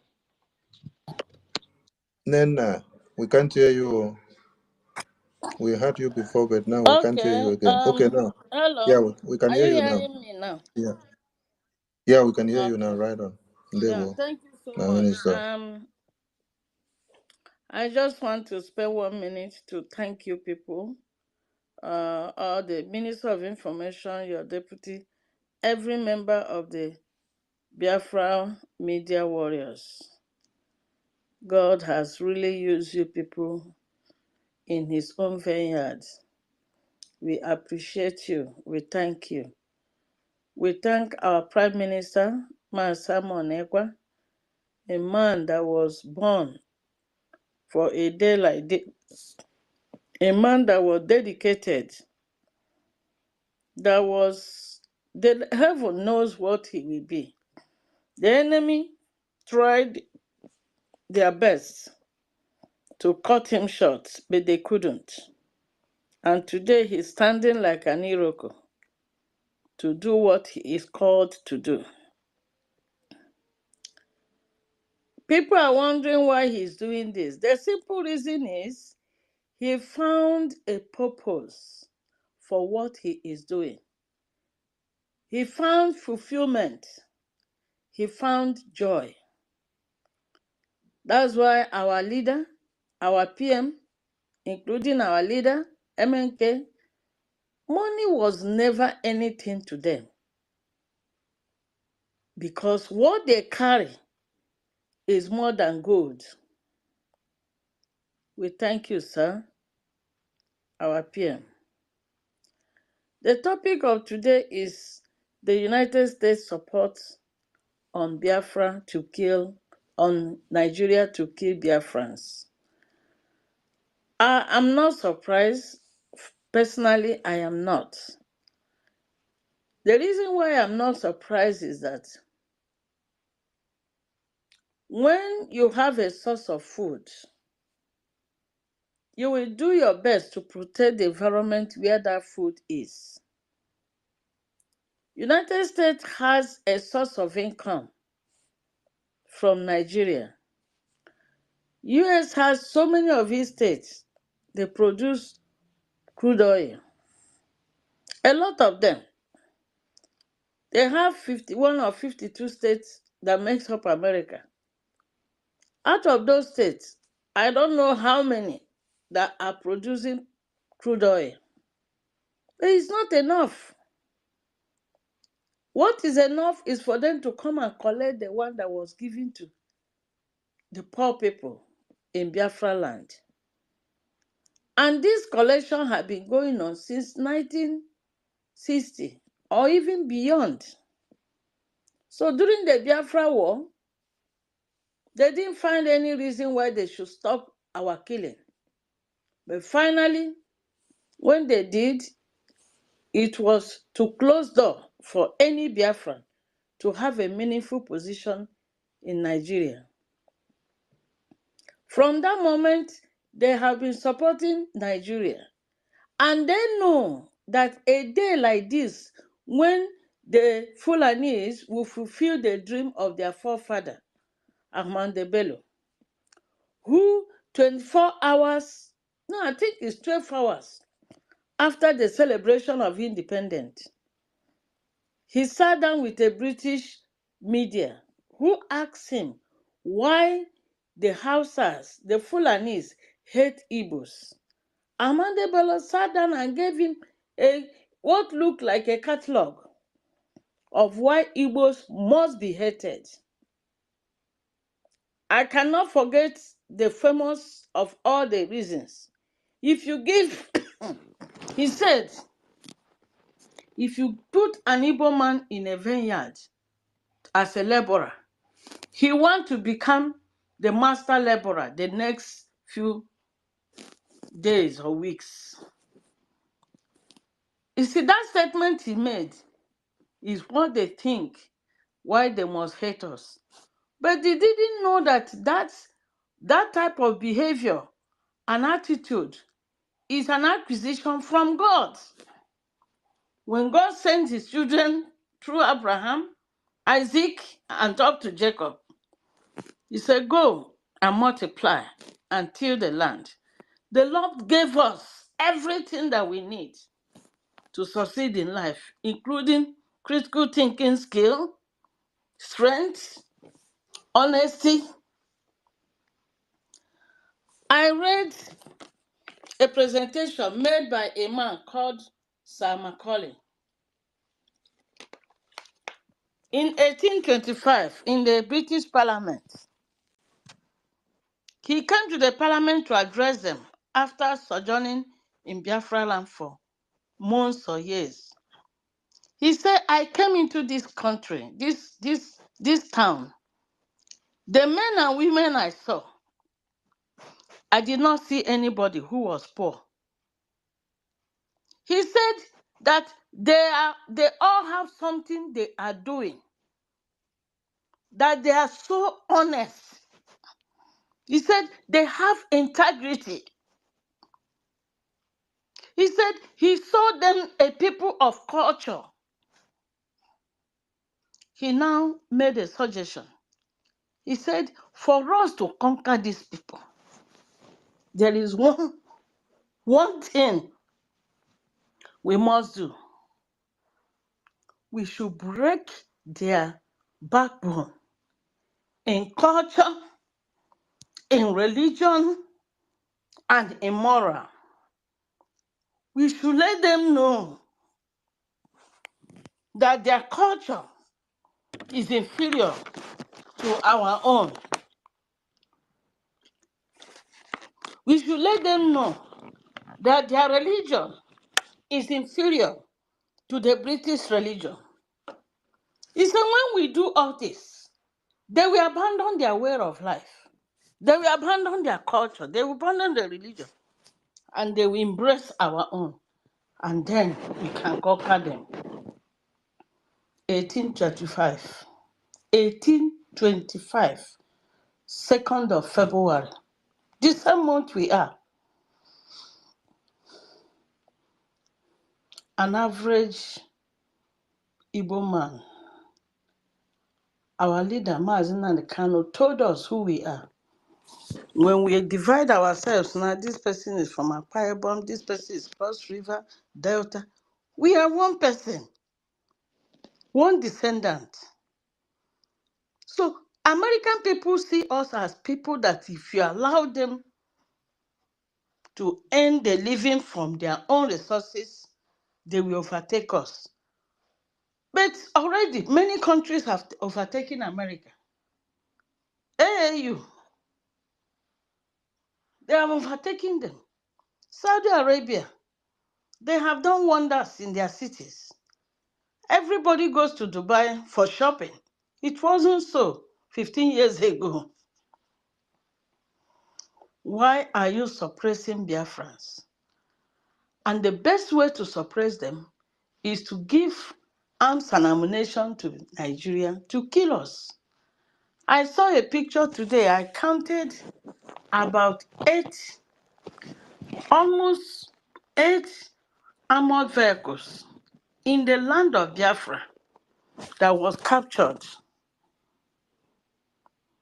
What looks like a camera.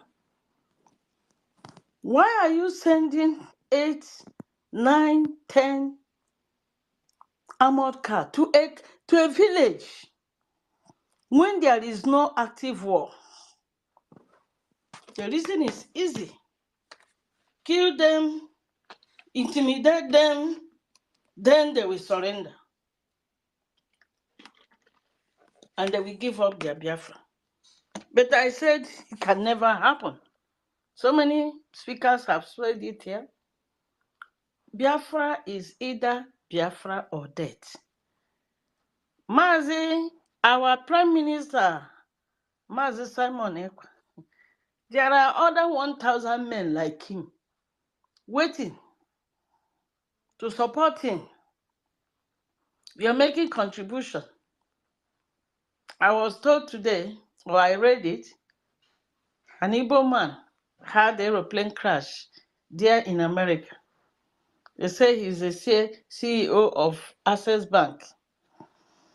And I read that he built a mansion that worth $1 billion, where everything inside the house is powered by Siri and Google. And he opened the house 2 weeks ago and took off for this visit, the journey he made, and he crashed in helicopter. Such men could power Biafra. Within weeks, Biafra will come. Such men could have given us enough money to buy at least one armored car. But every man, every woman that has money in Biafra land have refused to support us. They have all been bribed. And the type of bribery they do to them, none of us will know. America can call them and put dollars in their account. So they will not talk to us. But there is something our last speaker just said. Ahmadike have already made it clear that Biafra has been ordained and secured by God. He was only sent to go and collect it. Just like God has ordained Canaan land for his children. And when it was time, at least Moses was sent. At one point, Joshua took over. At one point, Caleb was there to support. But one good question is, did they reach the promised land? Yes, they did. They got there. They possessed that land. And after some years, enemies came and scattered them. But today, 12th of February, 2024, Israel is dwelling in the same land that was promised by God. That is why I know that Biafra will become a nation, whether Britain love it or not, whether America like it or not, whether EU likes it or not. We will fight, and we will fight, and our children will take over, and our grandchildren will take over. One day, the name of God, Chukwu Okike Abiama, will be glorified in Biafra land. Men and women who are helpless will see God himself fight our battle, because it is written, he said, be still and know that this battle is for God, not for us. That shall be our portion. 20 Tikano aeroplane, 100 tankers. We will destroy each, and Biafra will become our nation. Thank you all.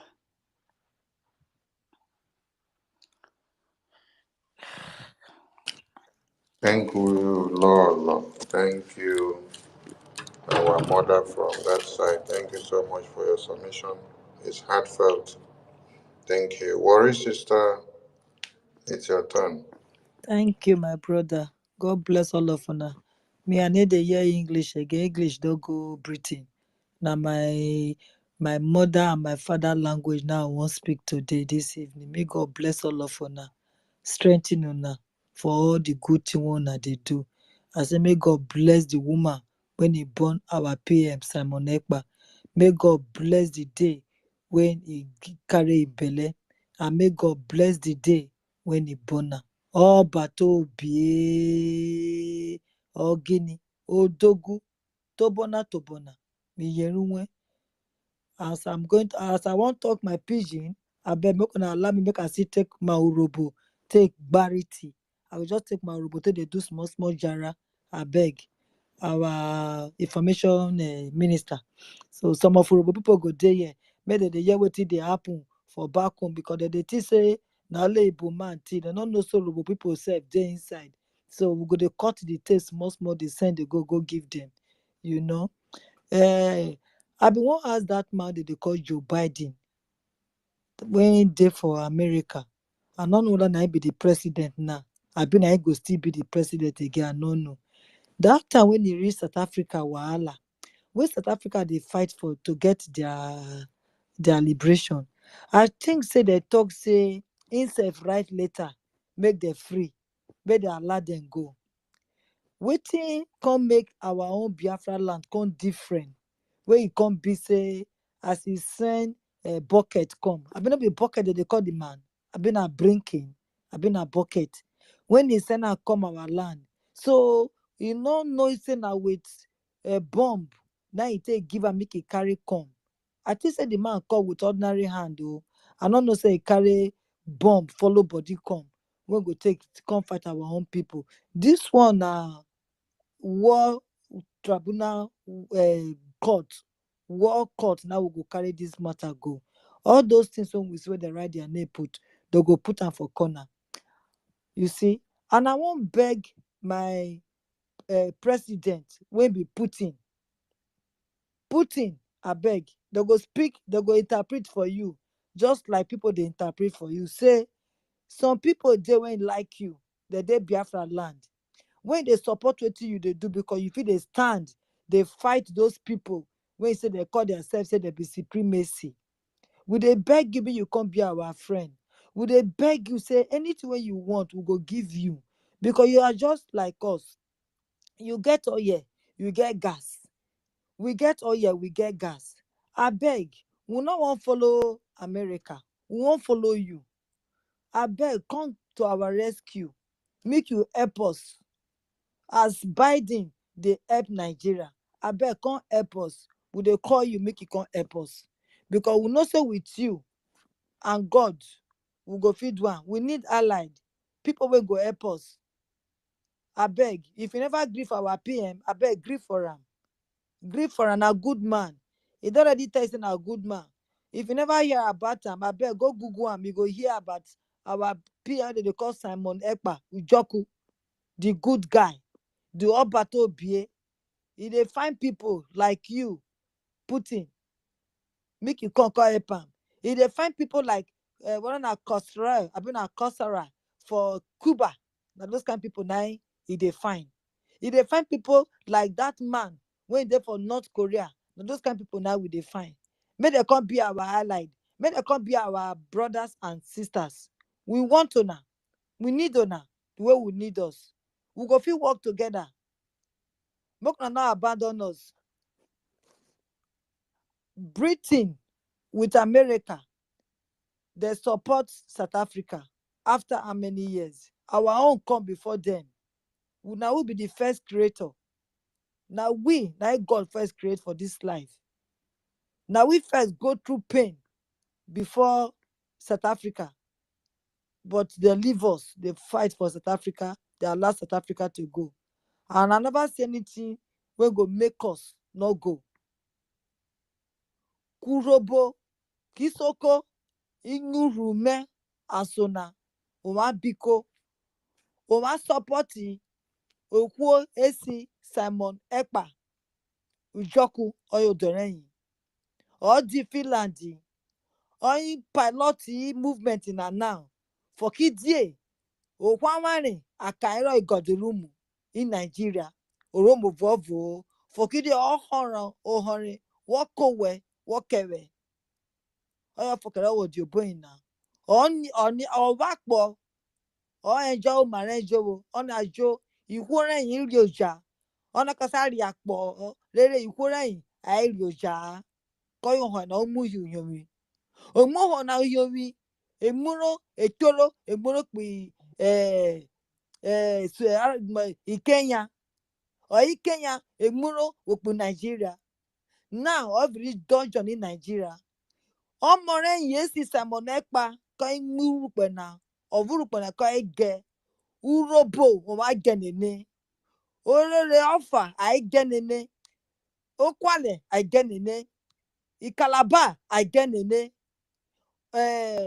bedelibo ai genene urobo isoko o wa genene esamari ivre agwa ekwe ema oboyin temete ai se pagwa eshare ai se pagwa fokide ema Fulani ai evre agwa na kide woke ru rere o agwa wan wo free from Fulani kon yi Simon Ekpa woke nene kon yi vote na kon yi woke ru wo must revote na rere agwa wena o wo free from Fulani wo vote Fulani na aka jiti kwewe kwemowe duwe kuyo mawe share na aka duwe okenana umurupena uneni Simon Ekpa of ohore nana komisoro meko wasule na kewe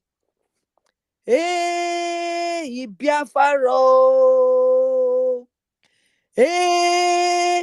Biafra nene osame emoru robo visoko Biafra na emoru robo visoko Biafra na eneni Simoni odore yi Simoni ọmọ ọghẹnẹ ọmọ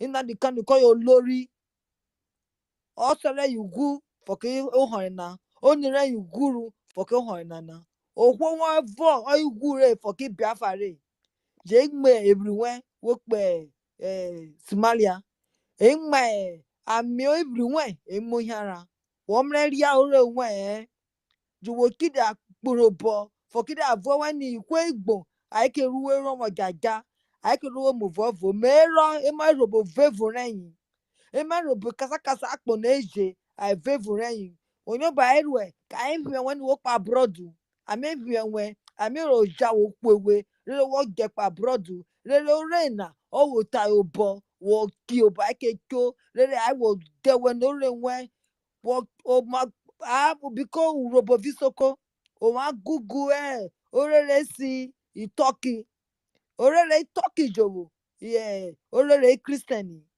but now oba Fulani ruen now Biafra land na eni eji with itoki ka igikwe Christian eje no okpe now okpe orere Muslim eni agono ruwe now neni Simon Ekpa oyin okwe se good man good guy eyesere okwe yibo Britain or modern awoke good guy so one nene this fight will not go stop here we go fight the fight and Biafra go come like our leader say it's either Biafra or Biafra nothing more if they lie make they go gather for that Nigeria where they go so now they know what they go as far as they not gather because of Nnamdi Kanu they shall scatter in 7 places they shall scatter in 1 million food wherever they gathered if they not gather because of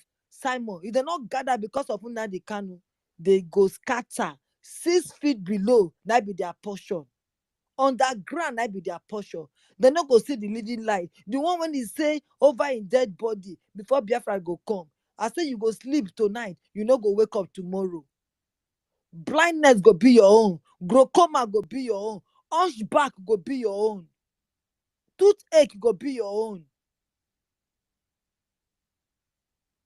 From now, they repent and give your life to Biafra. Now repent for the kingdom of God. You don't hear.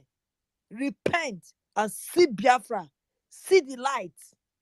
Not let them deceive you, say, Don't let them deceive you, say, because if I go bring her come, make everywhere scatter. Not let them deceive you. Now the same divide and rule, now they do so because of one tertiary money they don't give you. The ones when they guide their own pipeline, when it be your own, when it be safe now, you own now, you go enjoy past what you they get now. So, make all of now repent. Make now repent, make now follow Simon Ekpa. Not only money now they cry for, and make now vote. Only money that you need. He get people. He get plenty people who go fit fight for her.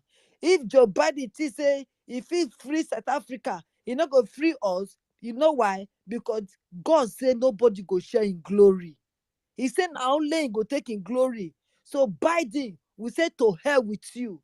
We can never give God glory to you. So you not go surprise say wait on now, money also now. God go make this Biafra come and all glory go back to Shuku Okike Abiyama. Now there now the glory go. We not they gather in vain. We not they sleep. God they see us. We they talk the waka. God they see us. To me, I feel say our leader now wilderness now he go. Just like when Moses go see God for that up mountain. When he come back, he change. He come back with something. Our leader will definitely come back with Biafra. Uroboma, when I see that song for Onyobo Mesoro, all Gene, or here can I hear? The Red Sea, or here, or open Irogi get the Nigeria. So for we now, our Yahwa, that to waka past the Red Sea is it don't divide the Red Sea for us. It don't open the Red Sea for us. Say, on our waka pass, as soon as they pass, they close Nigeria. The minute Biafra waka pass, enter Biafra land, the door to Nigeria will be closed. Under the sea go swallow them. Who get here make it here? We no go wait for them. If they send to send small bomb come to come fight us, and they pretend say that they kill us last time, say they won't help us, and they don't feed one. I pray make Trump enter. When Trump challenge them, they tell Trump say, may they give him 8 years. Trump no been get Biafra, but now they tell am say make he give una 8 years. 8 years to do wetin? To loot. 8 years to do wetin? To steal, to kill us, to drive us go exile. Make we dey run comot for our own country, dey go exile, so that the land go reach una chop. But e don end. The same way when I take rig Biden enter, the same way, but now God go put this man now, he go enter by the grace of God. It go be like now like magic. It go be for now eye like magic. You know, not go believe what go happen when that man go enter. Now miracle, another miracle again.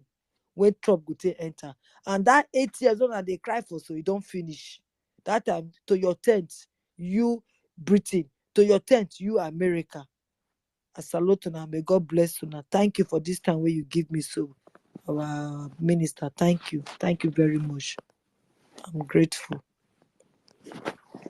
Hello, now they hear me? Hello?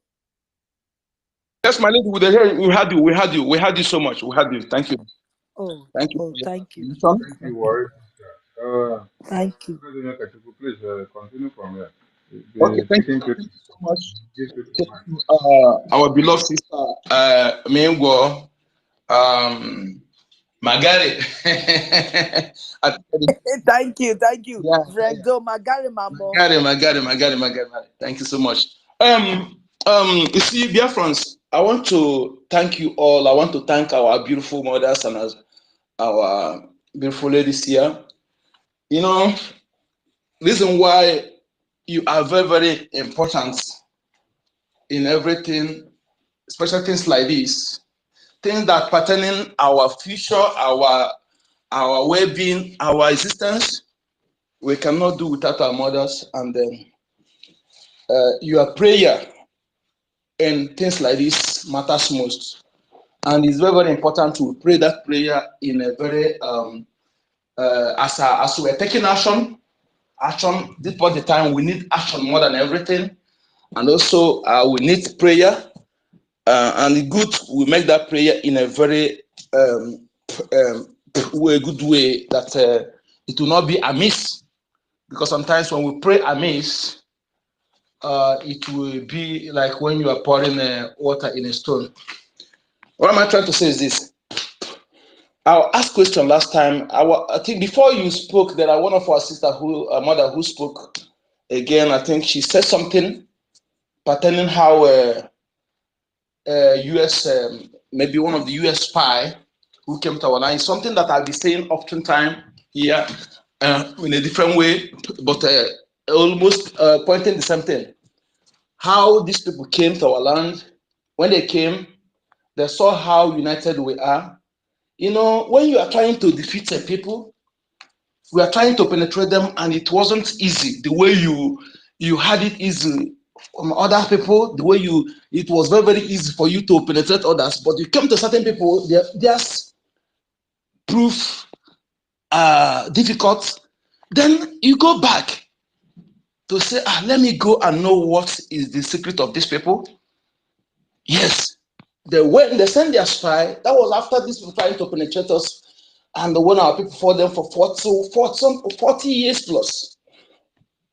Why they conquer, they penetrate other side within 5 years, within few years, maybe the others was so easy for them. So they had to find out. They send their spy to our land. You know, the place we see today, they tell you south, and south, this was in that article. Is a manually typed article, one of the, a report. I think the person was addressing Elizabeth I or somebody like that, but he was addressing a superior, his superior, either leader or a superior officer. He was telling them, these people, they are so united. It was found that Eastern as Igbo land. I have to tell you, when we are all one. Our mothers, anywhere they tie two-piece wrapper, we are one. We are one from the same taproot, from the same a tree with different branch, but with one taproot. Say these people, they are so united, they're so hardworking, they are so dedicated in worship of their God. They leave their door. In fact, they leave their doors open. Say they are so united, they are so hardworking. No beggar, no criminality, no beggar. After all this report about these people, then he made a suggestion. He said, for them to succeed in their agenda, they had to introduce to them outdated Western education and fake religion. You know, a point to what our sister said, our mother said, okay? You see, when we are praying, the progenitors of that land, that our land, the land of our ancestors, the progenitors, the ancestors, we cannot achieve anything in order to secure that land for enemy not to take over the land from us if we fail to acknowledge the ancestors of that land, whom make covenants with Chukwu Okike and Chukwu Odenit. Upon that foundation they laid, if we deviate from that foundation and begin to do that thing and thinking that we are going to fight and get that land without acknowledging them, I think we are deceiving ourselves. For example, as a mother today or parents, if you born 5 children today, maybe if 5 children speaking your tongue, they are doing your bidding, they are answering your name, suddenly they change their names, they change their tongue, they cut you off. They don't even remember your name, or they bear different names. Whether you are alive or dead, will you be happy as parents? If you will be happy, that means they will be happy if we did not acknowledge it. But if you will not be happy as parents, so I want you to know that soon we also will become ancestors. What am I trying to say?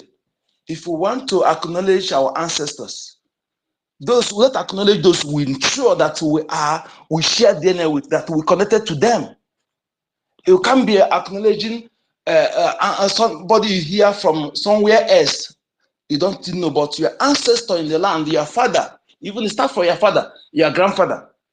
Yes, you're acknowledging them, because without them, if we fail, they are not, the spirit does not die, only the flesh die. They are in us. What I was talking about, there are some things we're doing today, we don't know, not even sure that we can do it, that he doesn't believe that he's the one doing it. I told you that the people that fought that 1957 wars, those pregnant women they killed, those children today, with some of them, those who are alive today, our grandmother today, they are in us. They are in us. We must acknowledge them. We must respect them. We must carry them along. If we have to reference or to eulogize anybody, any ancestors, they are the people. We call them by name. We can't be calling the name of those who don't even know whether they exist or not. But the ones we are sure they exist, let us begin to call them and carry them along. Through them, God brought us to this world. Through them also, we know God. God knows them. God brought us into this world through them. And we must also acknowledge them and praise them and appreciate their efforts. They discover all the food we're eating, all the spicy, all the vegetable, all the herbal remedy. They preserve that land through our generation. And it is our task, our responsibility, task rested on our shoulders to make sure that we hand it over to our children and unborn generation, and we acknowledge them, their effort, their sacrifice. They died, their heroic effort, their heroic display by fighting the enemy and making sure that they did not kill those who gave back to us. Because if within their efforts, those who gave back to us wouldn't have do so, maybe they die. So we must pray in a way that it will be in line with what we're doing. So that our effort, because our Lord and our mothers, their genuine prayer, effort in praying, God acknowledge it. At the same time, in freedom fighting, emotion is not allowed. Emotion, you have emotion, you keep it, make it private, secret. Emotion doesn't come public in freedom fighting. Our men on ground don't need emotion. Emotion. So those things it make them doesn't good for them. What they need is brave voice that will be gingering them to do more, not emotion.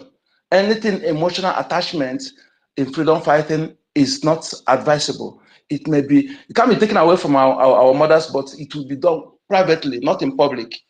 Please, our beautiful mothers and ladies, your power is indeed we can't do without your power. I remember how you dealt with these invaders in 1929 to 30, what the tigers about women riot, but that was revolution. You did indeed show them that yes, you are the first women that handle leadership position. You know, when you go and see who led that, it was Margaret Ebo. Margaret Ebo, go there, you see Robo Chekri women. They gather in Aba. Margaret Ebo from Kosovo, Akwa Ibom, or he led that Aba women revolution where they dealt with these invaders with their warrant chiefs. The same thing they are doing today, like all these politicians, all these criminals. Those criminals, those who have questionable character, they trick them into criminality and they use them. They want to use them to dominate our women. Then our women rose up and said no. That was why indirect rule didn't work in our land, in Biafra land. But it worked very easy in other region, because we are people that one person cannot just say, and we need people, we need everybody opinion. Everybody opinion matters. Our women, our mothers, our youths, everybody. That is who we are, and they never change. Our goal is to win. We are nothing, no in between. We are going to be victorious decisively in this battle. Winning a victory is ours. And remember, closer the victory, tougher the battle. But a winner does not quit, and a winner does not quit, and a quitter does not win. So we are a winner, and we can never quit till victory is assured. Thank you so much. My name is Zoeka Chuku, aka code number.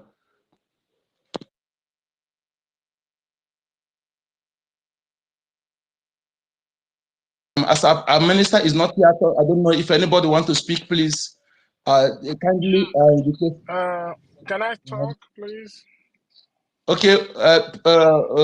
Okay, you can have the mic. You have the mic, sir. Thank you. Good evening, great Biafrans. I know what we are displaying right now is the true resilience of a freedom fighter. And Biafra called and you all answered. It's because of... Chukuma is speaking. I can't hear him. Can anyone hear him? Yeah, I'm speaking. I can Maybe hear Yinka, can you hear him? Yes, I can hear him, sir. I can hear him. I think. Yes, we can hear him. I can hear him, sir. Okay. Let him continue. So, Biafra called and everyone answered. You know, the enemies thought that by kidnapping our leader and keeping him away from us, hiding him, they thought that they killed everything. They even boasted, they bragged. But today they are crying. Today, dollar now is over 1,500 in the zoo. But I just want to tell them that this is just the beginning of their suffering. Because we need the zoo to suffer more so that we can leave that evil entity. And with what America and Britain and the EU are doing, we're not surprised. Before our leader was kidnapped, he said, we have so many mountains to climb. But he wasn't telling us this for us to be scared, but for us to prepare ourselves. And one thing I want we all to know, Biafrans, most especially those of us living there in diaspora, with what America and Britain is doing back in our homeland, it shows that whether you're a citizen or you're a permanent resident holder, wherever you are, it shows that that document don't mean nothing. And that document can be taken away from you. And as we can all see, there's a growing wave of neo-Nazism growing up in the Western world. Because you can see with what this corrupt American presidency, Joe Biden, is doing, he's bringing more economic hardship. And the real people, the real citizens of the land are beginning to grumble. And before you know it, they'll take you to the street and start asking that all these foreigners, all these people that have come and nationalized in their own country should stop getting the kind of benefits that they are getting because they themselves, the owners of the land, are suffering. And by so doing, that leads to neo-Nazism. So I just want to tell each and every one of us, we might feel that we are living in diaspora. Oh, you are living a good life. You have good roads. You have good electricity. You stay in a good house. That does not guarantee your safety. That does not guarantee your freedom. Because one thing I need you all to know is that when these people rise up, you're going to be in danger. And to United States and to UK, to EU and the rest of them and their cohorts, and also to the zoo, I want you all to understand that this generation of Biafra that you are dealing with, it's one hard nut that you cannot crack. And I know from your own saying, you people say that change is constant. So I don't understand why you people don't want to embrace this change that is coming, this wave of change that is blowing. But you know what? Like they always say, people, when they get greedy, when they get selfish, they let greed take over them. And before you know it, they don't know what they are doing no more. Because I know for so many years, you people have exploited Biafrans, exploited African, you have stolen from them, You have plundered them. You stoned them based on natural resources wise. You've exploited them based on human capital wise. You've exploited them based on brain resources wise. Technically, your whole land was built by Biafrans and black people, black Africans. And you have eaten so much that you people have grown so arrogant and so greedy and think that the world revolves around you. But I want to let you all know, most especially United States. And if you guys are a good student of history, you should know that no empire has ever lasted forever. Every empire that goes up always comes down. Right from the Roman Empire to the British Empire to the Ottoman Empire to so many of them that has come and gone. Even the Babylonian Empire, all of them has come and gone. Because they begin to deviate and they started to feel like they are God. And that's why God humbled them. And to America, you people should better trade with caution. Because where you are putting your hand, where Britain is leading you guys to put your hand in, is gonna bring your destruction. And I want you all to know that this generation of Biafrans are different. Because Chukwokika Abiyama sent us a prophet in the name of Mazi Nnamdi Kanu. We were just all like ignorant Biafrans that our mind has been bastardized, that they've made us accept abnormal to become normal. But because of the love Chukwokika Abiyama has for us, and because of the work he want to use we Biafrans, who are his children, who are his direct descendants, to do upon the face of this earth, he sent us his prophet Mazi Nnamdi Kanu. Mazi Nnamdi Kanu came, picked us all. He started to teach us. To teach us about who we are, about why we need to get our freedom. By his teaching, our mind got liberated. Then after that stage, then he was taken away from us. But before he was taken away from us, he told us that not to worry. This has to happen in order for the whole circle to complete. Then came the Joshua of our generation, who is our prime minister, who is even much more deadlier. He's a good guy, but he becomes more deadly when you mess with his people. Then the reunification process of all the children of Chukwokika Abiyama, of all the tribes in Biafra. Then he came, and the reunification started. And now that the reunification has been completed, like you all know, they say, united we stand, divided we fall. Now that we are united, now we are marching towards our liberation. So, are you going to tell me in your wildest dreams, the UK, America, EU, the zoo government, Fulani terrorists, are you going to tell me that in your wildest dream, you are going to defeat this generation of Biafran, having have to go through the process to get to where we are? It's just like a sword. Before a sword is being produced to its finished stage, it goes through different series of heating. It goes through different processes to get to where it is. That's why at the end, it becomes a very strong blade that can be used to cause havoc. So, are you telling me your wildest dream that you are going to defeat this set of Biafrans? Let me tell you something. Whatever you are doing, it can't stop what we are doing. It only makes us stronger, and it makes us more determined, and it makes us more angry. And like I know, for the United States, what you are doing, I know you might not you are not doing it out of ignorance, or maybe because you're following Britain, but because of your selfish interest and your neo-contendency. That's why you're doing what you're doing.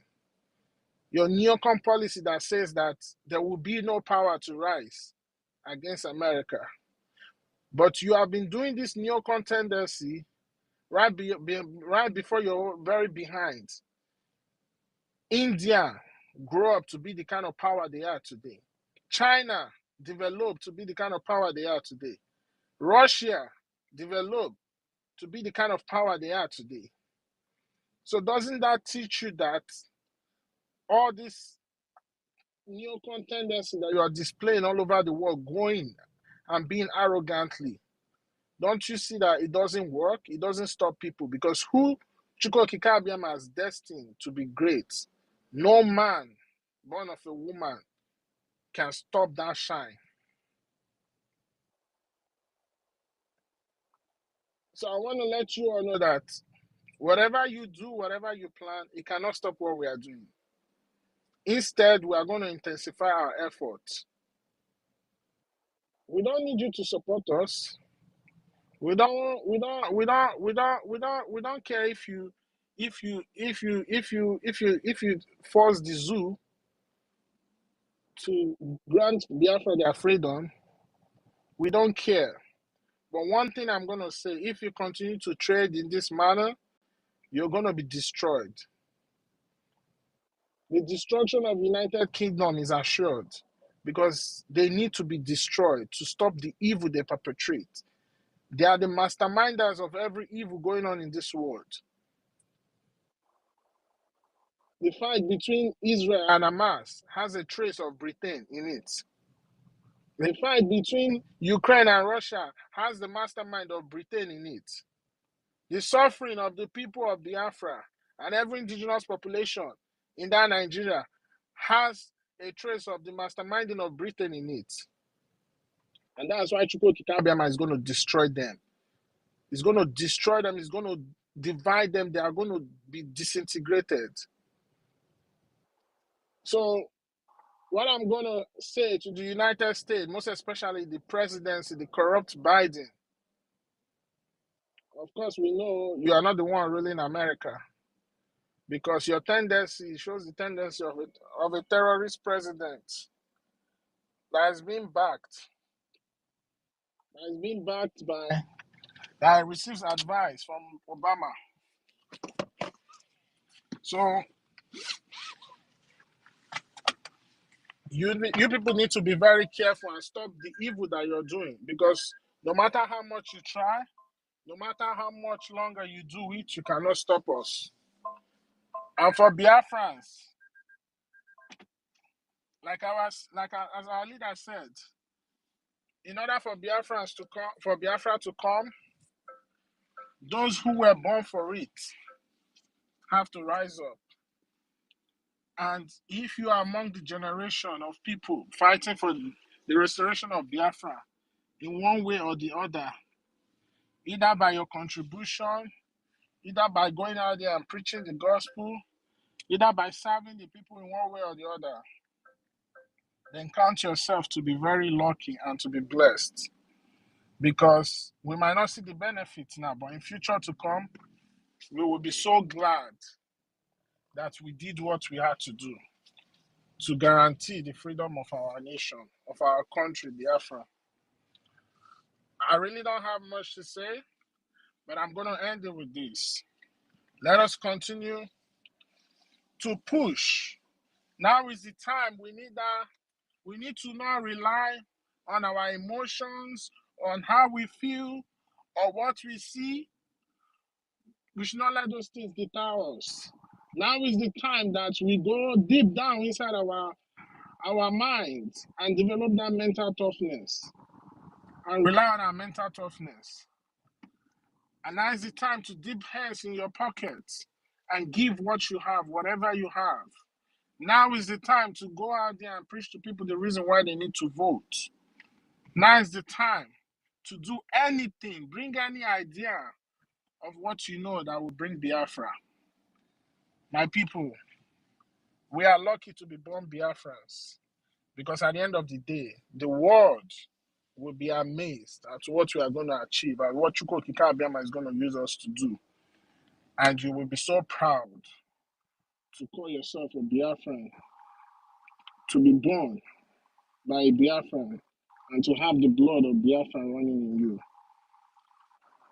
We are the first people. We are the center of the world. You all started at the center of the world. And we are going back to that center. And through that center, the light will shine. Thank you so much, everyone. I may Chuko Kikabiana bless each and every one of us. You see.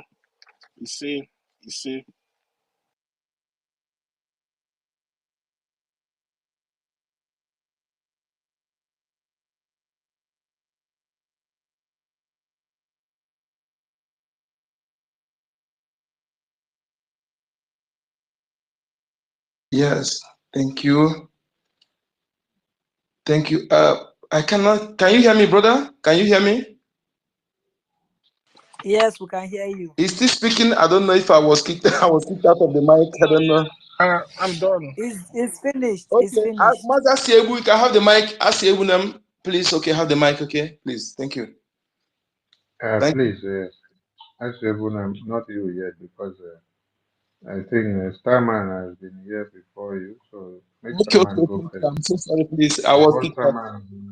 Yeah. Starman go vex for us, we don't use in time give another person.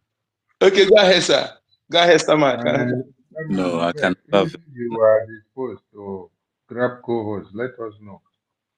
We need somebody to grab co-host because Mazenye Kajuku network is not allowing you. Yes. Please, anybody can grab the co-host, okay? I can't co-host, I don't know, but I will try this soonest. Yeah. Starman, is your turn. Now grab my first. Yeah, Mazi Akwarawa, good evening. I can never be vexed when, evangelism is being done. So, I was myself, taking in what I could take in. But first things first, greetings to all Biafrans, greetings to you, Mazi Akwarawa, the host, and the media team, and all other Biafrans, especially, those here and in the audience. Yeah, I remember Blinken's visit. I remember the speech he did with that Fulani guy. Can't remember his name, or even I think it was someone from the foreign ministry or whatever, and they were just talking air, Starman, before you continue, are Yeah. you disposed to grab the co-host? I was doing something, Sha, but I was still paying attention. I think I said can co-host, sir. Otherwise, I I'll. say, you have good Please, network. I can't. Please, I can't. I'm not. I can't. Okay. Okay, I will. Yeah. Oh, yeah. Please. Okay, let's continue. Starman, continue your submission, please. Okay. Yeah. So, but with the Americans or with Anglo-Saxons generally, these are people that always speak from two sides of their mouth. Everybody they've ever dealt with, everybody around the world throughout the history of the Anglo-Saxons, expanding from Northern Europe, every single person they've come across and dealt with has always had the same complaint that these people always speak from both sides of the mouth. In fact, there was one Native American chief that described them. He said, white man talk with fork tongue, as in, like those snakes that they have their tongue splits in two. So, as soon as I saw Blinken, I knew, what did they speak about in the background that obviously they're not going to tell us? Because I've already, been paying attention to a lot of things going on in the background before then.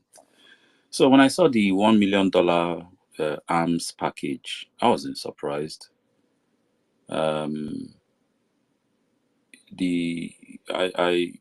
Obviously the highlight of the package was those helicopters. Obviously, because the Torcanos didn't work, so they have to give them something heavier. But even at that, like I said earlier in one other space, I'm not really worried about helicopters. It's easy. They are easy to ambush. You just need to know what you're doing. But like I said, I wasn't surprised because I've been seeing a lot of the background brewing from 2011. I realized that there was going to be another major global war, and I started paying attention since then. And a lot of people might not realize it, but Africa is going to be the front line of that war. And that's why you see all this maneuvering you see today on the continent, from France to America now. And of course, Britain is there. It's just that those ones, they know how to hide. They know how to do their own corner that you don't really know until, it's until it's too late. I don't know if any of you heard about this particular incident when it happened. During Theresa May's premiership of the UK, I remember watching news one evening. They said something leaked from Theresa May's government. And apparently, they said the defense minister at the time, a guy called Gavin Williamson, something leaked. Apparently, this guy was drawing up plans on how to destabilize Africa using non-state actors and to create a pretext for the British army to go back into Africa. And in this leak, there were 5 African countries mentioned. You remember how the Americans, there was their own leak listed 7 Arab countries: Syria, Sudan, Afghanistan, Iraq, Iran, Libya, and I think there was one more, I can't remember. And through to that list, America has invaded. I think they are now on the 6th country on their list of 7. Well, the UK zone was 5 countries. So there was Nigeria was there, of course. Nigeria was there, which is why you see the whole Boko Haram terrorism and all that. Zimbabwe was there, Kenya was there, and hey, it's not. You shouldn't. I mean, when I found out that Britain had a massive military contingent in Kenya, I wasn't surprised they arrested him. In fact, I knew that Britain was behind it. They knew that obviously they're not going to grab him in the UK. That will raise too many red flags. But the fact that he went to Kenya, where they had operatives everywhere, so as soon as I found that out, I kind of realized why Kenya was the wrongest place to go. But anyway, so the plan was to destabilize Nigeria, Zimbabwe, Kenya, and Egypt. And there's one more, I can't remember, but there were 5 countries in Britain's own list. And then I don't know if any of you was also aware about, I think this is about a year and a half or 2 now, when the Americans came up with this, just after I think it was just after one of the coups in Burkina Faso or Mali, but there was an incident that happened there, and the Americans came up with this new bill called HR 7301. Now, this bill, the Americans claim, so the Americans claim that they need to go back into the continent of Africa to check Russia. So basically, they were using Russia as an excuse. And then they listed a lot of things they needed to do. Like obviously, they're not going to spell it out, but that. Well, the bill is there even. Yeah, I wish I could remember I think it's 7301. So you could even read it yourself. But that obviously the plan was to go and maintain their puppet presidents on the continent, subvert and arrest any development that's meant to go down, because the American empire, as someone spoke earlier about, it being 248 years this year, and out of that, they've only had 16 years where they weren't making war on anybody. The American empire is actually on its last legs, and when an empire is about to collapse, in as much as that's when they are most vulnerable, that's also when they're most dangerous.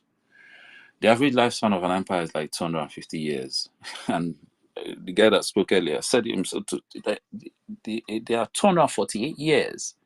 Now they've still got a couple of years of decline left, but I doubt it's going to be longer than a decade. In fact, I predict that within the next 5 years, the dollar will no longer be the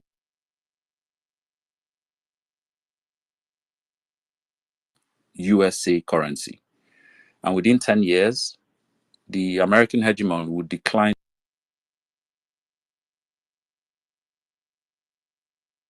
That's why they are going around the whole world fighting this decline, even though the decline is terminal. The decline is baked into the fact that their money is fiat, backed by nothing. And that money has reached the end of its lifespan. It's lost 98% of its value. So the decline is terminal. There's nothing they can do. But you can clearly see that as they see themselves going down, they're trying to. It's almost like that thing in Nigeria. They say, if I can't drink the gari with you, then I'll pour sand inside. So as they're going down, they're trying to, pardon my words, but they're trying to fuck it up for everybody else. Do you know why? Because remember, for America to have risen, do you know how many crimes against humanity America, even starting from the building of America itself, the native Indians, that their land was stolen and they were genocided. Then to build the America, these same Anglo-Saxons were so lazy, they couldn't even build it themselves. They came to Africa to start packing slaves. After packing slaves to build it up for them, they now start colonize, even though they claim this, oh, we're a republic where all man is equal and this and that, even though they told the slaves were only 3/5 of a human. But then they forgot about all man being equal, and they start colonizing the rest of the Americas with their Monroe Doctrine. And like I said, what's happening today, as the Americans, they see themselves, they know they're going down, but they are afraid and paranoid. They know they've committed crimes against humanity, against so many people, that they're afraid that if they go down and these people are strong, they will be punished. You see, China, every time that their president Xi Jinping says reminds Anglo-Saxons the century of humiliation, if you notice, the Anglo-Saxons, they start freaking out because they know China wants revenge. And this is why they are so even to free us black people. Someone spoke about South Africa earlier. The reason Biden spoke up about South Africa was because after the Second World War, the Americans told all the European colonial monsters that they should stop doing this open, in your face, pointing a gun at you on your own land colonialism. That it was spoiled because one of in fact, it was what led to the 2 world wars. Germany wanted her share. Germany missed out on this on the profit of slavery. By the time they were now starting colonialism, Germany, that's why Germany called the Berlin Conference. Japan wanted her share. So the Americans, after the Second World War, were like, okay, look, you European guys, you have to stop this colonialism stuff because it's giving other people ideas of imperialism.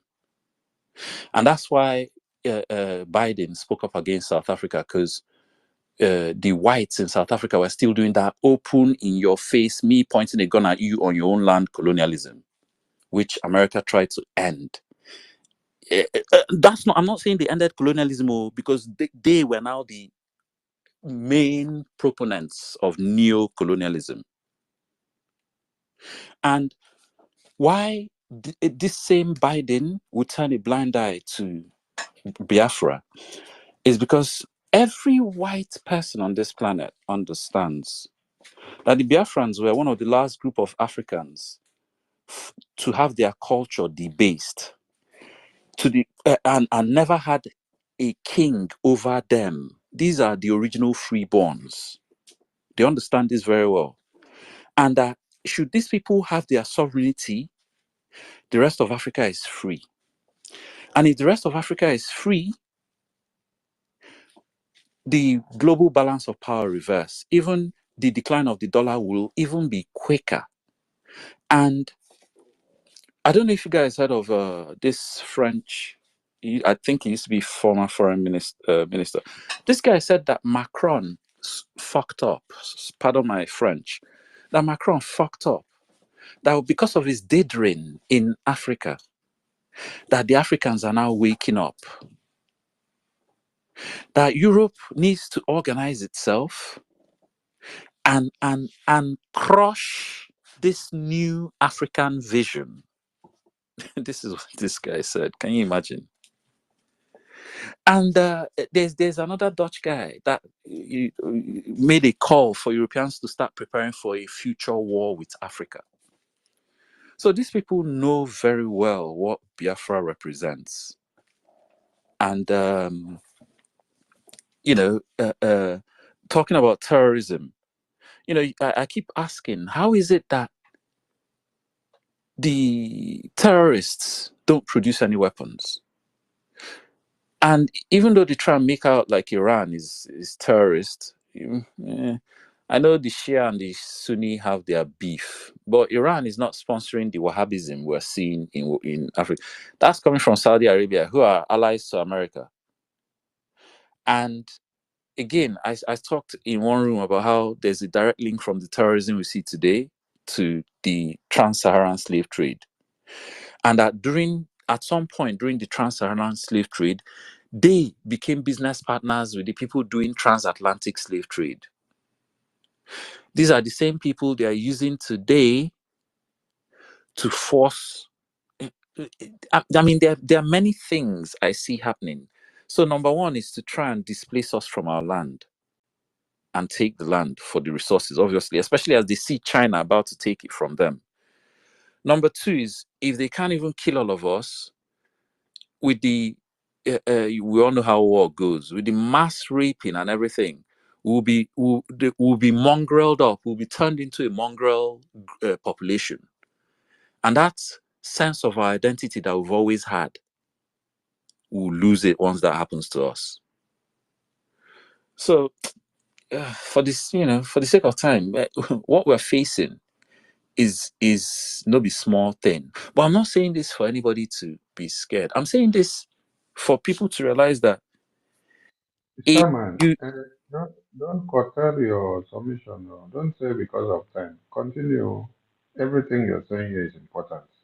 It's education to us and to others that may not know. The Biafran awareness is to open the eyes of everyone. Let them know what they don't know. Let them understand what they don't understand. Expose everything that you know you can say about the Americans, the UK, the Europeans, all the criminals in the international circle. You have the time. Right on. Biafrans are here to create awareness. Thank you, Wanni. Thank you very much. I was going to say something, but I mean, there's so many things to say, even. But I'll try and carry on. Look, yeah. I'm not saying this for anybody to even be afraid. Oh, what we're facing is too big. No. If anything, I'm saying this because if we don't fight back now, within 100 years, they would have pushed us to extinction. Within 100 to 200 years from now, they would have pushed the black people on this planet to extinction. And there are several, I can give a whole host of reasons why, if we don't fight now, we're gone. So apart from the fact that they're pushing us slowly into extinction, number two, if we don't fight now before they, which is not us, the Biafrans, they connect that pipeline to our gas. Hi, oh boy. And they start sucking the gas. Is it that time you now want to start fighting? Forget it. That one, they'll be killing you like flies and nothing will happen. As long as they are concerned, the global economy must continue. They need your gas. That gas must continue flowing. We must stop them now, before they connect that gas. If they connect it, it's over. It's game over. If they connect that gas. And, I remember when I first heard that they used Biafra's oil to fight Second World War. I couldn't believe it. And I did some more research. I found out, wait, hold on. So if they discovered the oil in 1906, that means they even used it to fight First World War. And I realized, Biafra's oil and gas is as strategic to Britain as Saudi oil is to America. No wonder Britain told Trump that thing they told him, that he should give them 8 more years.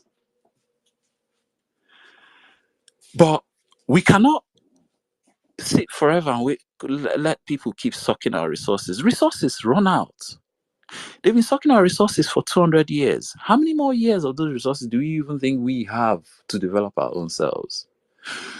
I even hope there's enough money, oil money, left to raise enough money to even just clean up those parts of Biafra land that have been devastated by oil. Do you even know that that oil has so gotten into the food chain, not even just the rivers now, even the farmland? It has entered the food chain.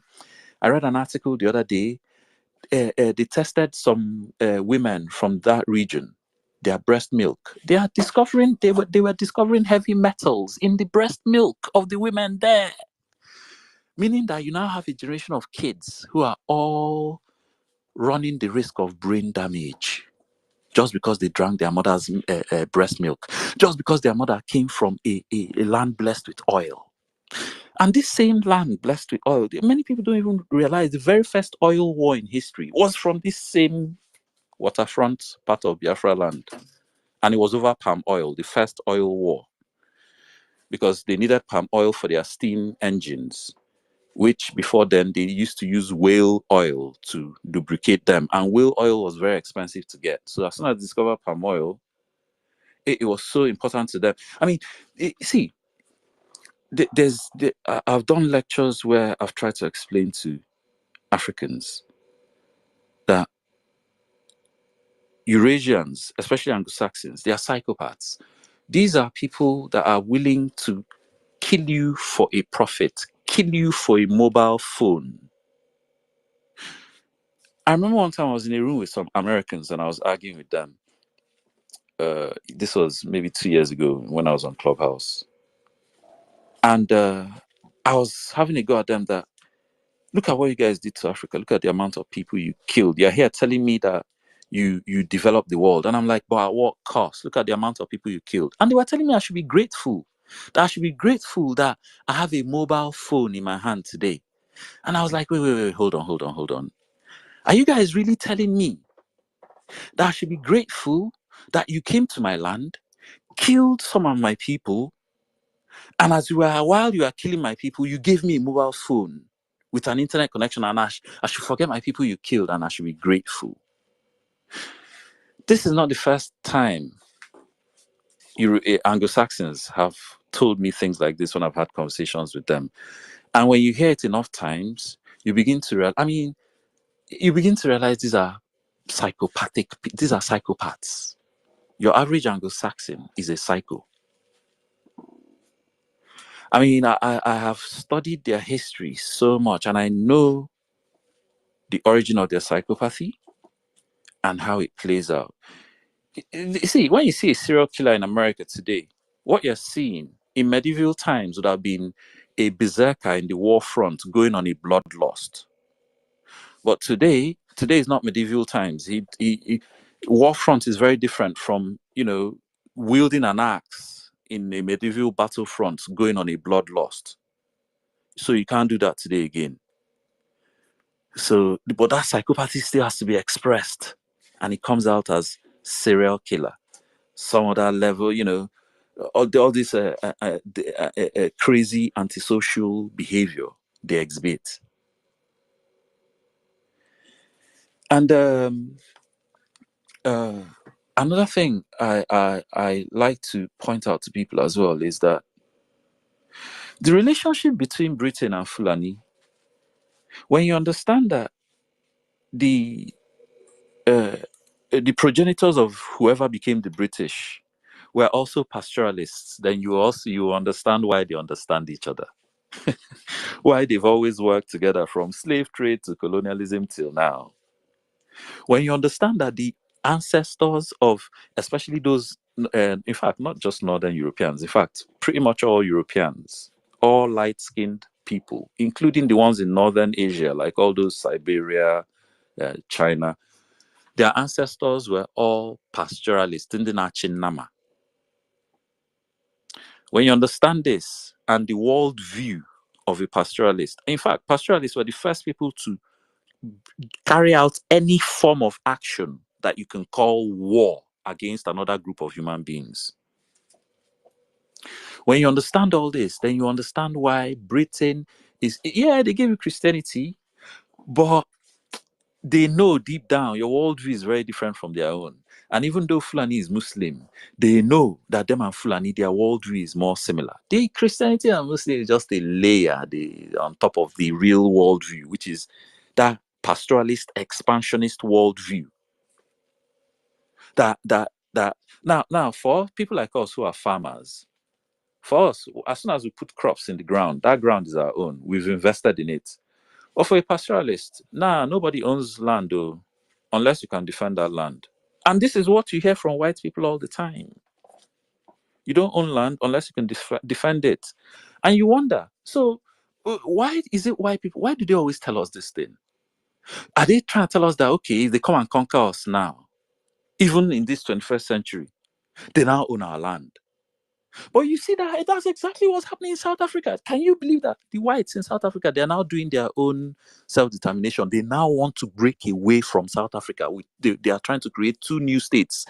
Cape something? I can't.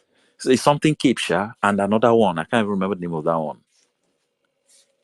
Basically, they went to somebody else's land, conquered it, and you see, when white people say conquer, we Africans, we need to.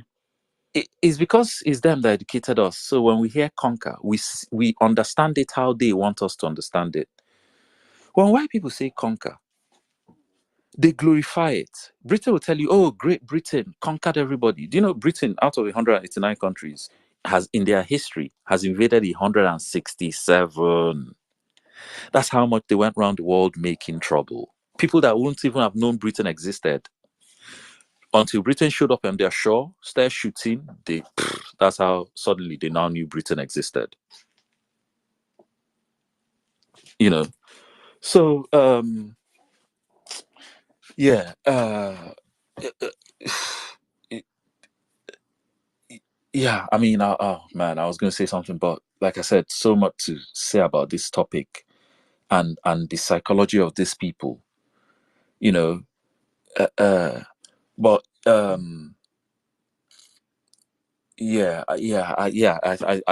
did speak about Joe Biden and him supporting South Africa, but they're not going to support Biafra. Like I said, Joe Biden spoke up for South Africa because they wanted the world to stop seeing white people openly oppressing black people. Because, of course, you know, that kind of thing breeds revolution. And then the white people stopped, even though, you know, those ones, they only handed over political power, which is pretty much what African independence is. They just gave us political power, but maintained the economic power. So all these, I don't know if you guys ever heard about WikiLeaks Nigeria, because there was actually a WikiLeaks Nigeria section. You know how they have a deep state in America. Nigeria has deep state too. Guess what? Nigeria deep state. Now Shell is at the very center of it. Shell pulls the strings of Nigeria. Do you know Shell has their own prison and their own police in Nigeria that can arrest people and imprison them without even them notifying the Nigerian police first?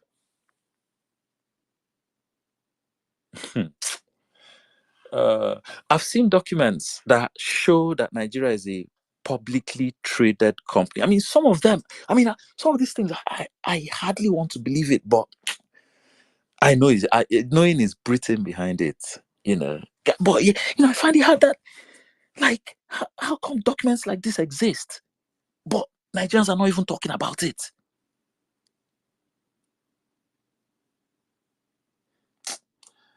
But yeah, we're like I said, I've not said all this for us to be fearful. This is our greatest opportunity. Their empire is weak. In fact, it's crumbling.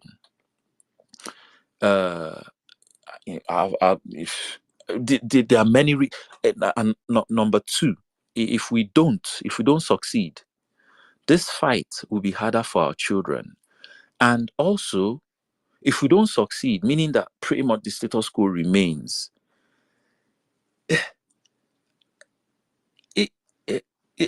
I don't know how other people see the struggle Black people as a whole have been through. But I see, if this status quo remains, within the next 200 years, there'll be no more Black people on this planet. And let's not think it can't happen, because it's happened to the Native Indians. Those ones, Native Indians can never recover again to repopulate America. They are gone. It has happened to Australia Aborigines. Those ones, there's only 1% pure Australia Aborigine left. And Starman, when you're talking about Biafra, I beg, that word, if we don't succeed, make that one, no, they always come up. Because if you come out, you're trying to gather some firewood from Biafrans. No. I'm just trying to emphasize why we must succeed.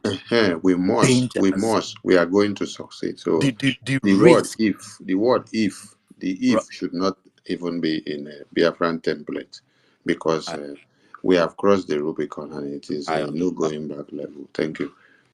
I understand. Yeah, I was just trying to highlight the magnitude and how imperative the task we have.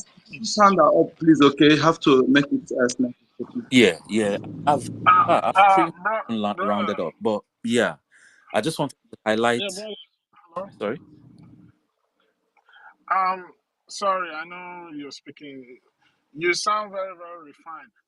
Please, I don't know if this is the right time to ask this question, but speaking about what you spoke about these people and their psychopath tendency, because I work on the psych field, and I noticed, like, when a Black man is mentally ill and when a white man is mentally ill, it's two different ways. I want to understand, being the fact that everything came from us as the first people. Did these people actually come from us, or was somebody created in a different place? And because I'm still trying to understand where this white came from. Okay, this one will take us into science, like origin of man and all that. But yeah, I mean, that's where you'll even find the answers. So we all know that Homo sapiens are the dominant humans on the planet today. But before Homo sapiens, there were supposed to be some other types of hominins that were similar to humans. And the popular one we all know about is the Neanderthal that lived in Europe, that when the first Homo sapiens, the modern humans, left Africa, they met the Neanderthals, interbred with them, and their genes intermixed. And that is why today I'm sure we've all heard that Oyibo people have 4%, 2 to 4% of Neanderthal DNA mixed in with their human DNA. Now, I think this is the first, to understand Oyibo madness, this is one of the first things. Now, I'm not doing this even to sound like how Oyibo used to sound when they were saying we're monkeys and this. No. I'm doing this just because I remember when I was studying the way Neanderthals behaved, their Neanderthal culture.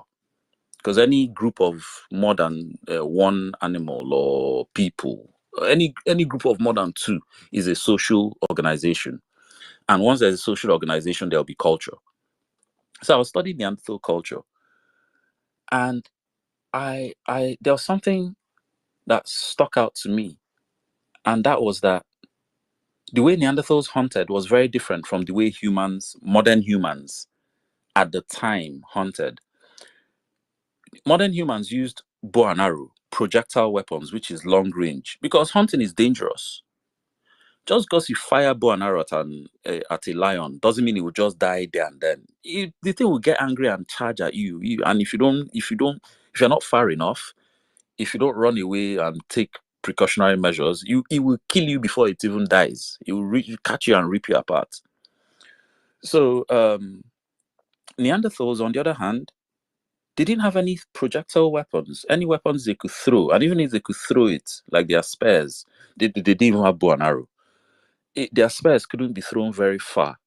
And the spears were designed for running up to whatever you're hunting and stabbing it. Now, like I said, hunting is very dangerous. Neanderthals hunted mammoths. And a mammoth back then, even though they're extinct now, mammoths are like 1.5, 2 times the size of an elephant. And they used to run up, they didn't used to throw their spears at the mammoths. They used to run up to them and be tricking them with the spear. And sometimes the mammoths will, as it's struggling to survive, will crush some of them, because a lot of Neanderthal bones that have been discovered, every single one has broken bones. So if you try and imagine back in that time, watching a Neanderthal hunting as a modern human, as you being a modern human, watching a Neanderthal hunting a mammoth, something bigger than an elephant, running up to it and tricking it with stick, you think that guy was crazy. You think the Neanderthal was a psychopath.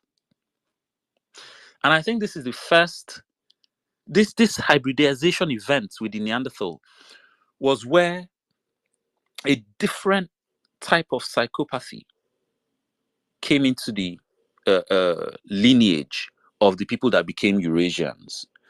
The second significant event was them domesticating the cow and the goat and becoming the first purely nomadic pastoralist cultures. And then they started moving around. So the place where cow and goat was first domesticated was around Turkey, south of Turkey, and around where Pakistan is today. It was domesticated 2 times. And around that same time, around that same time, that Arabian Peninsula that is a desert today was not a desert. It was lush green. The Sahara was not a desert. It was lush green as well. And some climatic event happened where the ice age ended and the ice in the Antarctica, North and South Pole started melting, sea levels started rising. And this started changing the climate in Africa and the Middle East. So what happened was, as the ice was melting, more humidity, the kind of monsoons you see in India today, we used to get those monsoons in West Africa. And they used to dump massive amounts of moisture on what is the Sahara today. And at some point, about 15,000 years ago, the Sahara became green and fertile. But around the same time, that same climatic change happened. In fact, Europe was where it hit the most. And it led to places like Saudi Arabia turning into a desert. Now, the people that were living in Saudi Arabia at the time, they were already farming, but they had also started domesticating animals, 2 of which were cow and goat. But after Saudi Arabia turned into a desert, some of those groups completely gave up their farming lifestyle and now became the first purely nomadic groups and started migrating everywhere with their cows and goats. And is this new behavior of pastoralism that will lead to the first wars in human history? In fact, the very first evidenced genocide in human history was by a group of people from Eurasia back migrating into Africa. Remember, Eurasia, that Saudi Arabia had turned into a desert as at then. But the Sahara was green and fertile. Lake Chad was like 30 times the size it is today. And as they are migrating back, this group from outside Africa, they come across groups along the Nile and they start killing them. There's evidence in south of Egypt, Sudan, all the way to Kenya, of these groups of people migrating from outside Africa back into Africa. And slavery. You're right. No, slavery hadn't started yet. I'm talking about 10,000 years ago now. The oldest genocide with evidence in human history happened in Sudan. Now, when it was first discovered, Oyibo people tried to propagandize it and say, Africans killing each other. Until they did more studies, now found out that, okay, all the people that we've seen in this grave, and it was a mass grave, it was clearly a mass grave, and they were dumped in there. All the people we've seen in this grave, they all seem to be of the same people. So it couldn't have been a war. And then all the weapons we're seeing in their skeleton, like the arrowheads made of stone and bone, it's not the kind of arrowheads they made in this area at the time. It's the kind of arrowheads they made around where Syria is at the time. So that's how they realized that it wasn't Africans killing Africans. It was actually people from outside Africa coming into Africa to kill Africans. So yeah, to answer your question, like there were two things I pointed. I pointed to the hybridization event with Neanderthals. The second one was them adopting pastoralist culture like Fulani. Now, the reason when you study pastoralist culture and understand it, you understand why they are the way they are, why they are very warlike. So the oldest human populations on this planet, which are, and they are still around today, like our neighbors in Biafra land, the Pygmies and the Khoisan, those ones in South Africa. The first mode of cultural behavior they practiced was hunter-gathering. So they moved from place to place, hunting animals, following the season. So if it's dry season here, they'll move to another place where conditions are better. And obviously the animals too move, so they'll follow the animals, hunting them. And these people, they didn't overhunt, they just hunted what they needed, left the rest because there was no need to overhunt. And then they didn't, when I say hunter-gatherers, it doesn't mean they didn't even farm. They did, but not in an organized way. So like as they are migrating, if they stop maybe at the bottom of a hill where there's an orange tree, as they're eating the oranges, they will be scattering the seeds because they know that that's how plants grow. And they hope that when they come back to that hill next year, there'll be more oranges for them. But it was not any sort of organized farming. Now, it was us. When we now moved into the forest, Central Africa, West Africa, now that's where we now invented farming. Forget all that nonsense propaganda Igbo people tell you farming started in the Levant. That's bullshit. That's a lie. I've seen evidence of their own research that they've said farming started in Africa 38 to 45,000 years ago. But obviously, they will never make it public because, they don't want it to upend their current narrative. But the thing with Oyibo and science is that they actually want to know. So they obviously they won't lie to themselves, but they will lie to us. So when we entered the forest, we started farming. Now we invented farming. The evidence said that you could clearly see that from that practice of farming, you could see how the organization of village. In fact, I've done a lot of studies about this. How we even were the first people to come up with the first permanent architecture, which is the mud hut. Up until then, humans were living in cave with stick and leather tent. The Africans in the forest were the first humans to build the first permanent architecture, the mud hut. And it was only logical because they were in the forest, a humid environment with insects everywhere. It was only logical. Also, we're also the first people, amongst the first people to do pottery. I know older pots have been found in Japan, but yeah, I'm sure if they look more. Anyway, when we get Biafra, I'm sure we'll find all those historical sites like really Nsuka. Anyway, only God knows when we'll find that when we really study those places by ourselves with our own, objective eyes, not racially tinted eyes or whatever. But yeah, so the first mode of cultural behavior, which is hunter gathering, you take from the environment, but you also put back. So, and you don't take too much. Remember, I said, they hunt, but they don't, just because they saw 100 antelope, even though hunting is dangerous, they're not going to kill 10 just because, we saw 100 today. They'll kill one because they know, okay, that one will carry us for a week. And if we kill any more, we couldn't even preserve the meat. It would just spoil. Why not leave it? And then these people, they were even also careful not to kill females because they know that those are the ones that will keep the population of antelope healthy for them to keep hunting. And then, like I said, they also put back into the environment, like when they ate anything like orange or whatever, they will scatter the seeds. So they put back into the environment. And we're very careful not to over-exploit the environment. And if you had a group of like 10, 11, 12 hunter-gatherers, they will normally need about 10 square miles of territory to sustain them. Now, if you have a group of same size, 10, 11, 12 farmers,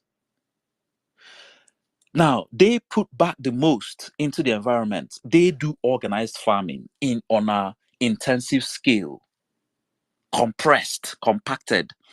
And because of that system of compressed, compacted, intensive farming, a same group size, 10, 11, 12 farmers, will only need 2 square miles to sustain them, as opposed to the 10 square miles the hunter-gatherers need.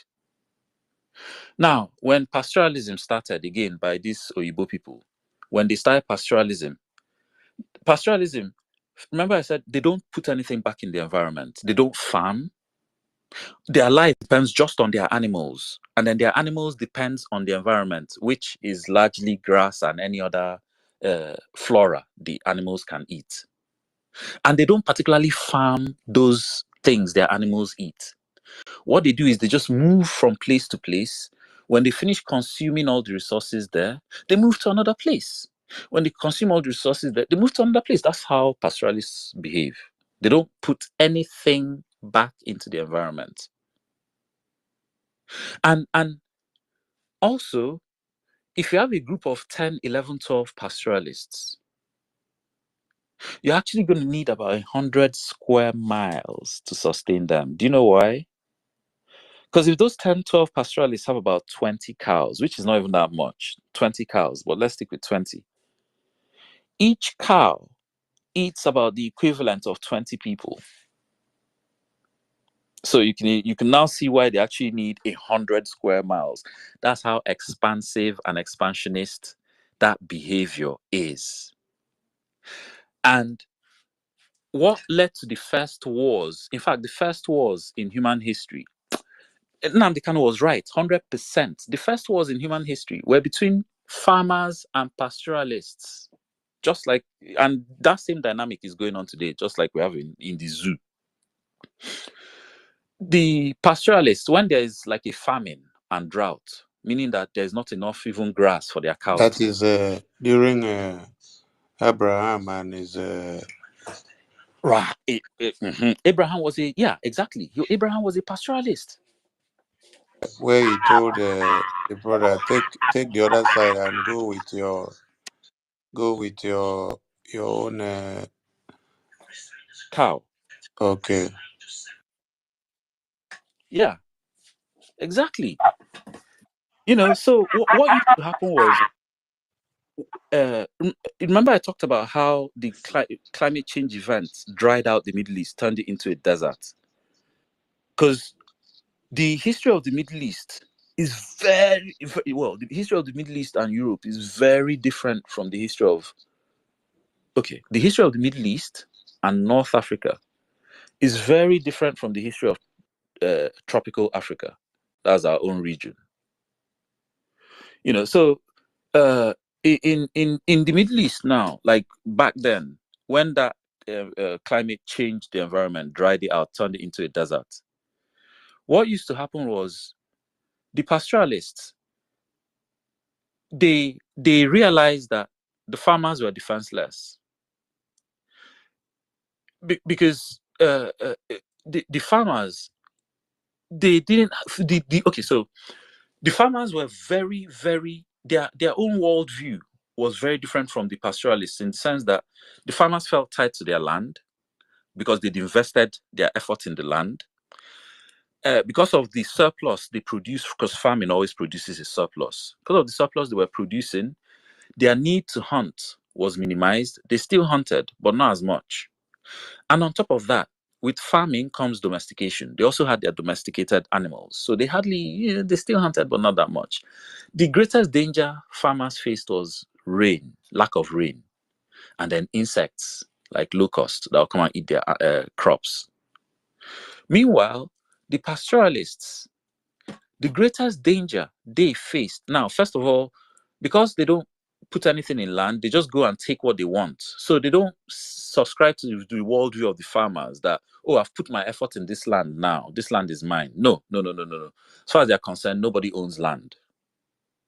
And this is where the conquest mindset actually develops from. Let me go and conquer. Even though I was going to talk about this earlier, conquest. A lot of people think conquest is something to be glorified. It's actually just an umbrella term to sanitize a whole host of crimes against humanity. When you conquer somebody, what do? You kill them, you murder them, you rape them, you plunder, pillage, and enslave them. Which of those things is nice?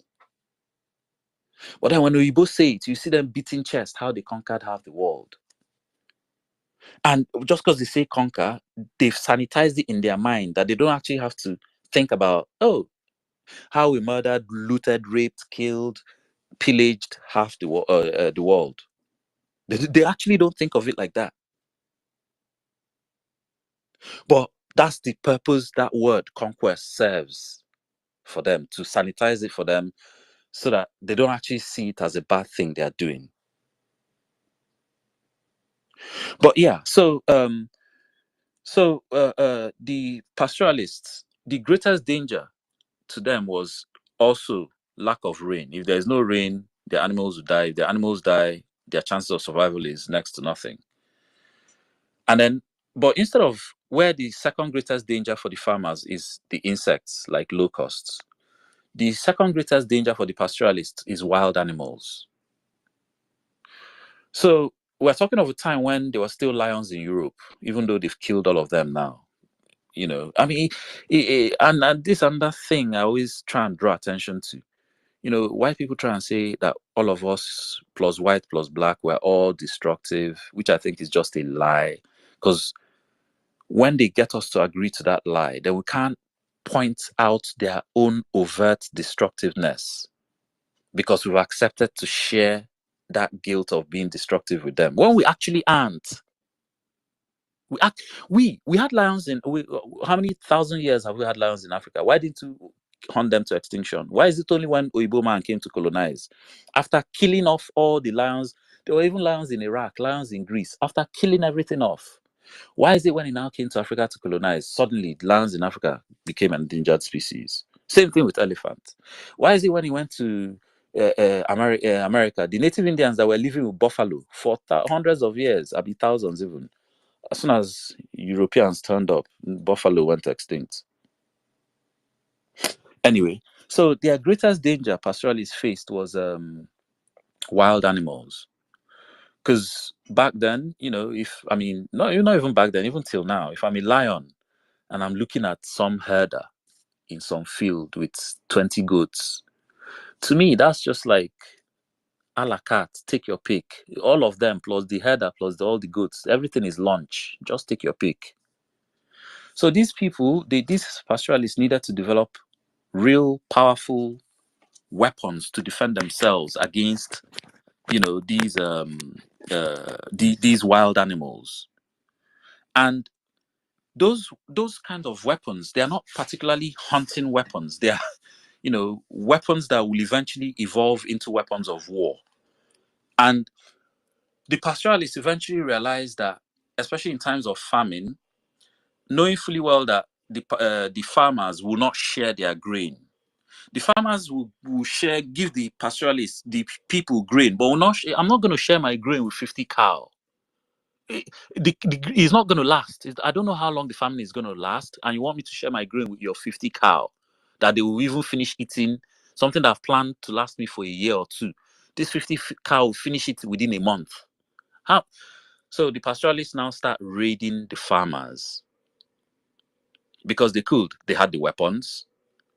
The farmers were a sitting target. The farmers were tied to the land. The pastoralists were moving around. They had the weapons. And this dynamic is actually, you see all this war you see on the planet today. This is where it started from.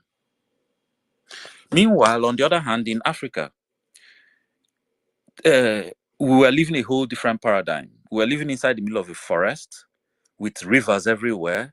The whole place is green and fertile. We didn't need to kill each other warring. That's why someone was speaking about the balance we had in Igbo culture before. How, that Oyibo explorer that went and saw how peacefully we were living and all. Yeah, there was another one that went to Biafra land, and he said he's never seen a place where there's no destitutes, homeless people, no prostitutes, no police, no prison. Can you imagine?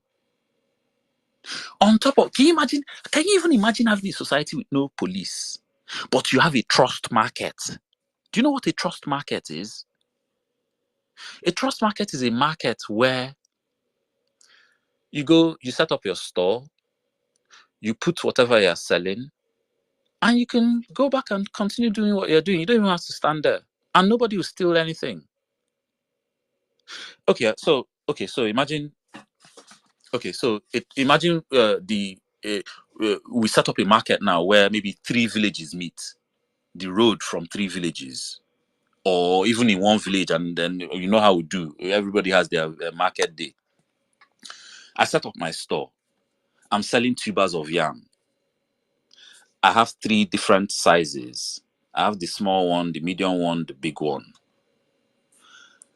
And for the small one, I want 5 cowries. Remember, it's cowrie we used to use. And again, this madness we now have for money, where did it come from? Because we used to use cowrie before. I didn't read about an obsession for money like this. But we were hard work, we were productive, but not this current obsession for money we have today. Because we used to use cowries. Anyway, back to or trade by butter. You say? By butter or trade by butter. Yes, even that. And you know why? That was because unlike this current modern money, where the value is in the money, the cowrie we used was just a means of keeping account. The real value was in what we were producing and selling. Unlike this the current modern dispensation where the whole thing has been turned on its head, the money is the real value, and anything you're selling is pretty much disposable anyway. So as I'm selling my yams now, the small one I want 5 cowries for it.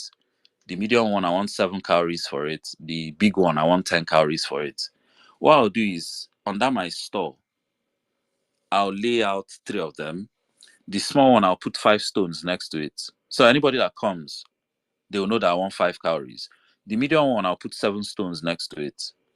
The big one I'll put 10 stones next to it. And then I'll go back to my farm and continue farming. I don't have to sit there, waste the whole day waiting for customer. Because remember, the whole village, everybody knew each other. So why spoil your father's name going to go and steal? When they will call a meeting, the elders council, everybody, Umuada, everybody, and they will investigate. And then the gods of the land as well. Nobody, you see, basically you have a market where I'll set up my store with my yam. Akbara will set up his own store with his palm wine. Not, I won't be there. He will go and continue, go back to the bush and continue tapping more palm wine. Me, I'll go back to the farm, continue farming more yam. And then Mazi will come. He will look, oh, okay, I want the big yam. He will carry the big yam, put 10 calories there for me. No cheating, no stealing. And see, this thing is hard to believe. But let me tell you, when I was a kid. That was true. That was true, my brother. You are talking. Go ahead. Thank you. When I was a kid, and I was growing up in Igbo land, I saw the last remnants of this practice in Igbo land. In our house, my grandmother's house in Mbise, in the morning, she'll go to the front of the house where there is just in front of main road like this, set up table, set up market, go back into the back of the house and continue whatever she was doing, cooking or washing clothes or anything she was doing. And nobody will come and steal anything. But look, you can't try that today. Look what Nigeria has done to us. You can't even try that today. So, our own paradigm in Africa was very, very different. We're peaceful people. We didn't have the scarcity that drove Oyibo people, especially the pastoralists, to become warlike how they did. So, they will raid the farmers, steal all their grain. In fact, they became so specialized that the pastoralists, they will actually wait for the farmers to finish farming. They will wait for them to harvest. Then they will raid them. Can you imagine? And again, listen, brother, what he said there is what I won't forget. You know why wherever the pastoralists graze and live become desert? Because they don't put anything back. They don't plant anything back. So whenever they graze and move, become desert. Exactly. They just and extract. That's all. And like I said, they were even doing it to the early farmers systematically. What's the point raiding the farmers when they just finished planting and the thing hasn't even grown? There's no point. So just wait for them when they finish farming, harvested, and the farmers, they always produce a surplus. They have to, because that's the only thing that's going to sustain them to next planting season. And then you just go raid them. And they carried on doing this and doing this and doing this. And then what now happened in that Mesopotamia region was that the farmers themselves, something now happened. They now started creating a new kind of political. So first of all, you had hunter-gatherers, then you had farmers, which we started. Then you have pastoralists, which Oyibo people started, even though some of them remained farmers, but the ones that eventually dominated most of Europe were from that pastoralist stock, because they killed off most of the farmers. And then, so you have hunter-gatherers, farmers, pastoralists. Then eventually the farmers begin to gather themselves in more and more numbers to try and defend against the pastoralists. And then from this building up of numbers, they begin to become the first cities. So they from farmers, they now become city dwellers. Exactly. Now, it's from this new political organization of the cities and the city dwellers, you now get the rise of kings, the first kings. And I keep saying this, I keep telling white people this. White people, Jesus Christ, you've had kings for 6,000 years. That means you guys have been slaves for 6,000 years. If you have a king, I'm sorry, as long as that king claims your sovereignty, you're no longer a freeborn. And it's with this rise of society with kings that you see the rise of slavery. First of all, starts as form of civic punishment or repaying debt. And then the early kings, even before they became kings, they were just like strong men. So what they used to do was, after the farming season, their job was now to marshal those farmers into soldiers, ready and waiting for the pastoralists to invade and to repel them. And then eventually, this part-time army now becomes permanent, and you begin to see the first standing armies. And it's with the advent of the first standing armies, you now start seeing from well, at that stage, they were now kingdoms. you now start seeing the rise of the first empires, the rise of the and this still same Oyibo people, though. The rise of the first empires now basically kingdoms now conquering kingdoms. The kingdoms were now doing what the pastoralists were doing to them, to each other. So the pastoralists, they were always raiding for profit, for extra grain. And then eventually, when they saw city dwellers with all the things city dwellers produced, like all the copper implements, brass, and all those, they will also take those ones. But then the city dwellers, what they... Yo, spend money But off twice so much. Yeah. No, I just wanted to, for people to understand the mindset of Oyibo and how it's not different from Fulani, and for people to understand why they are so comfortable working together throughout history. And again, the kingdom to the kingship. Remember, Britain share kingdom with, look at Saudi Arabia, all the countries that have a kingdom. You see why Britain and Fulani, how they're related. Right. Yeah. From pastoralists to kings and kingdoms. Exactly. You know, in fact, anyway, sorry. The thing is, brother, you see, if anybody, after listening to what our brother has said tonight or has taught us in one way or the other, and you don't think that there's a need for you to fight for Biafra, then you must be very foolish. Absolutely. No wonder Mazi Nnamdi Kanu always say we want to get Biafra so we can go back to to the ways of our forefathers. And listening to him speak, it just amazed me because it's not like when Chukwuokike Abịama created the world, all these things that were going, even after Adam failed, it's not like all these things that you see, this hatred, this greed, these wars and everything. It's not like all these things started immediately. These are things that people who had this type of behaviors and this type of lifestyle, they started to mix with other people and bring it to them. And now you see, it's like everybody is doing the same thing. And I'm not surprised because who are the people ruling this world now? It's the Western world.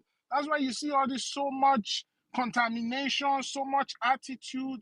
Back in the days, our women sees it as a pride to dress decent, but now they make it look like if you dress decent, then you are not part of what is going on at the moment. Like you're not part of what is on board.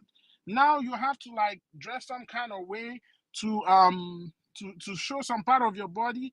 And aside from that, this is the reason why we need to go back so we can preserve who we are, preserve our culture, our values, everything. That's right. Because one thing my man went to is when the Pope mentioned that on the case of same-sex marriage and Africa is a special case. You understand? One thing we need to understand is these people has impoverished Africa so much that now all we are chasing is crumbs. And guess what? Whatever, when you want to control somebody, you put them in poverty. Whatever these people bring to us, and because of they control everything, they control the economic this thing, they have the money, they have everything. And because of they put us under our legs. So whatever they give to us, even though we don't want it, if they force it to us, we just have no other choice to take it. Because we don't have anything that we can say, okay, this is what we can use to repel them. And I will not be surprised if the world continue the way it is. If Africa is not free, of course I know Africa is not, or if we don't get Biafra, of which I know we are getting Biafra this year. If we don't do all these things, these people are going to contaminate us with this, their so-called LGBTQ, and before you know it, in future, they will say it started in Africa. So there's a reason why we need to get our freedom. There's a reason, like listening to this thing, just give me more determination to go. Understand? To go and make sure that we get Biafra is a must, is a do or die affair. Because right now, we don't even, like, our identity is leaving us. But thank God that God has sent us someone like Mazi Nnamdi Kanu and our Prime Minister, and also great and intelligent Biafrans, you understand, who know the real truth. So I just want to thank you so much, brother. You understand, like this teaching tonight, you understand, is part of the freedom, it's part of the liberation. It's so much. Thank you so much. You just spilled out a lot here. Exactly. I'll leave it there for now. Exactly, my brother. You see what he just said. Yeah, brother. Okay, Please take the mic. Take the mic. So I will not take your time. Assembly. Can I Oh, hello, just say brother. Hello. Can I just say one last thing about Anglo-Saxons? Anglo-Saxons are the most genocidal ethnic group on the planet. They, amongst Oyibo people, there are different Oyibo groups, and they actually fight for supremacy. Who is going to be the dominant Oyibo group amongst them? And Anglo-Saxons are currently at the top. Exactly. These people, apart from all the people they've genocided, they've also stolen 2 continents. They've stolen North America and Australia.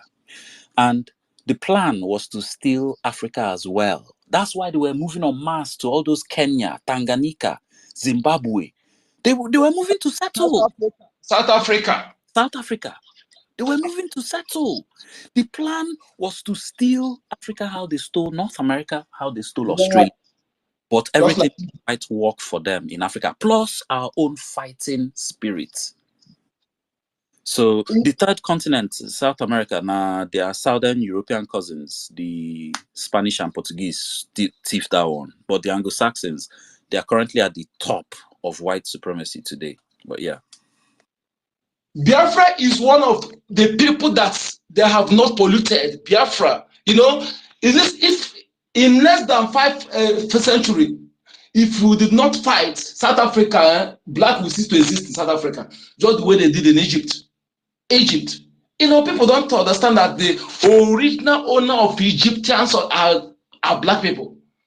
Are black people. So, like you said, they are still North Africa.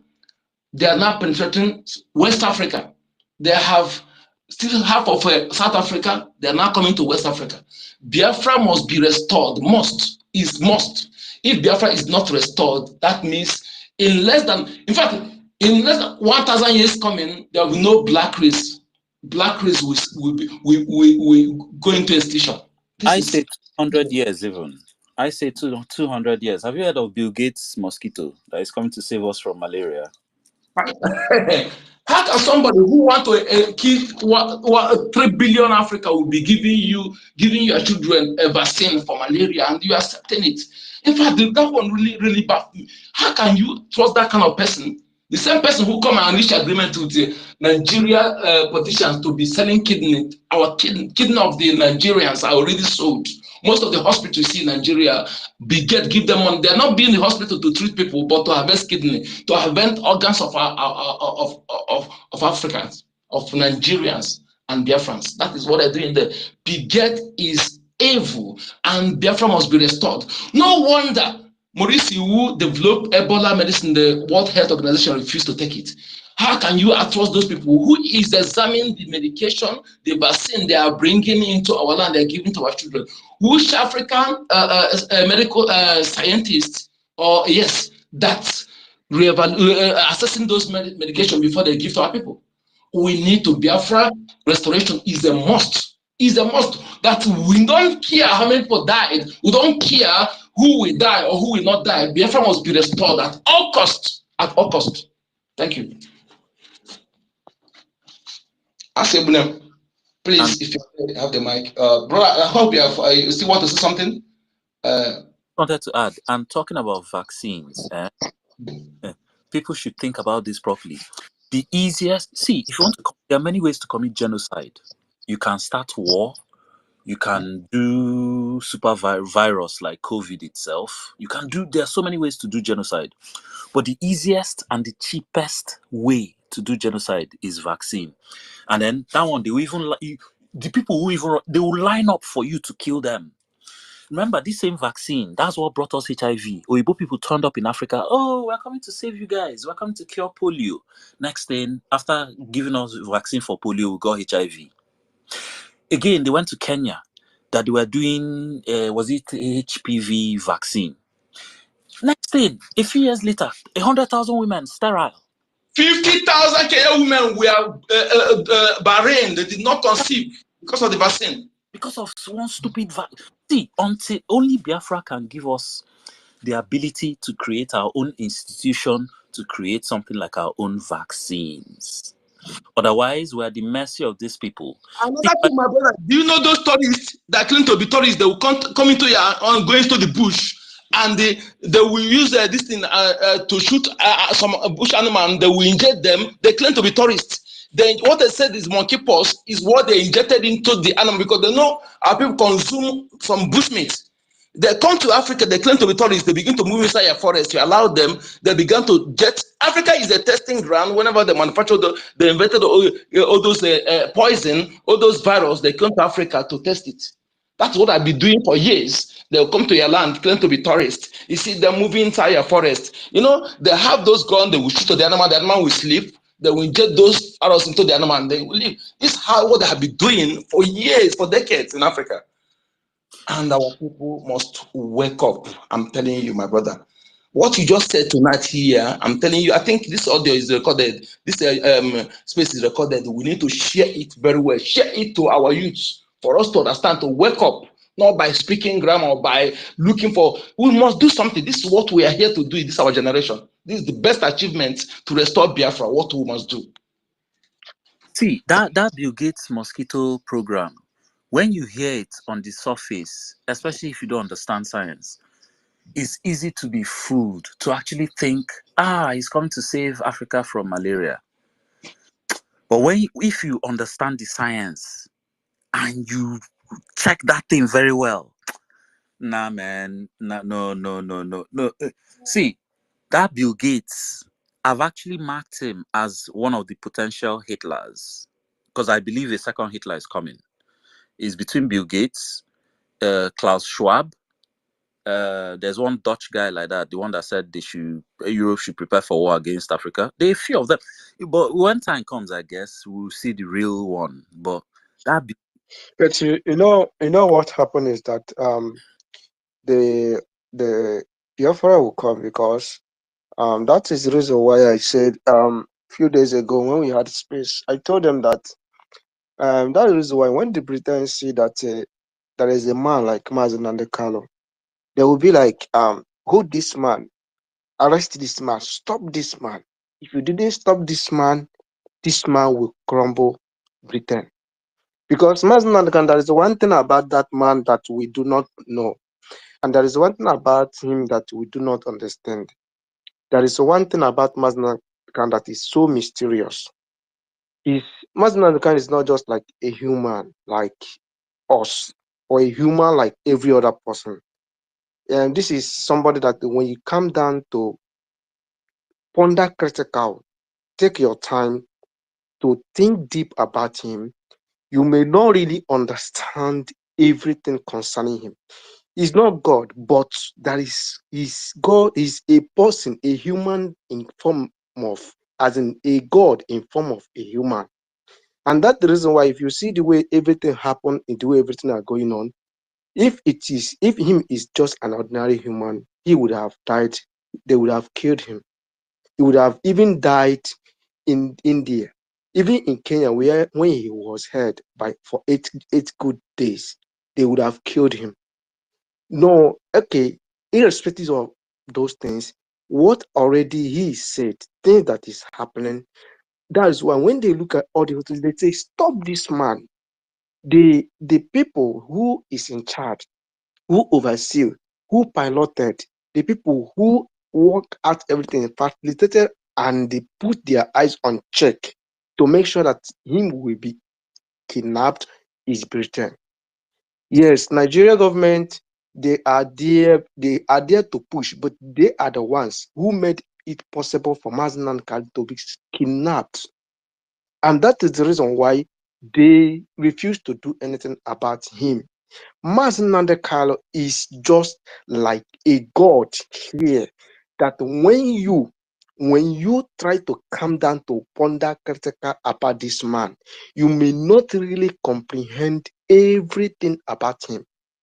You may not really comprehend everything about him. And he says something, he said that Biafra is the kingdom of God on earth. I don't forget his word. He said that he is the last miracle on earth. This word Atorekom, they are to mark the last miracle on earth. Just take your time to ponder deeply about this whole thing. All I That is to say, understand it's not. you see, Maznanek, one thing you must bear in mind, he said, not everything. There are things Maznanek can have not reviewed.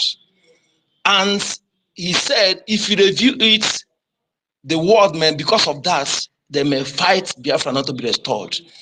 And all those things will be reviewed. When Biafra is restored, when you review those things, our people will know why we are the origin of woman and why the world are fighting, Britain are fighting Biafra, because as we Biafra know, Biafra land is the center of the world, and that is why you see our weather. When you look at our weather and everything in our land, you see reason why Biafra is, the world started rotating from Biafra, and also after rotating, also end in Biafra. Those who do geography was what I'm saying.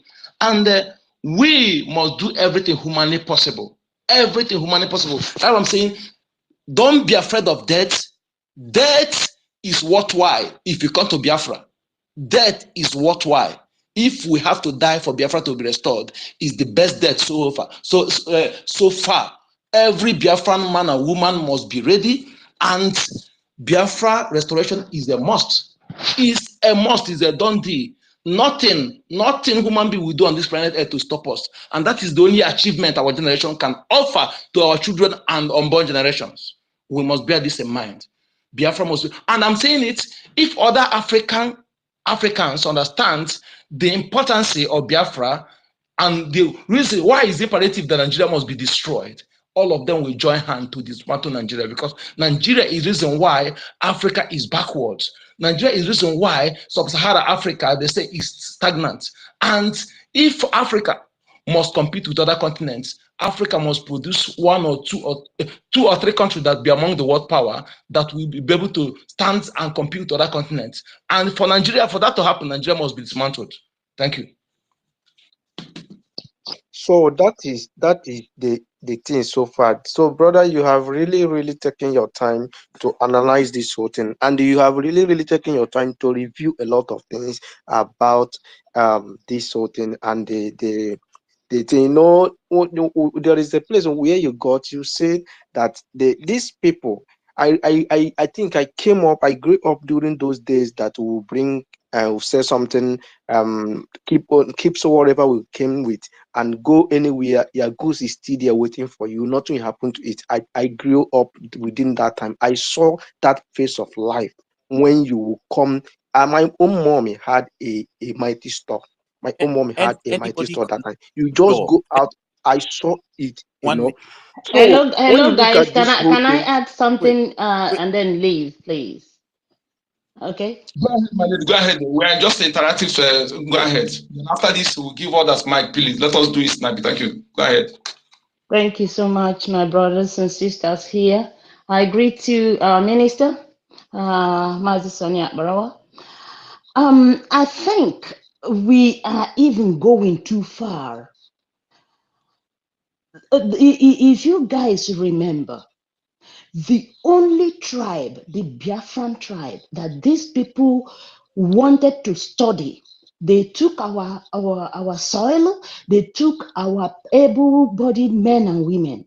If you guys remember the Igbo land in America, we are the only tribe that these people wanted to study our soil, our people, our custom, our religion, how we farm, everything we do. We brought civilization to the world. We are going too far. Let me just keep that one aside. Coming to Ebola, these people, the Congos, we are eating these monkeys for millions of, that is thousands of years. All of a sudden, then these white people started going to Congo, started injecting these animal campaigners, injecting these monkeys. And then when these people started eating it, they started suffering from this Ebola. But one thing they forgot was that when that ailment when someone starts suffering that ailment, it will infect another. And they never knew it will come back to them. That they will one day suffer the same thing they went to inject to kill other people, so they will stop eating the monkeys. You see? So, and one thing I want to tell our people is this. If there is a way you can, any day they just bring up anything like they did with the COVID, please do not take that vaccine. Stop taking any vaccine and allow your natural, natural antibody and natural herbs. We have our herbs that cure whatever. We've got it all, but they will tell you. Because, sorry to interject. Apart from not taking the vaccine, don't do all this their DNA ancestry and me whatever. Don't give them your DNA. When we get Biafra, we'll have our own DNA machine. Exactly. Don't give them any blood, anything at all. Don't ever. Yeah, don't ever. Sorry. This is right. Okay. So the thing is, when you are coming to their country, they will tell you you must have to take this vaccine. You must have to, even when they know that the moment they inject that foreign body inside you, it takes away everything that fights any ailment from your body, and they know it. I never, I've never taken flu vaccine. It was coming to America that they forced me. I must have to take that flu vaccine for me to come into America. But I've been coming, visiting America, coming and going until I wanted to just stay for only 3 years. And then they forced me, I must have to take the flu vaccine. And I asked them, am I sick? Why do I have to take a flu vaccine? Okay, even after that, they forced everybody. Okay, all this mask, everyone is covering their faces, all your lungs, everything is dying gradually. People are still, because they have so psychologically finished us by scare, that is psychologically made everyone so scared of coming into contact with anybody. They have killed us psychologically. You cannot go anywhere without a mask. You cannot. What does a mask, a cloth, what does a cloth do for you? What does it do for you? These people have just, like everything inside us that God gave us, God blessed us with, they have damaged everything. Now they cannot even, they want to take over Africa because they have tried the moon. They've gone to the moon, they've gone to the sun, they've gone everywhere to see if they will have another place where they can relocate. But it's not working for them. Now they are facing Africa. There is one thing I heard the new Prime Minister of Finland said about, they might have a fight. They might have to fight somewhere in the future in West Africa. So my thought was, now every eye is towards Africa. Everyone wants a part of Africa, and all of them, and this world are talking about, they are shifting it towards Africa, and all their eyes is there. And that is why they don't want, because they know that Biafra coming, you can imagine, small Biafra, just 80 million people. Yeah. Yes. See, What is listen. look at what's That going on. you know why? Excuse me, my brother. There is Can I what is hear going on? Can I hear one person, please? Yes, what Chinese people are doing, Chinese people go and bring their prisoners, men, only men, they ship them to Africa to be marrying Africans and producing a child, planting their seeds. Tomorrow, they will take them back to China to study. They will tell you Chinese African, By then, they will become presidents, they will become leaders in Africa. This is what they are doing.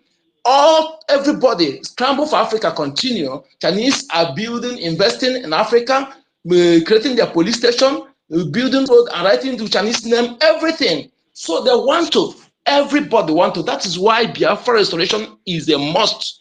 And only Biafra restoration will stop this. Okay. Yeah, yeah, and Yeah. the thing is, the African countries are so stupid. All our leaders are so stupid because of greed, because of just if it's my dad, he will say only table show, in the sense that it's only the money they see in front of them. They don't think about the future, so they don't know there's a scramble for Africa. They don't know that it's only Biafra that is stopping these people from taking over the whole of Africa. In fact, there's a lot to say. I have a lot in my head. The only thing is that I am slightly busy, but I just wanted to chip this in just to contribute to what you guys are saying. But I hope if I have time tomorrow, at least to stay an hour or two with this same topic, we will continue I'll continue where I stopped. So I'll yield the mic now for some other person to speak. Okay. Thank you so much. Thank you. Okay, Matt, please. You have really tried so much. There are 3 people here. The other guy, the hand is up. Yeah. The other 2 guys, their hand is not up. Please, So I don't know. Please give him mic before any other person, please. Ask Ebunem, please. So Okay. okay, who is Aseblam? Please, can you have the mic? Maza Ebunem, are you there? Please have the mic, please. If you're not there, then you can proceed with those who their hands are up. Thank you. Okay. I don't think he is, because I'm not seeing him in the speaker space. Okay. So Mazi Chuku, because I've been seeing you in Mazi Chuku Meze. Can you say something? I don't know. Okay, well, if somebody want to say, but you can go. But in the meantime, I can say something. So, so one thing with everything, and please, can we save this space, because I'm sure that the spies of all these evil people are listening to this, and I know their heads are going crazy. So please, can we download this space and keep it in our archives, so that The media, in case we the post media it, they space is delete it. always recorded. The media space is always Yeah. recorded. No, but Recorded. okay, yeah, because these people, they are like, their whole plans is dead. Is dead on arrival. So one thing I can say is, this is just crazy, because it's so obvious that every virus, HIV, Ebola, all these things that they produce, because I'm sure the people that are producing this thing, they will not be not so stupid to not have like an antidote that can cure it in case it reaches them, because we are all humans, and in one way or the other, whatever affect a particular race can surely affect them, but it depends on the gene of the race and how they can fight the disease. So it's so obvious that the HIV that they brought to Africa, and now they say HIV has no cure, you can only control it. That means HIV has a cure. The virus can be cured. Everything they do, all the things from chicken pox to smallpox and everything, tuberculosis they brought to Africa, these people have a cure for it. And that's the more reason why we need to have our freedom, so that we can set up our own research team.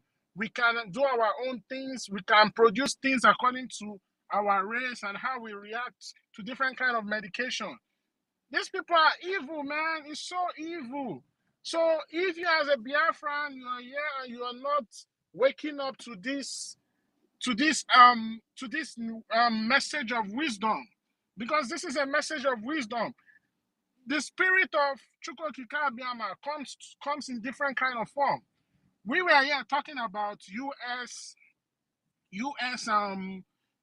involvement in the ongoing war in Biafra land. And now see where the topic has landed us to. And at the same time, it still goes back to what we are talking about.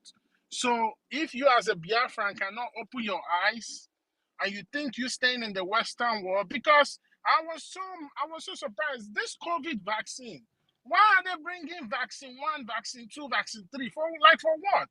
Why are they forcing people to take this thing? And everything is always with the Democrats. When Trump was there, it wasn't compulsory. He didn't want you to wear a mask. But these people keep forcing you, Democrats, Biden and Obama. They keep forcing you have to wear masks. Oh, Trump is this, Trump is that. Because they are the direct close agent to Lucifer.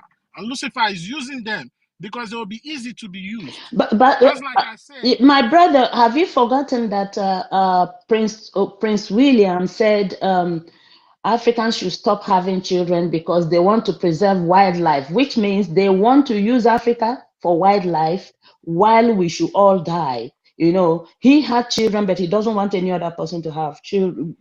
Black people should not have children. Africans should not have children. So because I said, God punish him there. Why don't he take all the wildlife and put in their palace there and not have children? All right.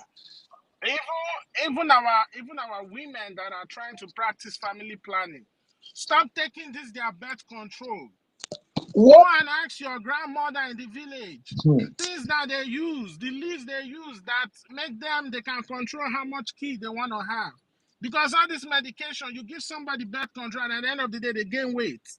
Hormones have been put in our body. Do you I'm know sure that anything damage they've done to the brain of our youth by giving them vaccine? Damage they've done to the brain of our youth. Beget foundation, beget saying vaccine for polio. Damage they has done to the brain of African youth. Beget. What they're planning this COVID-19, they did not see what their plan is to wipe Africa, but they were shocked that it did not work. What they plan. Beget invented this COVID-19. Thank you, Mas Chukwumeze. Let me give someone next too. Okay. Thank you so much, please. Mas Simon Emma, please, can you say something before I go to the yeah. Good evening, everyone. Good evening to this beautiful and educative space. This very time. Currently, I'm in the zoo, sharing my own opinion. There is something I always listen from Nnamdi Kanu, Mazin Nnamdi Kanu. Mazin Nnamdi Kanu said, there are some people that we choose before they were born. There's a reason why I'm saying this. Why I'm saying this is because of these missionaries that the Nigerian government already are, bringing into Biafra land when there is no official, open war yet, and they are bringing in missionaries. We that we are in the homeland here, all our hope is in you guys in diaspora there. My own contribution is this. I know we've been talking, and this talking already is really helping a lot of things. But what I want to say is this: this is the time now to contribute that funds. We need that funds more than any other thing. Contribute that funds to the Biafran Liberation Army, Biafran Resistance Fighters. Because of this very fight, I believe we are going to win this very fight. But all we need now is just the funds. That is what I have to contribute. Please, if you are in diaspora and you are listening to this voice, please, whatever you are doing now in terms of any development, cancel it. All the development you need to develop is to contribute to that very finance, that very army, to make it work. Because of the Biafra we are fighting today is not going to come by mouth, by talking. But I believe by this contribution that we are going to be making every Saturday, it's going to go a long way. And it's going to bring Biafra the way we are looking at it this coming November, December. So we should all be positive and, try all our possible ways to make it work. Thank you, everyone, for this opportunity. Thank you.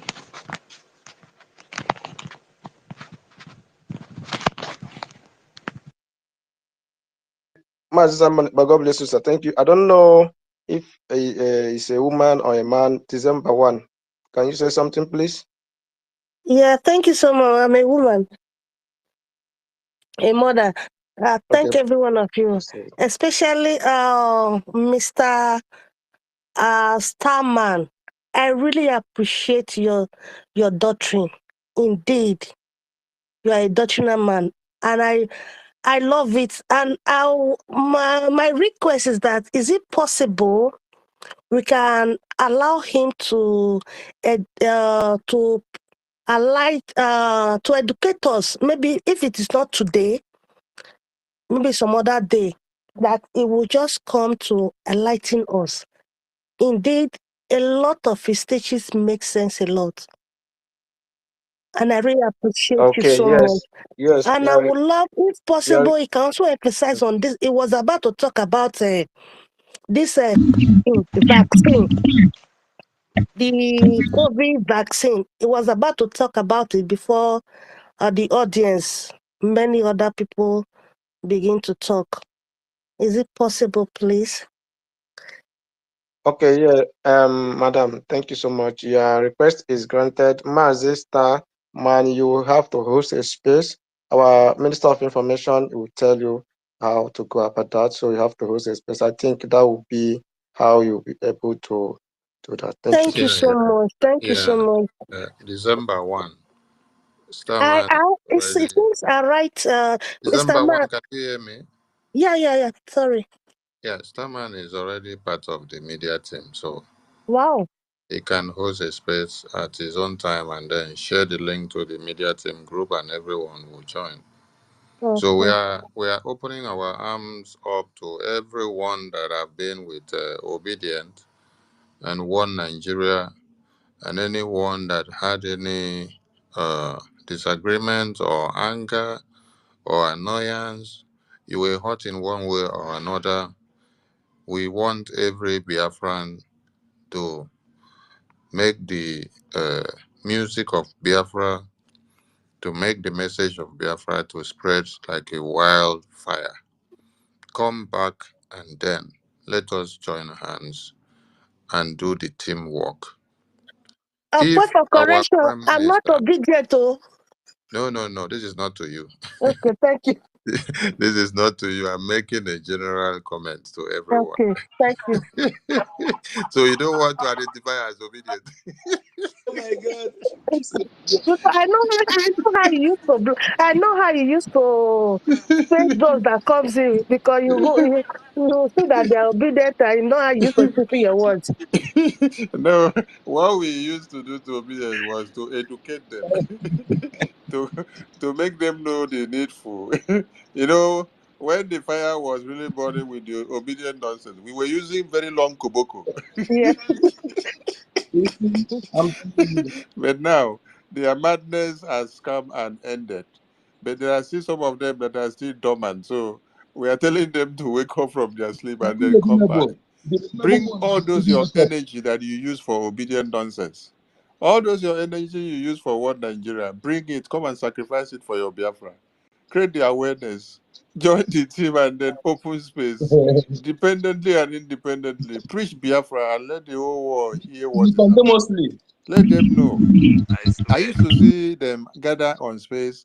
They would spend like 10 hours, 12 hours talking nonsense that would not bring any fruition to the existence of humanity in one Nigeria.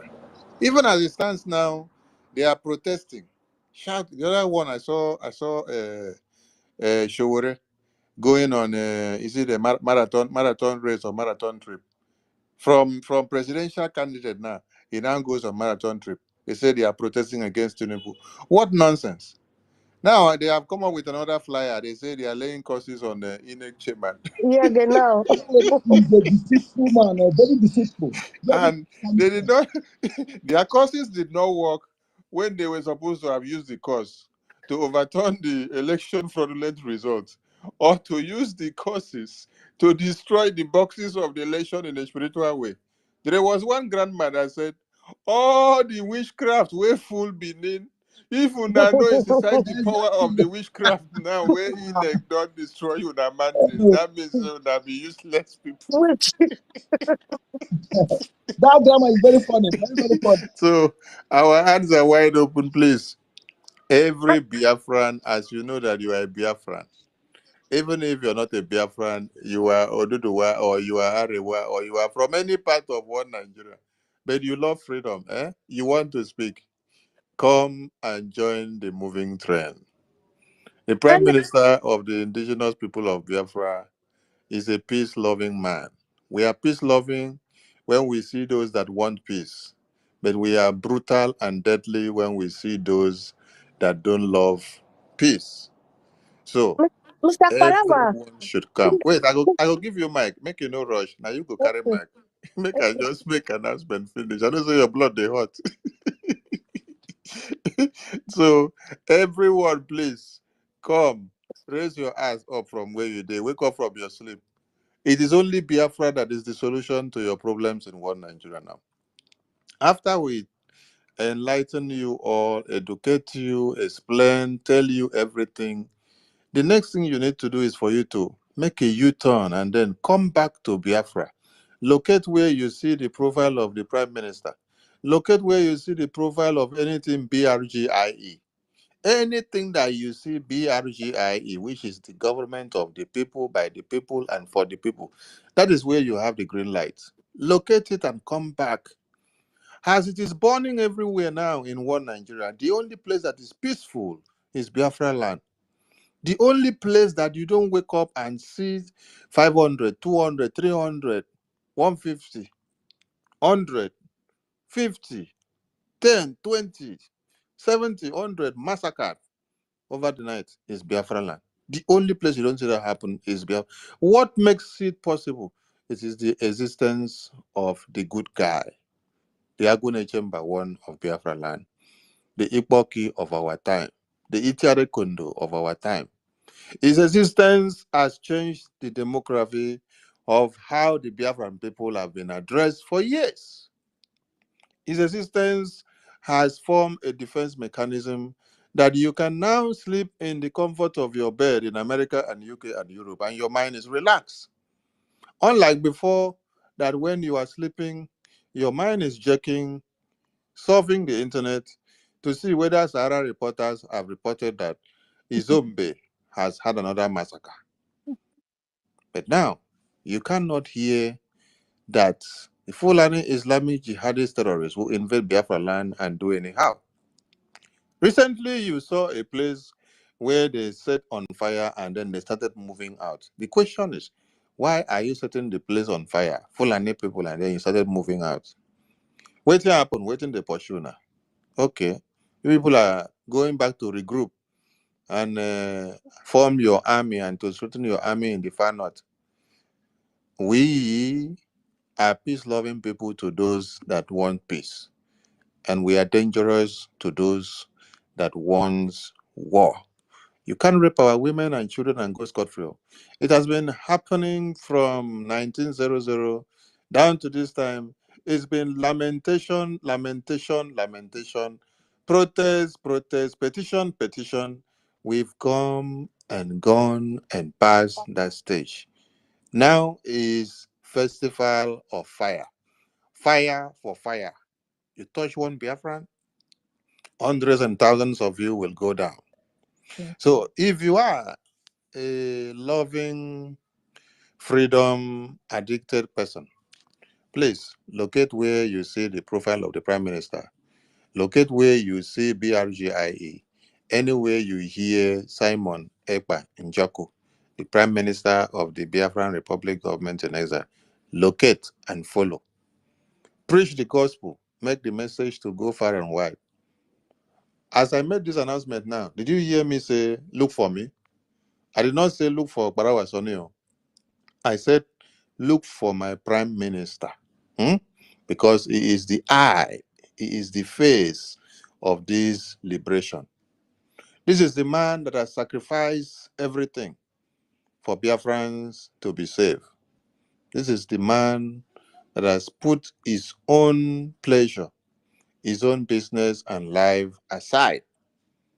He has put his own political position, even where he is aside, but what he is putting to be primary is what?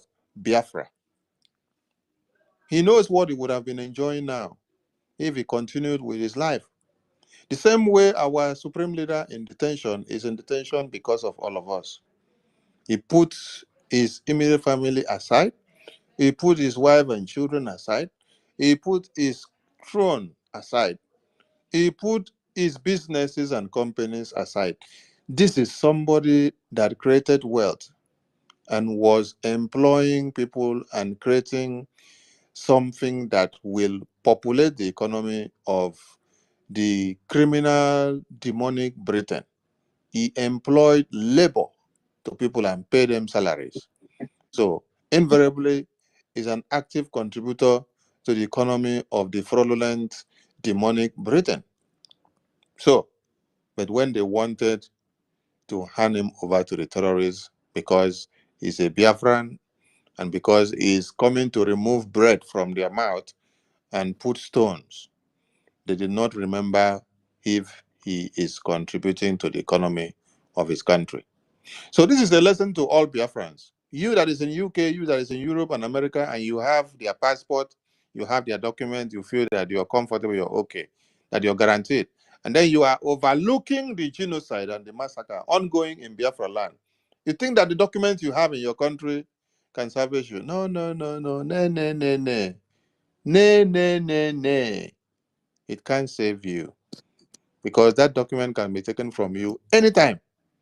Remember that they only gave you to use it for the time being so that you can just use it to identify yourself. So when they get angry tomorrow, they get the document from you, they will expunge you from that very place. Listen to Germany. Germany are about to deport over 12,000 or over 12 million of Nigerian passport holders back to where they came from. Did you ask why? Because you became a variable that was not useful to their system. You're not contributing a factor to their system. They are only taking you in, taking you in, taking you in, while you now sit down there to exercise the law of diminishing returns. So since you're not contributing a factor back to them, they have to send you back. And moreover, they are also coming to the understanding that the passport of a country you're carrying are actually the big organs that are sponsoring jihad. So some people will be taken even when they don't expect, and their names will be on the list. You will say, oh, I am married to a German. Why are you putting me on the list? Oh, I have legal dog. Why are you putting me on the list? Oh, I am still in IDP camp. Why are you putting me on the list? Oh, my refugee request is in the office. I applied and it has not been approved. Why are you putting me on the list? That is not your country. It is only in your country that you can stay and have every right. Can any German be deported from Germany? Where will you deport the German to? When German has the right in his own homeland. But you in another man's land, you are liable to be deported at any time. So Biafrans should wake up. If you are not looking for the prime minister, if you're not supporting what we are doing, wake up, oh, locate our website. That is where every hangar should go and rest. www.biafrarepublicgov.org/donate. Go there, exercise your anger there, put everything there, because as you speak now, men and women are in the battlefield. They've been fighting for the past 48 hours. They are not resting. They are keeping watch, and they are dispersing bullets. Those bullets needs to be replaced. Every bullet that is shot out does not come back the same. When a bullet is shot out, it is unshielded. So for you to be able to fire another bullet, you have to use another bullet that is shielded. When one goes out, it becomes unshielded. You can't use it again. So we need to do what? Buy more. Keep them handy so that they will have enough to do the needful. America, Britain, Europe, they are all coming to get what they want. They will sponsor jihad, they will sponsor ISIS, they will sponsor ISWAP, they will sponsor all the Ansar terrorist group because of what? Their political, their monetary, and their power interest for them to be on top. All these things that you see that is happening. Imagine that UK, America will be funding Ukraine when they know very well that you cannot win the war with Russia. Instead of them to come to a table talk, no, they don't want to come to table talk. They will continue to be using the taxpayers' money to be putting in there, while Americans now will not be crying. We are dying and we need this and we need this. You're using our money to fund genocide. Why can't you sit down on the table, have a talk with Ukraine and Russia and solve the issues? No, you don't want. It is because you want to be the power man. You don't want Russia to be the power man. You don't want what Russia say to stand so that they will not say tomorrow Russia is the one leading. No. America want to answer the name. UK want to answer the name. Just because of what? Hatred, ego, and oh my God. These people have wasted the lives of many people just because of their pride. Not just because of any other thing, just because of their pride. They want to be the one to answer the name. They don't want another country or nations or continent to be on top. They want to be the one to answer their own name alone so that they will be the one in charge. Yet, thousands and many people are dying every day, and then they are funding it. They are funding it. They are funding it. They want NATO to be here so that they will have control, so that they will put their weapons there. They will put their weapons there and stand. Why can't you leave all your weapons of mass destruction in your own country? Why must you go and position it in other people's country and places? Your positioning is so that you will know that you're powerful, so that when those people try to do anything, you unleash the weapons on them. Is there any place in America or UK or Europe where you hear that this is the army base or naval base or weapon base of Africa? Does Africa have a base that they stockpile their weapons and then keep down to wait in America or in Europe or UK? Do they have it? No, but in Africa, you must have a base. It says it is US Army base or weapon base. It is UK weapon base. You are in UK, but you're having a weapon base now in Africa. What are you keeping the weapon base for? Anyway, December 1. This your name's sweet, but you need to give us 1 December, not the bagel. You need to give us Christmas rice for this your name. December 1. December 1, come back to your mic. Oh. Come and carry your mic. December 1. Why that December 1? Are you there? I mean, don't run into kitchen. Not say our women, they are very good in taking care of. Okay. My able prime minister, my able information minister, I won't talk, I beg. I did work, we can quickly say 1 or 2 things, Yeah, I say beg. talk am Yeah, now say, because the talk am now because December the never come. December never come. Okay. I just salute everybody. Good evening, House. Good evening, my honorable minister and everybody with this space. I did greet our able prime minister too, and our own supreme leader, Mazen Nadikan. Now, I won't contribute to waiting December 1 talk about Starman. The first time I met Starman was on a space. All these Ofemwano people, all these Amala people, Olobe people, they just food there. He was talking a lot of sense. I said, who is this guy? You know, I started following him, and like they were kind of bombarding him, making some stupid comments and useless, making their points were just baseless. You know, I had to come into to his defense, and I feel I made a lot of points and sense, and in fact they became fed up. You know, I had to come to his defense. That was where I met him for the first time, and I noticed that he's a great historian. You know, he knows a lot, and I enjoy his topic. I've also joined one of his other topics as well. Presentation on space here. You know, why I'm calling now is just to support the December 1's motion that you know, well, he should be part of the media, like you said. I'm so happy, you know. It's a very good opportunity for us to learn a lot, you know, and I want to thank him once again for accepting the offer, you know, to be educating us here, you know. And another thing is, I want my able minister, please, I want you to pass this to our prime minister. You know, he visited us in space in Ireland. I was part of it, and you know, please, I want you to pass. There's a title I have for him. It's in my language anyway, as an Igbo Biafran. It's called, I want to give him this title, Otalendino, that is enemy whip, enemy koboko. So please, if you can let him know.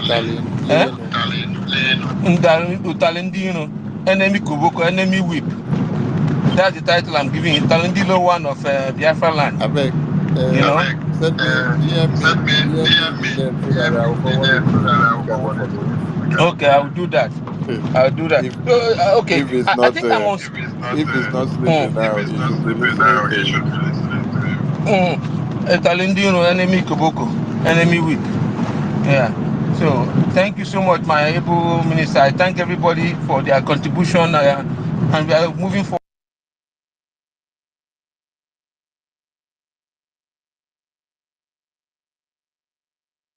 I'm back. Okay. Yeah. Sorry. Yeah. Victory is ours, and we shall all go get Biafra very soon, by God's grace. Thank you, everyone. I yield from here. I am back. Can I talk, please? A little. Thank you. Yes, December 1, we were waiting for you. Take your mic. Yeah, I take my daughter to toilet. Oh, what I want, my point is that these other brothers and sisters, I don't know the reason why they are all crying or shouting concerning what their leader, their president is doing to them. Although it's affecting both my family and everybody out there.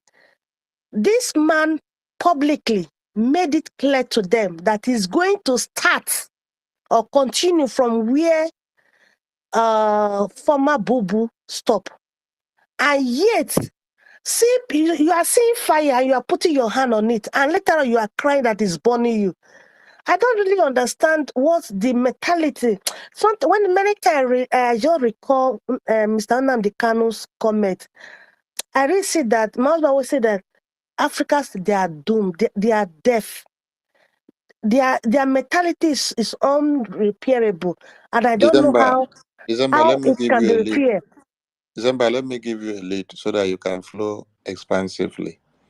The regime of Buhari, over 100,000 people were recorded to have been massacred. Imagine. And they did not account for it. Then all the money in the foreign reserves were falling off and they could not account for it.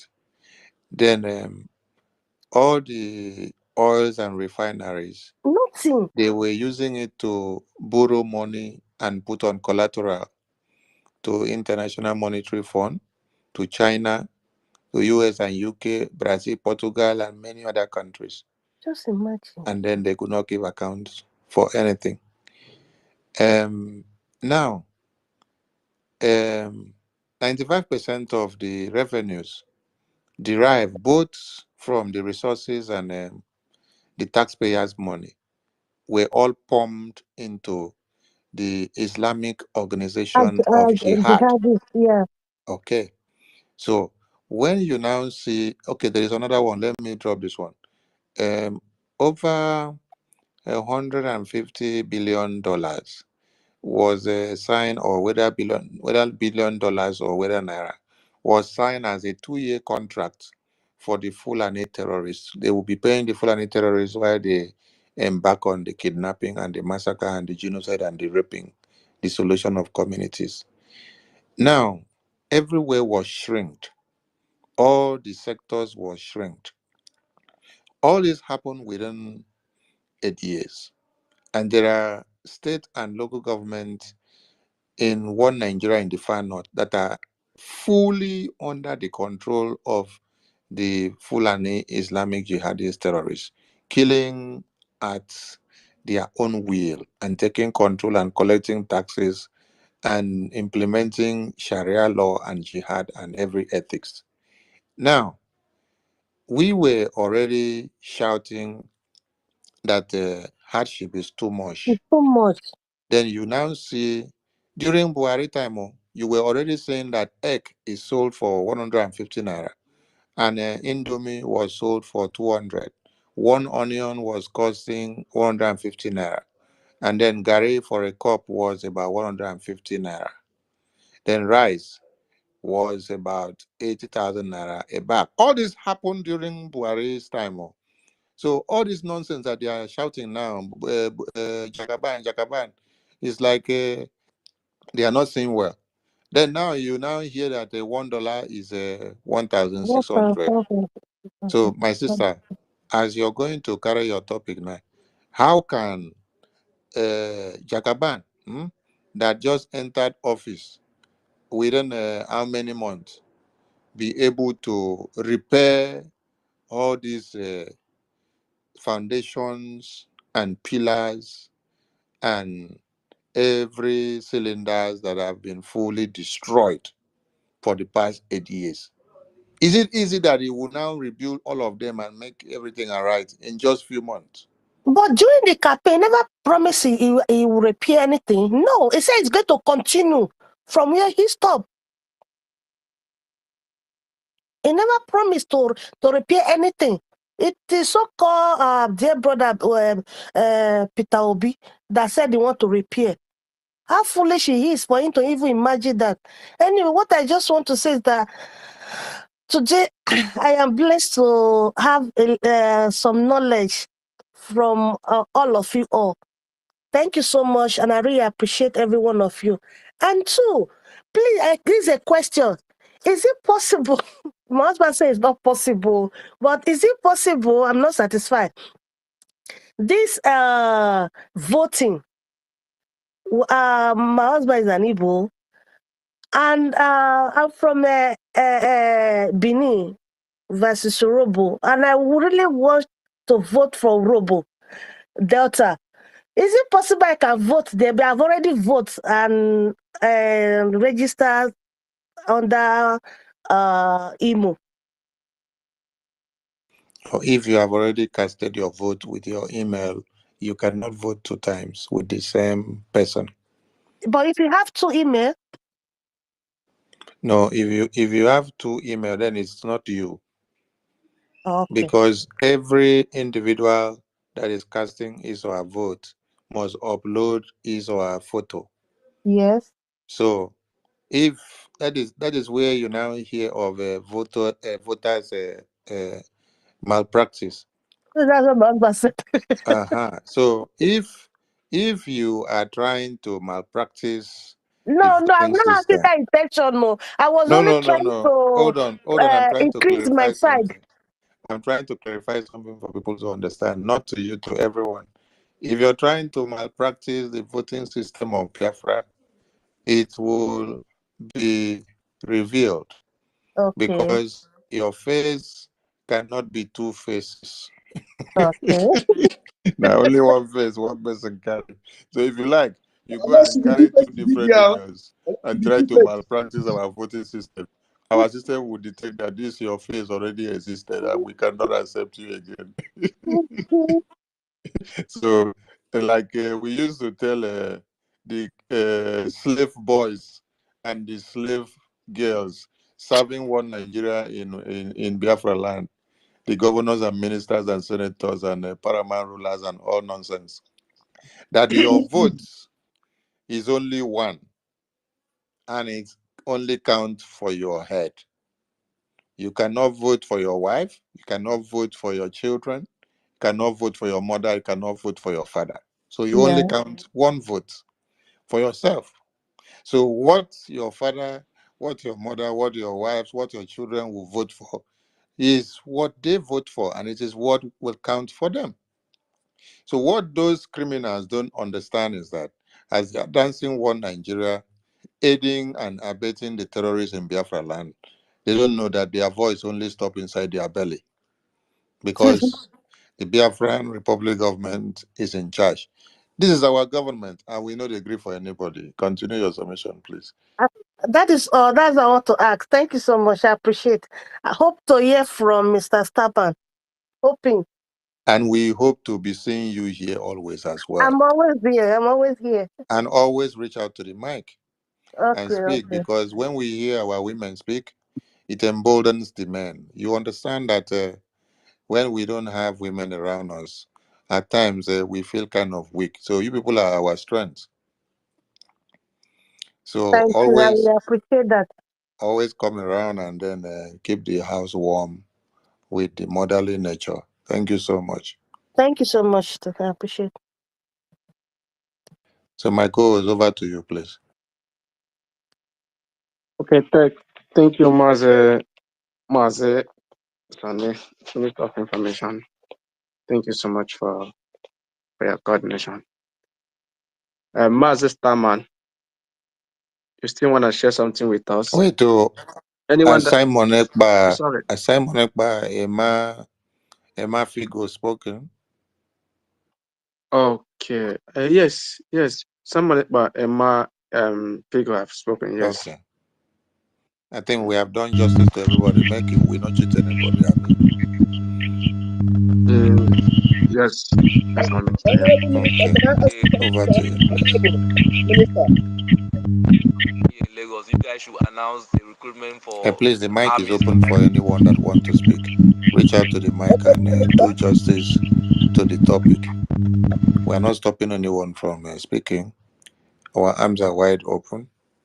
We want everyone to speak. Continue the awareness and let the whole world hear what is happening.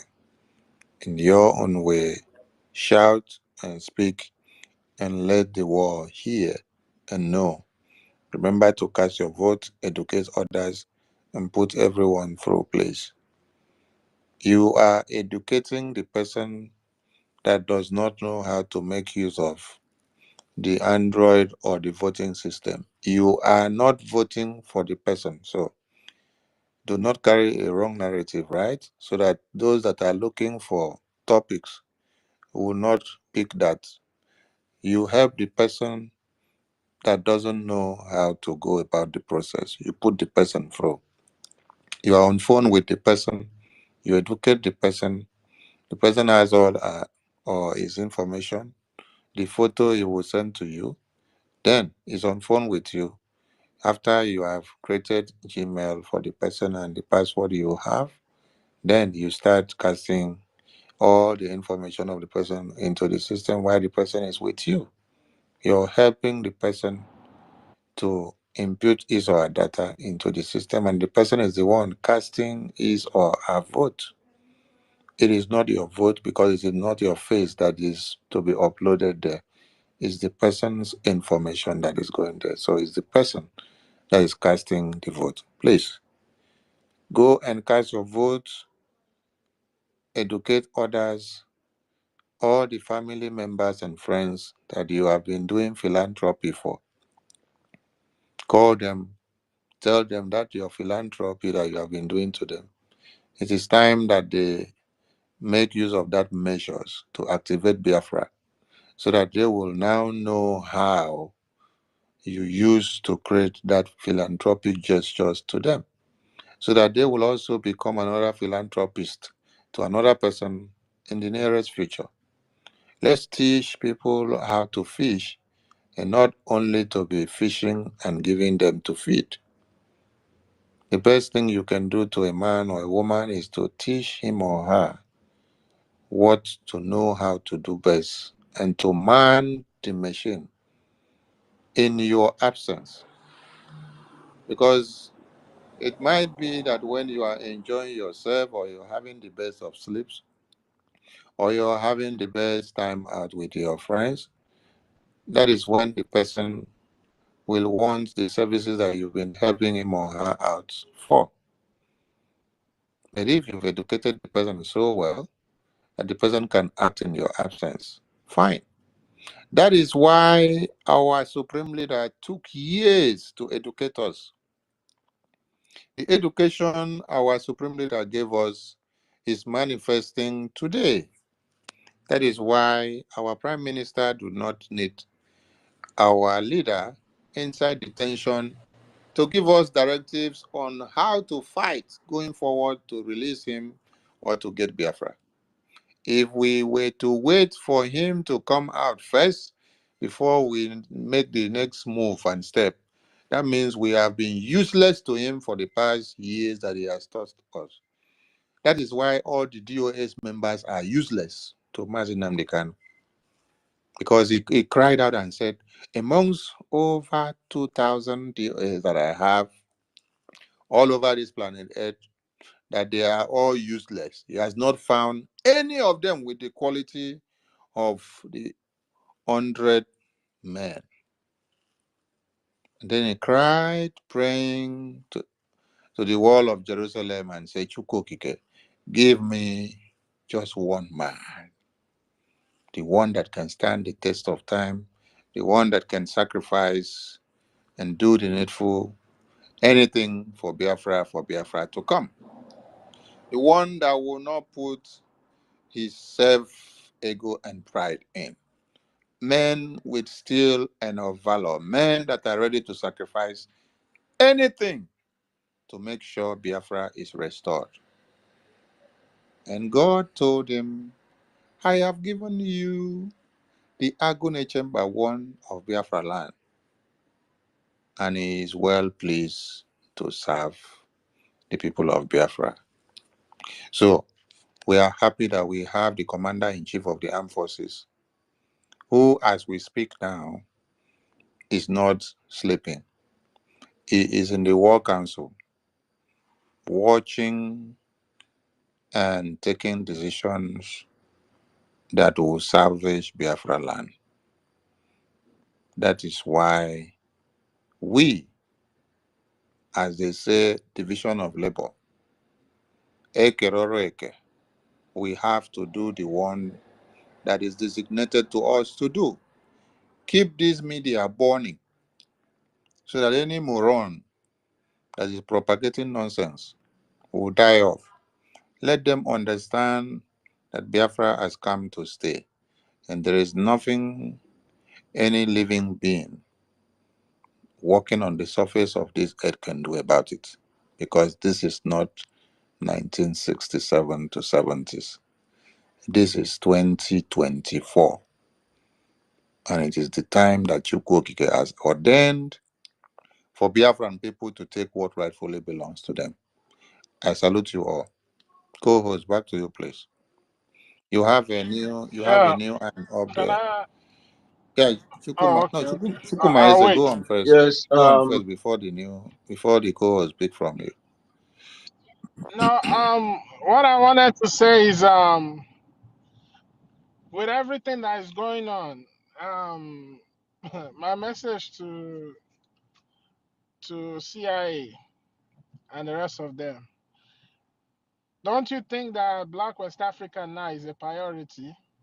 Because the last time I checked, when you was being interviewed on CNN, and they asked you, you arrogantly and boldly say that Black West Africa is not a priority. Chukuma Eze, wait, you just said Yeah. something. That man that was on that CNN interview, is he a CIA agent? No, no, no, no. He's part of the defense people for America, like that works in Pentagon. Wow. Yeah, so Wow. This yeah. is so But interesting. but you know, for them to for them to come up with that, they have to get intelligence from CIA. They are the same people that warned us that terrorists is about to take over Nigeria.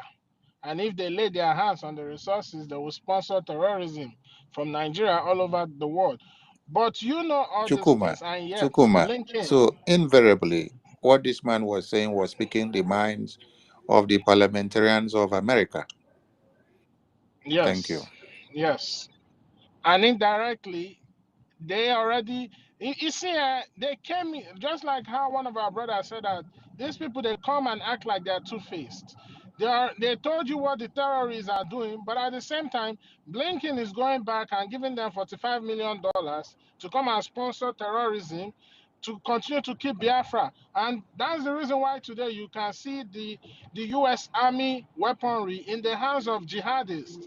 And tell me if those U.S. Military personnel are not going to be there to train them, because Fulani don't know anything. Fulani don't know anything. And now they see that they are not winning from anywhere, because just yesterday, Niger closed their airspace to Nigeria. Few weeks ago, a lot of terrorists that was influxing from Niger border into to the northern border of the zoo. Niger military, because of they are not compromised and they don't have no puppet government there, they intercepted all of them and they killed almost 4,000 of them. So now they deem it fit that, okay, since these terrorists are not going to be able to come, are the terrorists going to come from the border in the west, or is it going to come from the border from Bakassi? All those places are sealed, and if Yoruba people want to be so stupid, they let them open their borders for the zoo to use them to bring in terrorists. They locked the border. You couldn't do nothing. But when they want to bring terrorists, you want to open it then at your own detriment. So that you see the reason why they had to send their mercenaries to be on the floor there. Because Fulani don't know how to use all those things. They have to teach them. And not even teach them. They might even be the ones inside those tanks doing all the operating all those things. So now the people that you say was never a priority now has become a priority, because you see that what we are doing, we know grief for anybody. We are not stopping it. It keeps going. You understand? It's so sad. You understand? I came to this country. I love this country when I first got here, but seeing how these politicians, their lackadaisicalness, their arrogancy, their white superiority, like they're above every other person, and see the way they're carrying out things, just makes me like, you understand? I'm a Biafran first before an American, so it just tells me a lot. It speaks a lot. It speaks a lot. So you here with your papers, you are not even safe. Go and read the history of Afro-Argentiles, and go and read the history of how they depopulated black people in Argentina and put white people there. During the First War, the black people were the people they sent to that war. They sent the black people first. Even one of their heroes, who is a female, is a black woman. They sent them to the war, using them to fight the war. Why them, as white people, was waiting? So if you think you don't want to rise up, then at your own detriment. But what I want to say is, by now we should know who we are. By now we should know what we stand for. So, and you know that everything that we've always done has always been so organic and always been so, has always stand the test of time. Why people create insurance? You say everything you have to buy insurance to protect it. But tell me, the ones that were created by Biafran, when you compare it to insurance, which one stands the test of time? Talking about the Biafran business apprenticeship. So that's to show you who you are. So now is the time to rise up. You understand? And I'm happy we are here by this time of the night. A lot of us all over the world. Some people are still sleeping, are still like in the midnight, but yet they're here. Some are in the morning, but yet they're on this space. Over here is like almost midnight. We are still here. That's to show that wherever we are or wherever we find ourselves today, we are not comfortable to come out here to continue to speak. And that's the more reason why. And when you start seeing things like this, then you know that the ending is very near. The battle, the great battle is so close. So, my people, nobody's going to help us. Only we will help ourselves. Because these people, I don't blame them for the way they are acting. You understand? I don't blame them for the way, because them, they are fighting for their own survival. But they don't know that fighting for your own survival at the detriment of killing lives, destroying lives, and destroying other people, that's not the way to go. Understand? So now I understand why they act the way they are and why they will continue to act the way they are and why they will never stop acting the way they are. Because it's just like somebody who used to be very wealthy. You used to eat on the high tables, you used to have the best life, and all of a sudden you took a hit and everything, you lost it. If care is not taken, you're going to commit suicide because you cannot understand how you want to start to relearn, like going back to eat like a pauper when you've been out there eating so much arrogantly and not even caring that other people exist. That's just the way they are feeling right now. And that's why the scramble for Africa will continue to go on. And even after we get Biafran, for me, I feel like we should lock all our doors for at least 5 years and develop ourselves. Develop mechanisms that, because these people are still going to come, they are not going to stop. They are still going to come. So, but now what we are doing now is the foundation, you understand, to get our nation, to restore this great kingdom. Like after listening to tonight's space, like, oh my God, now I know the thing that is pushing me to always want to be here, you understand, to talk, to contribute maybe my $10, $20, any amount you have. Because if you no fight for Biafra, waiting you gain. So my people, let us continue. Let's continue. We cannot stop. We cannot stop. You understand? Because if we stop, when these people come back, they will do what they did to us in the past will just be child's play. They will do what's more.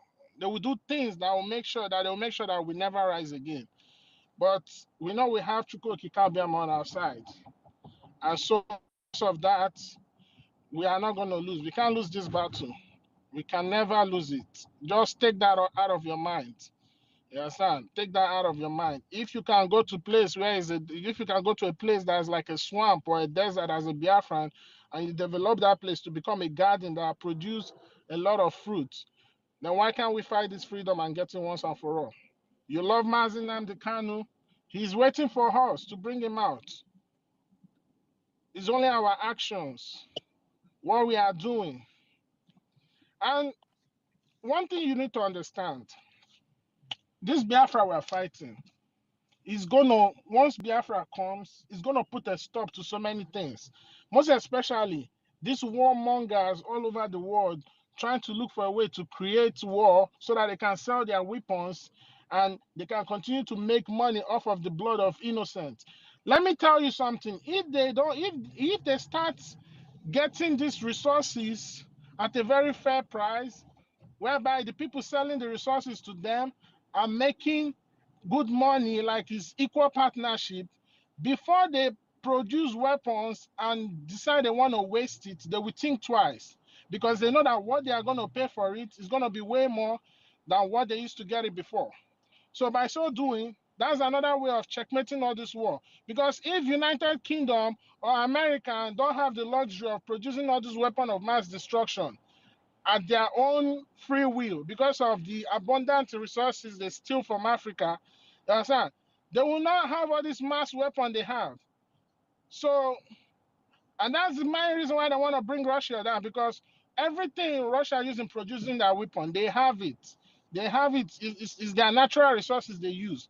And that's like a threat to the West, to America. So everything, Biafra is the solution, is the problem, is the solution to solve everything, all the conflicts, all the viruses that they are bringing to us, everything. Biafra is the answer. So please, let us do this. Let us do it. We cannot stop. We cannot stop. Yes, now we cannot stop. Even though as we are going, if somebody drops down, let's keep going. Because Biafra we must get to safeguard our future and our unborn generations. Thank you. Thank you, brother. Thank you so much. You have spoken really well. Yes. If there is any other person who want to speak, you can come up and take a mic. Our brother Staman will give you mic soon. Can I say something, please? Because I'm about to log out, please. Okay, I'm about to log out. Can I say something, please? Say what you want to say, bro. Thank you. Please, Honorable Minister of Information. Actually, Mazi Famous, we got you halfway. I don't know whether your network was checking, so we did not hear everything you said.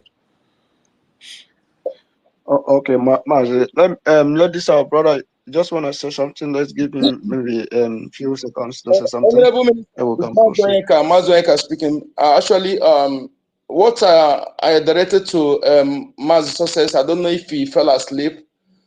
He has not responded, and that thing is very, very important. Life is some lives are at risk because of that particular person. He's personating one of our commander in Osumo and threatening some of youth in Uli County in the Megu State. So that is why I want to relay this issue, and the number he used to threaten them, so that they will maybe the number is somewhat they know, maybe they will track the number. That is why I brought the issue to him. But what I wrote him via DM has not responded. Maybe he's asleep. I don't know. Since then, so that is the issue. And again, I want to tell Biafrans that what this time around will not be for anybody. It's not for mouth. We must be brutal. We must be mad. If our enemies are mad 10 times, we must be mad 100 times in able to win what we're doing, and we must win. Winning is a must. Is a must. In fact, we don't care losing life, because no life is more important than Biafra, and nothing on this planet Earth can be compared to what we are fighting for. No in between. Our heart must be more than stone.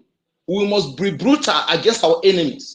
And anybody within among us that want to be, maybe want to be a stumbling block or want to be a barrier, that person, we crush the person and move. Even if I'm the person. Because we cannot afford to, in fact, to deviate or have any in between. We must get to Biafra. That is only our goal, and winning is our goal. Nothing will stop us. Please, Biafrans, we must be brutal. Our heart must be stone against our enemies. And again, remember, for us to achieve this, one of the weapons we have, which the enemy know from Sistami Memorial, is unity. That is why they invested in division. Britain knew this. Our fathers were so united. We are so united, and whatever we are doing, we listen to the voice of the gods of our land. We listen to them, and we must be united. Unity is one of our strengths. That is why in my profile there is unity is power, unity is victory, and unity is freedom. We cannot do anything without being united. If we have any issue one-on-one, we'll keep it aside. When we come to this Biafra issue, we work together. Please, we must be united. This is my submission. Thank you so much. Thank you, brother. You have really tried so much. And thank you, Biafrans. Thank you, my Minister of Information. Thank you for coordination. Thank you, Starman. Thank you for you have unveiled a lot of things and eyes of Biafrans. It is not really easy. You're a student of history and a great history making in Biafra nation. And things like this are really need to be unveiled when people like you, people like our Minister of Information, people like Sources them, people like Jaja, those guys, when people like them who comes out and unveil things, bring great analysis, breaking things. Our Prime Minister is already a general. When people who came out like our great scream leader, when they came out like this, started breaking things, that analyzing things, unveiling our eyes. opening up, making us to see things in a deeper way. It is really great, and we really need people like you in this Biafra liberation. There are a lot of talent, a lot of greater things, and I will really appreciate every one of you here, and all the people here in this space who have taken their time being here. I so much appreciate each and every one of you here, and you bring out your time and be here. You have the opportunity to come up to have your mic, share your view, share your opinion, stick to the topic, follow up, propagate the gospel, create the awareness, cast your vote, teach others how to cast their vote, propagate the gospel of fund, tell others about the fund. It is really great, and this Biafra will come because God have ordained the Biafra as a nation. Our great leader, our supreme leader, have come as a great prophet of the Elijah of the old, and gave us the strength, the power, and unveil a lot of things to us. And he resonates a man who is standing vehemently right now, who is standing strong, our great prime minister, and who we know that God Almighty will use him to finish what others have started for years. God will use him to break bonds, to break so many bonds, and make sure that Biafra is restored. I so much appreciate everyone here, every Biafran. If you are not a Biafran, as far as you're here in this space, in this media, I so much appreciate you. And I would like to let you know that Biafra is a great nation. Our spring leader said that it is the kingdom of God on earth. It is the kingdom of God on this planet earth. The gods of our father, the gods of our ancestors who have given us that land, who fought for that land, even after all the whole thing they did to them, the gods of the gods of our ancestors, who our ancestors welcome these people with good mind, good heart, peaceful mind, welcome them with everything, believing that they came for peace, believing that they came for friendship, believing that they came with every wholehearted, not knowing that these people came in another way, and they come ironically, they come in a cunning way to take away their peace and everything, because our ancestors, Biafra land is a peaceful land and peaceful people, and the people who welcomes people with a good heart. And this is one of the way they use to enter us. They used to enter our forefathers. But we knew that all that which we have lost, all that which Biafra have lost, we knew very well that this generation, by the grace of Chukwokike Abiyama, by the grace of our God of heaven and the help of our ancestors, that Biafra will be restored using the men who he has put in the forefront. Our warriors are really fighting strong, and God Almighty will be with them. Our ancestors will as well be with them.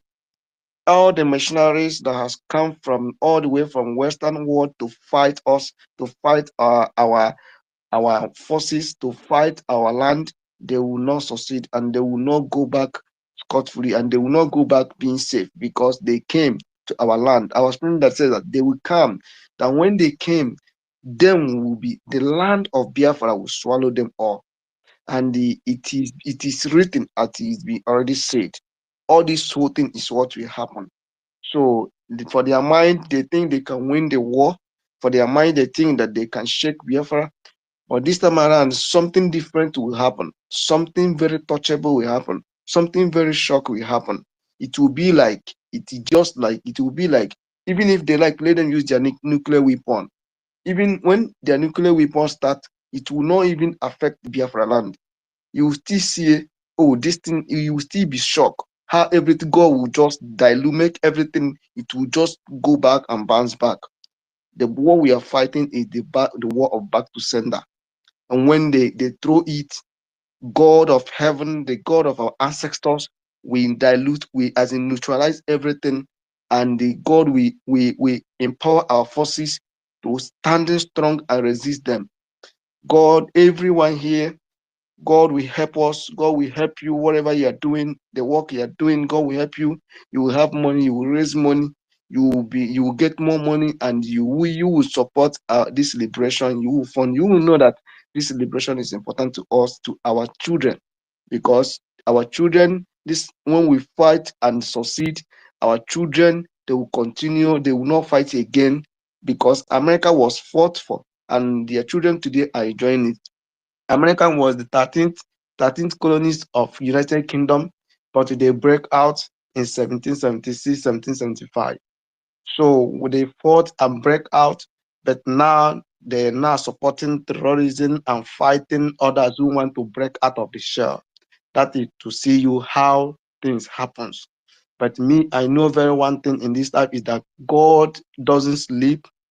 God of our ancestors doesn't sleep. Our ancestors will support us. And everything we need to fight this fight to the end, God will help us. Financially, God will help us. Biafra must be liberated. Biafra must come. And at the end, our leaders say, at the end, you will know that they will know that we are serving a living God. At the end, all glory will be to God. Thank you, every Biafran. Thank you, the Minister of Information. Thank you, everyone.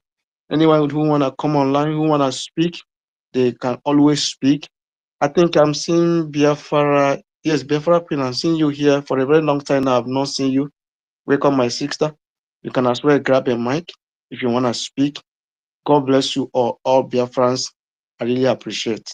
Thank you so much. Famous is like Biafrans don't want us to sleep because the number are increasing on this space.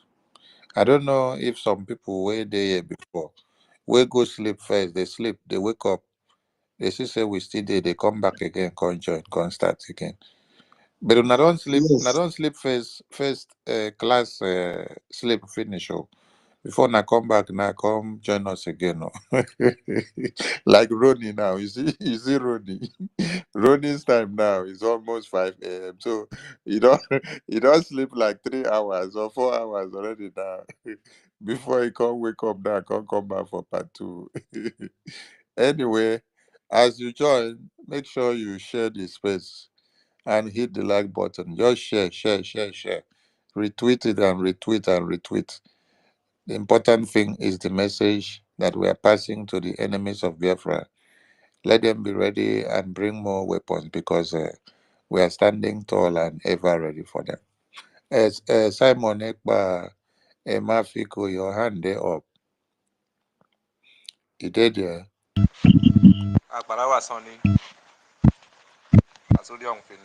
I hope everyone can hear him because me, I cannot hear him. Can hear? Famous, can you hear him? Ronnie, can you hear him? Chukuma Isaac, can you hear him? Yes, I We can. can hear I him can hear now. him. All right, let him continue, please. Yeah, we can hear him. We can hear him. I really wanted to make this page in my own language so that to make appeal to Barawa Soni, the Minister of Information of Biafra Republic Government in Nigeria. Barawa Soni, gini ni ba ke Lagos mi te mi ni ese ni nam ke Lagos for me. Mbok menje mu pe ye fin ya po I reached out to our Prime Minister. I don't call it I announced in recruitment, Biafra recruitment because of gini ba ke Lagos mi young dikere ntini wek nwa wana mi ya succeed ke this Biafra because of that is our only hope. The only hope of my back this Lagos it had up to this tender I get up just because of this very cause.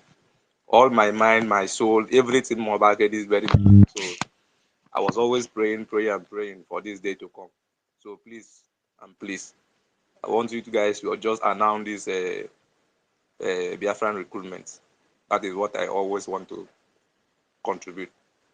We are just doing nothing here in Lagos, and as a Biafran from Akwa Ibom State, currently not Akwa Ibom, from Ndonibum, in the local government to be precise. Since we are not doing anything here in Lagos, I think maybe our Prime Minister should announce a recruitment for us to come back home and fight alongside, our freedom and to achieve it. That is the only thing I want to contribute, because I will be going to sleep. At least I've been here for a very long time. Thank you, everyone.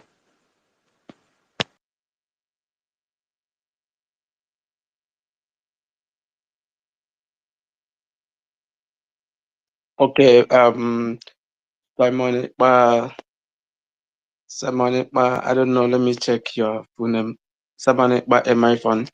Our Minister of Information have heard what you said, so you will send information. You will send the message across to the I know, Parliament. yeah, because my internet not allow me. So I know, yeah, all of you able to Oh, hear him. So can someone refresh what he said? If it was a okay, question. Simon, Emma, can you repeat what you said? No, I no go see him because except I have to Minister, put him down Minister, and bring he him back. was saying, can you hear me, Minister? Yes, Ronnie, I can hear you. He said, he was trying to ask if politics for recruitment, Biafra location and relocation, that he should start so that he will join. He's not doing anything in Lagos and he wants to join and contribute. But Ah, okay. I got his information. Okay, for now, there is no recruitment ongoing in the armed forces of Biafra. When there is any, the Prime Minister will call for it. But for now, there is none. So just stay put and stand by as a reserve. Stay put and stand by as a reserve. When it's time, you will hear from the Commander in Chief of the Armed Forces of Biafra. And this goes to everyone. Don't go and fall into the wrong hands. And let me say this here with what he has said now, with the question he asked. Ndị mkpụrụ mmiri DOS One Nigeria, they are recruiting men for their dead men squad. And when they recruit, they say they pay you 50,000 naira. Say they pay you 100,000 naira, they pay you 150,000 naira. So let me use this opportunity to say something. There are a lot of things that we don't even like saying all the time.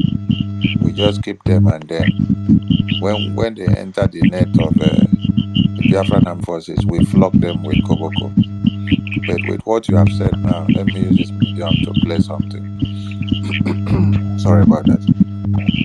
When you go and join the improvement IPOB Nigeria under Chinas and World and DOS Deadman Squad, and they pay you money, and you are working for Nigeria, they will use you to come to fight against your liberation army.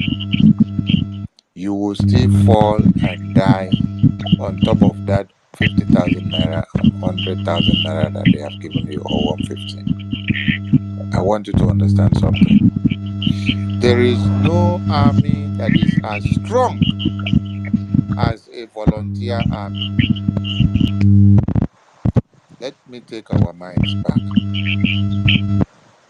The reunification degree of Ironsi made easy the massacre and the slaughtering and killing of able-bodied men, well educated and advanced in the military, that were of Biafran extract, to have been massacred. That was the stupidity of Ironsi, trying to reunify one Nigeria and the Biafran people. So thousands of the gallant men that were serving in the federal military government of one Nigeria were massacred because of the stupidity of Iranzi before Ojukwu declared Biafra. Ojukwu saw the light of the jihad coming, and then he rang the bell. But stupid people like Iranzi that wanted to act like Peter Obi of today, that wants to go and reunify Fulani Islamic jihadists that have chopped off the heads of your babies, your women, and children. You want to go and say, I want to re-amend them. After they wore him the uniform of Fulani, after they wore Peter Obi the uniform of Fulani throughout his campaign, did they still make him the president of one Nigeria? Is it not Erufai that sat down and said, Peter Obi is just a Nollywood president, that he cannot go to anywhere, that he doesn't have control in the north,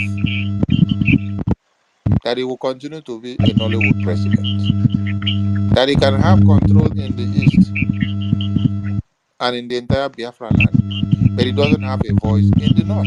They say, let him come and do his campaign. Let him come and do the campaign and do it and finish. That he would not go to anywhere. Did he go to anywhere?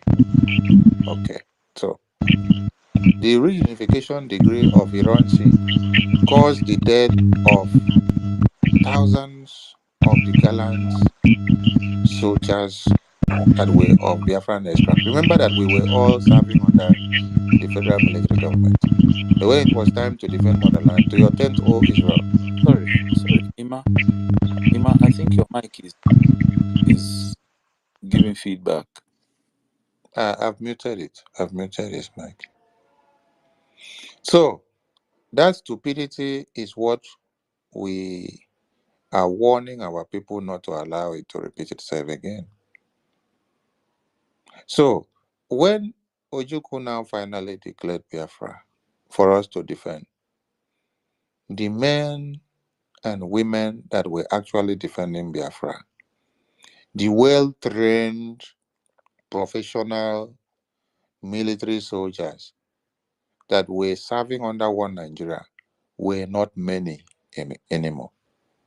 So we're now having handfuls of volunteer men and women, volunteer army of Biafra that now stood up and said, we have to defend motherland.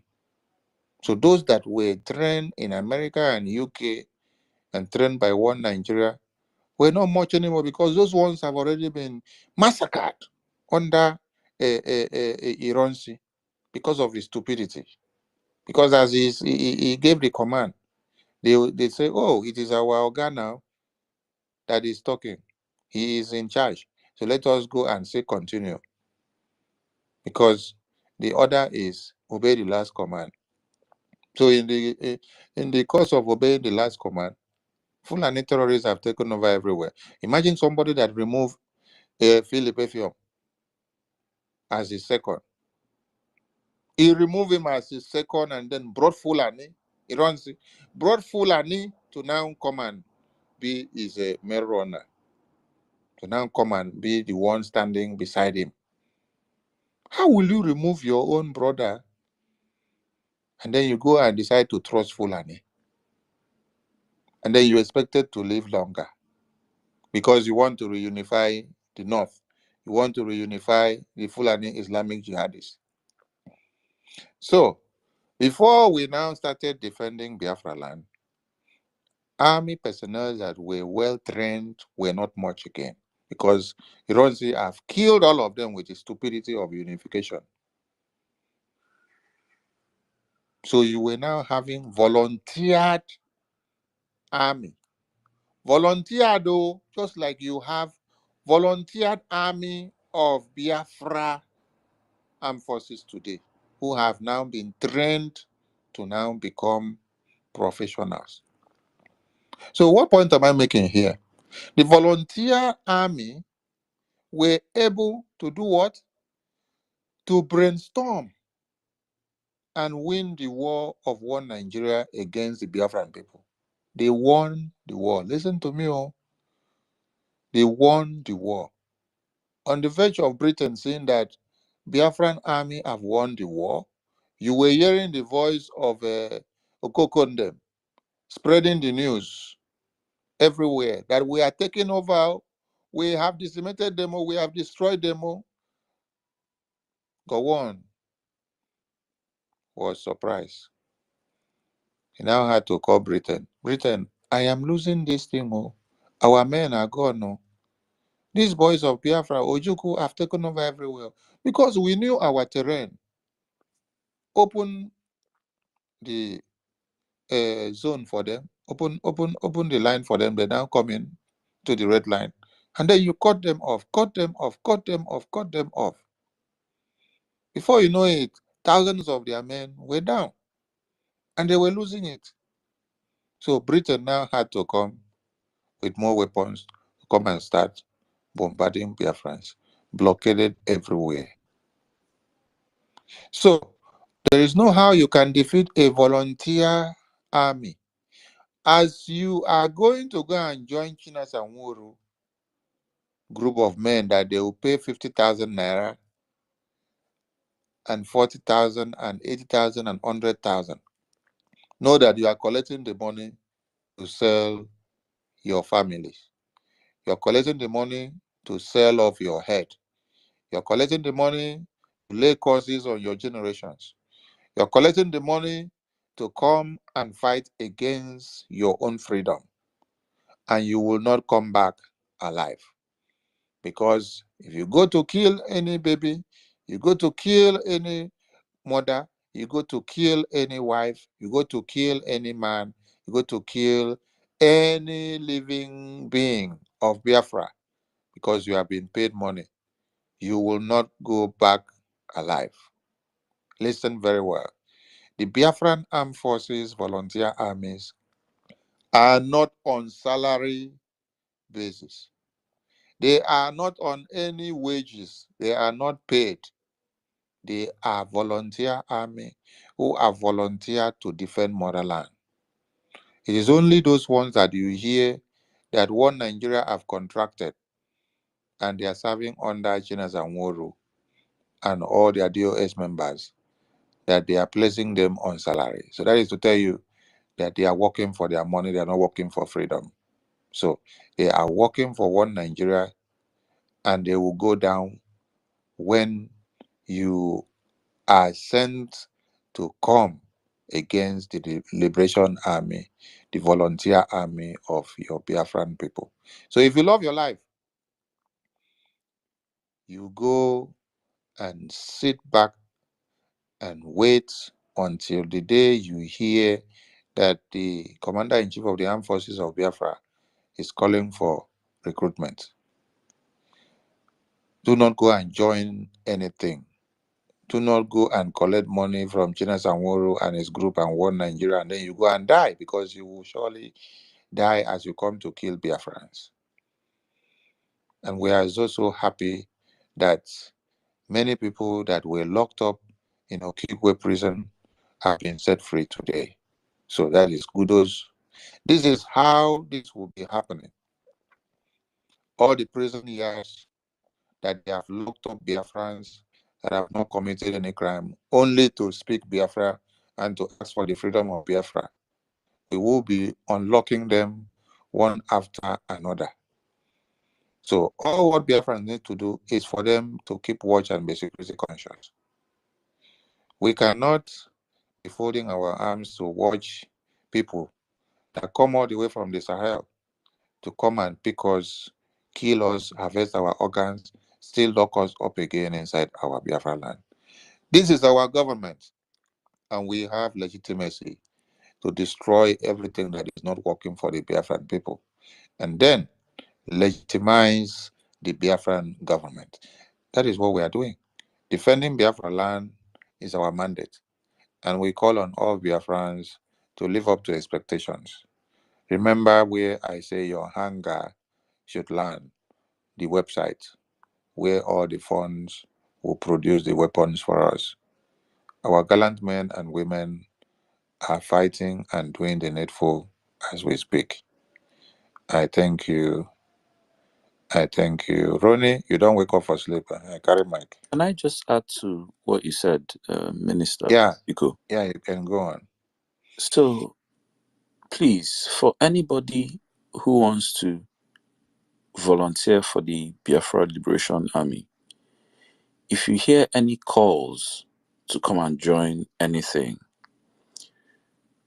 look for the Prime Minister's handle and verify, or contact anybody you may have their contacts in the government or in the media team to verify, and then they will point you in the right way to follow the right procedure.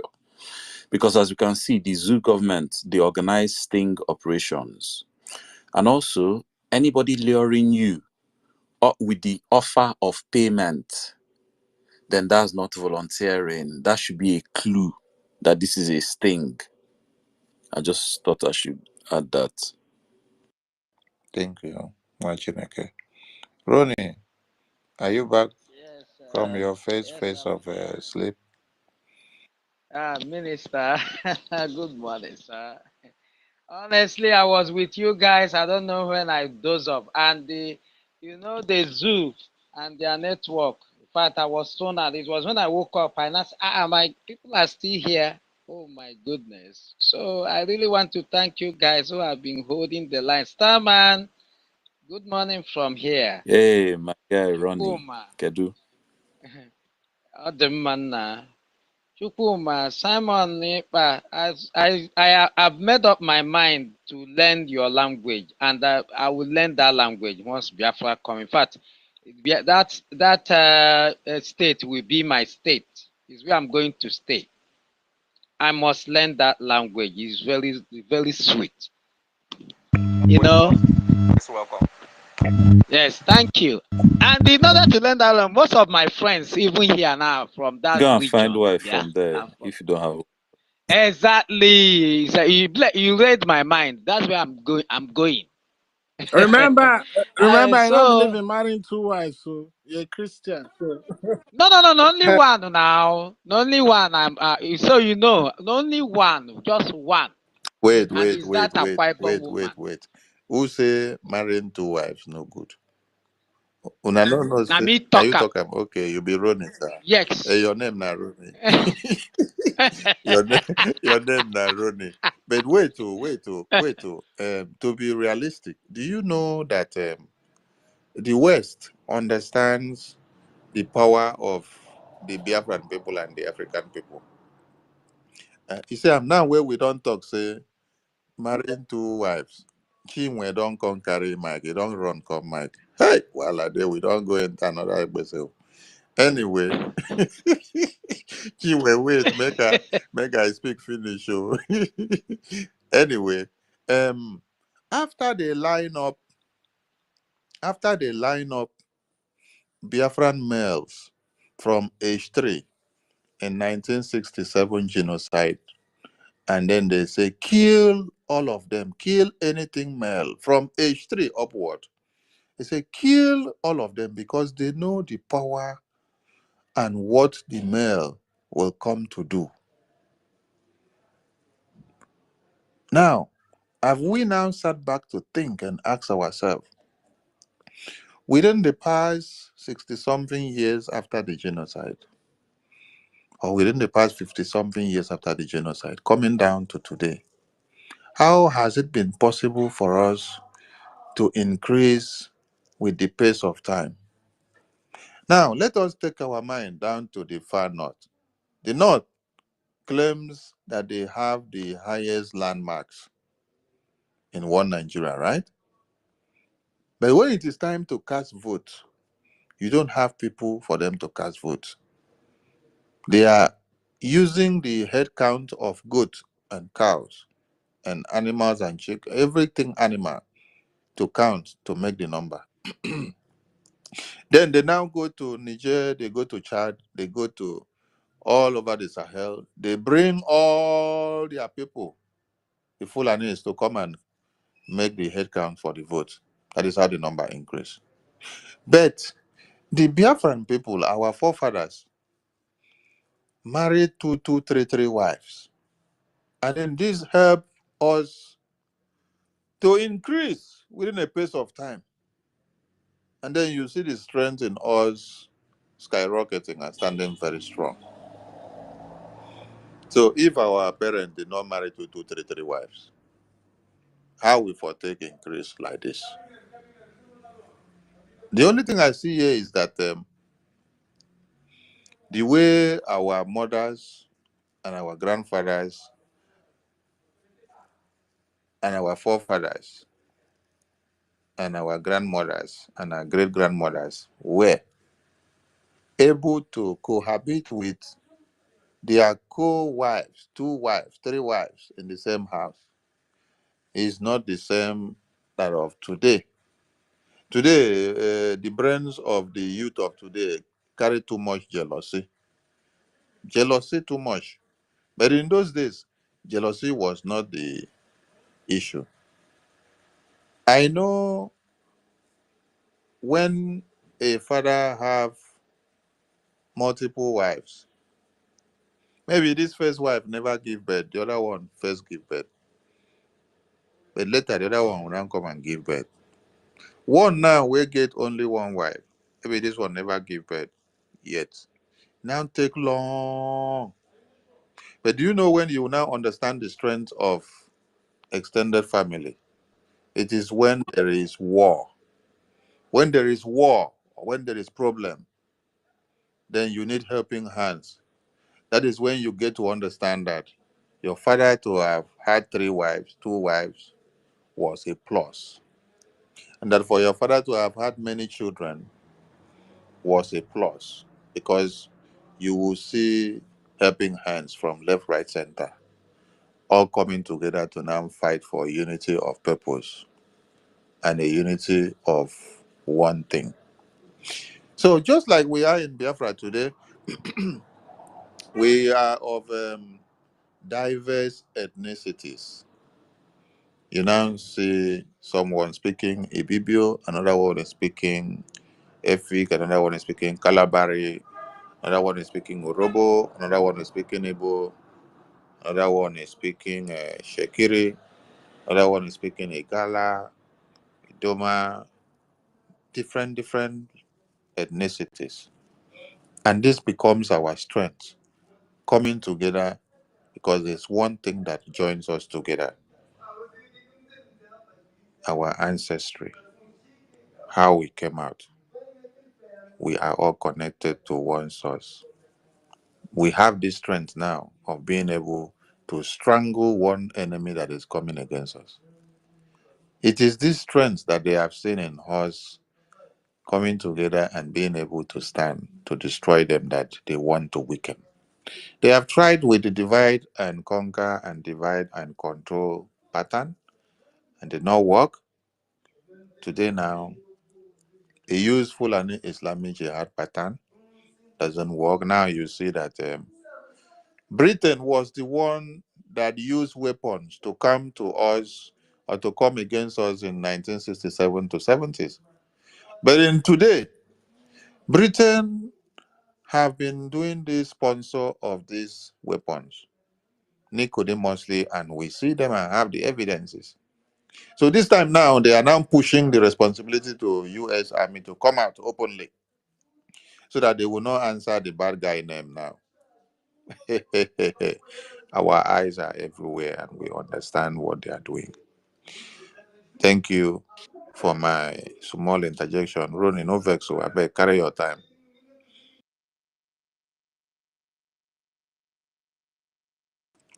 Ronnie, you did there. I mean, if I don't take light for your phone. Ronnie, I say if I don't take light for your phone, no. Chinwe, He has gone lady. deep. Hello. Hi, everybody. Hi, Master. Hi. Ndewo, my minister, Ndewo. WOTOWOTO is the code. Is here. Oh, Water WOTOWOTO. the flow, water the flow, water the flow everywhere. You guys are away from me. Starman and everybody. How are you? Chukwuemeze.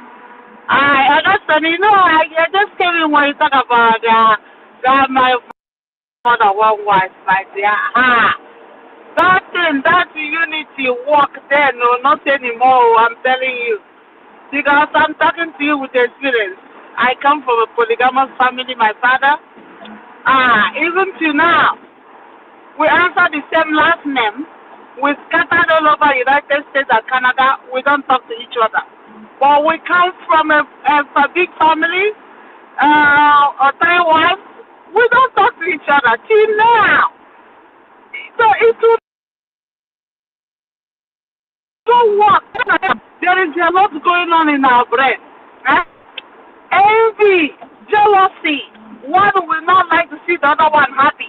You will find a way to quench that happiness so the happiness will not come. Hey, why is she happy? I'm not happy. You know, it's just any man that married to my woman now, I'm telling you. Now, wahala is the kind yourself, now WOTOWOTO. I'm telling you the truth. It doesn't work anymore. It worked before, but not anymore. Because bring 2 women in the house. In fact, if God give you 100 years, you will live maybe if you are fortunate, you may last for 50 years.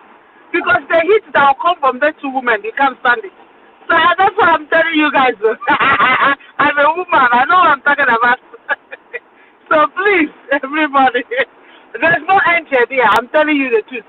They will come like an angel, but before you know them, when they sit down and relax, then they will open their this thing. Then you know the real character. I'm telling you, you will run. And when you run, your leg will be touching your head. Please, my dear, multiple women doesn't work anymore. If you want to live longer, marry one, maintain one. It depends. It depends. It depends. So invariably, our grandmothers and our mothers were more righteous In my than place people of today. right now, a man that marries 6, they live happily. Nobody kill each other. They live happily. It depends. Exactly. Our grandmothers, they are different from, they are not like us now. The new generation, you can't stand them. Oh my God, I have. And I'm so sorry. Somebody's calling me. I gotta take the call. I'm so sorry. Okay, I'll come back and talk again. Thank you, Chiwe. Thank you. Thank you. Honorable Minister, Yes, you so see, it depends. As I'm talking to you now, in my place, a man who married 6, this man is alive. All the whole wives, they respect each other. I'm telling you. And what the man does is that whenever he make investment, all the children know what belongs to them as the man is alive. You know their own property. Everybody know his own. He make any investment in name of this person, It depends how you handle the family. And let me tell you one thing about our people is that people don't understand the benefit in marrying multiple wives. The benefit is better than the negative part. This marrying one wife, what it has cost our people, if we explain them, the harm is too much than the negative, the benefit. The harm is too much. One, our women remain unmarried, and 2, it reduces our population. And those who are telling you not to marry, Fulani marrying 4, and those 4, the one can born 5, born 6, they are increasing in population. And look at us here now. There's claim this, and our people, our women remain unmarried, and they're killing our men. So the negative part of it is very, very much. We need our women need to change their mindsets, and there's a way our fathers control their wives. Not the senior wife, more respected, just like a vice president in the house. I'm saying, and everybody are treated equal. Respected. So It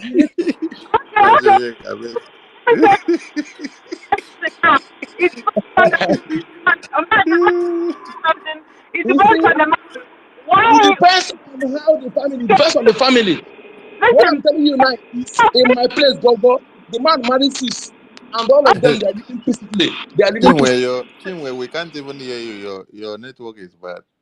Maybe it's because you're driving. They are living peacefully, and Yeah, our I'm people always need to driving. Sorry.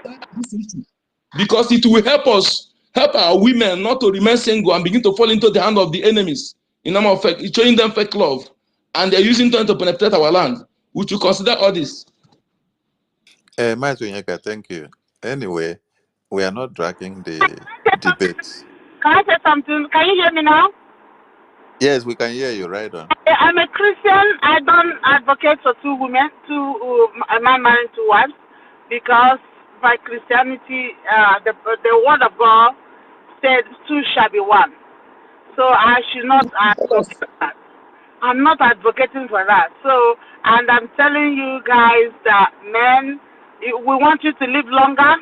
If you want to marry, there's no woman that has a mindset of our great grandmothers. Nowadays, there's no live longer, marry one wife. That's what I tell you. Because we women, you see what is going on in this liberation. One woman cannot even in the meeting like this. It's like when you have them in the house. How will it be, my dear? So be careful. I'm just telling you. And me, you can never even put me with another woman in the house. I'll be jealous too. A woman being, I have blood. Away.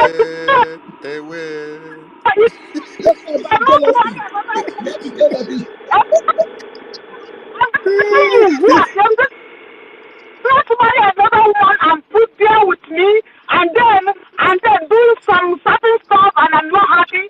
I'm not gonna be happy.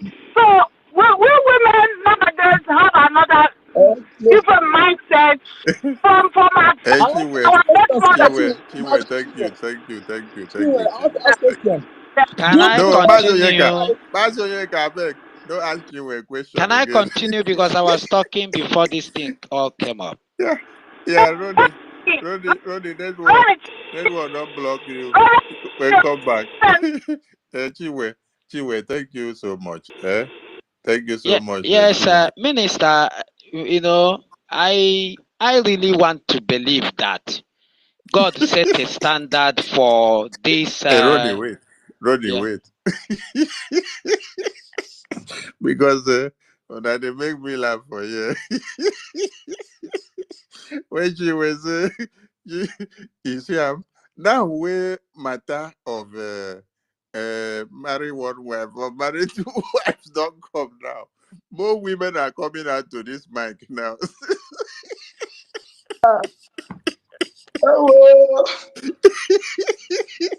The funny thing is that they will go and marry this land and marry for, they will not complain. Anyway, They will not complain. Pastor, you can wait to our reason of advocating for our men to have married or to marry more than one wife is for us to raise our army, to have multiple is for us to increase our army. But we are not forcing it on anybody. And we are not implementing it. It was just a suggestion. And then we understand quite well that women of today, they are not as righteous as our mothers of old. Because our mothers of old were very righteous. That is why they were able to accommodate more than 5 co-wives in the house. So let's conclude that our mothers of old were righteous, while our mothers of today now. Not about righteous. The reason is that Christianity destroy our way of life. This is simple. It's a lie. Mazonyeka, stop that. You are not saying the right thing. It's a lie. All right. It's a lie. It's a lie. All right, let's go back. I will argue with you. It's a lie. I don't believe it. Let's go back. Let's go back to our line. Let's go back to our line. Rodney, carry mic and let us not go to our women again before all of them will come carry mic now, because many of them are coming for the mic now. So let us not go there again. Of course, Minister, you see, like as I was saying, God raised that standard, and He knew why He put it that way. Do you understand? And I know why our grandpa then married many wives, because they were mostly farmers. They consider that they have the numbers to do their farm work. I don't think Not if they only have farming, not only the farming, knowledge we Rosie, are not only having farming. today, that they will do that. God that creates one man, one woman is not stupid. He said Not multiply. only He knows farming, no. exactly what will happen. And he said male and female. He didn't say male and female. So he has set a standard. So if man decides to move away and do his own, fine. He created man to make a choice. But that doesn't mean that God is okay with it. That is my own point anyway of view. And as a Christian, I don't even when they make everybody to marry three wife, I'm not a man of many wives. I'm okay with one. Having said that, I move on to the topic. You see, the liberation phase has garnered strength and has taken another shape, and now the zoo are all over the place crying. They knew exactly that there's no way in the world they would defeat a volunteer army. So what they are doing is a kick of a dying horse. They are just trying to make, we are here. They are not hiring. People don't understand. Russia and most of these people that have oil now are no longer allowing Britain and US to have oil. What do you think they are banking to get their oil? Biafra land. This is why they secretly come in now. They are now bringing their machineries to come and fight us. The machineries they are bringing are even afraid to enter the red line.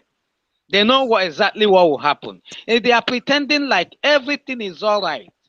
They will come tell their news media, don't even say about what is going on. Don't even write it. But let them know that they are wasting their time, because whether they like it or not, we are here. Biafra is here. There is nothing anybody can do about it. I read what they posted today, trying to make it look like they are fighting the terrorists. Share your music. Share your love. Somebody is interfering. I've muted the person. If he repeats the same, I will Okay. remove him from the speaker. Okay, sir. So, like I was saying, so these are orchestrated plans. They have planned this thing long time ago, and they're now trying to hash it. Unfortunately, our Liberation Army couldn't allow them to do it, because the plan was they will come and bring, when they started in Imo State. I remember that time Amaz Nnamdi broadcast. He made a broadcast on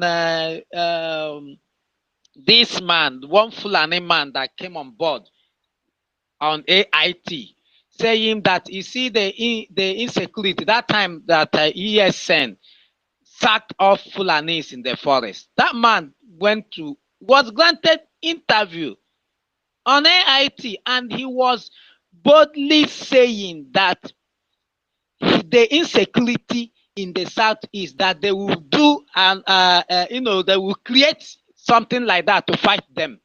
He said it. He said they are working on creating something that will still fighting those people who want Fulani out of there. He made it clear. What did they come up with? A Bubago. With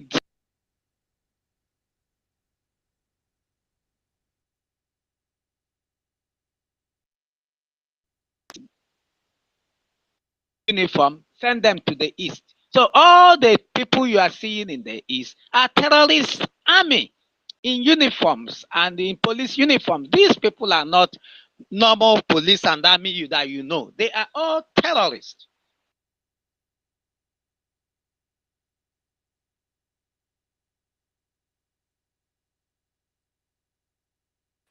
And our men has risen to the, to the equation, and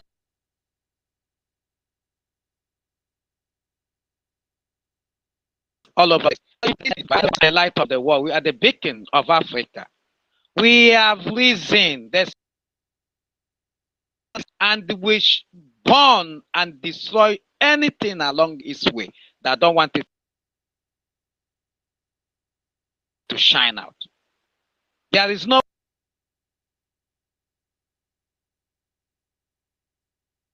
is just a mirage. Biafrans, we have defeated them. They said that we are not. They thought our online our referendum will be on site,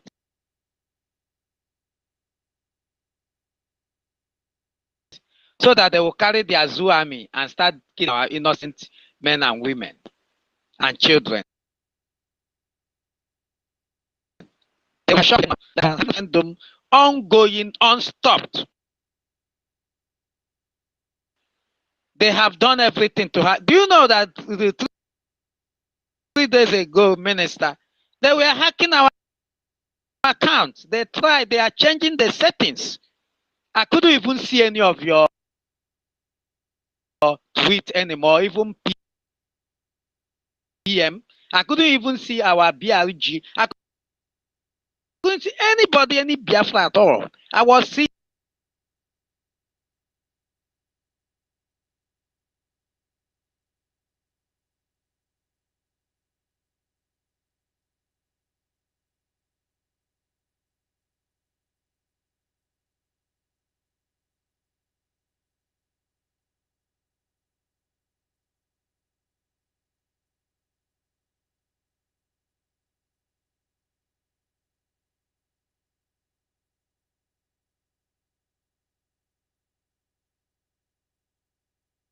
very, very soon.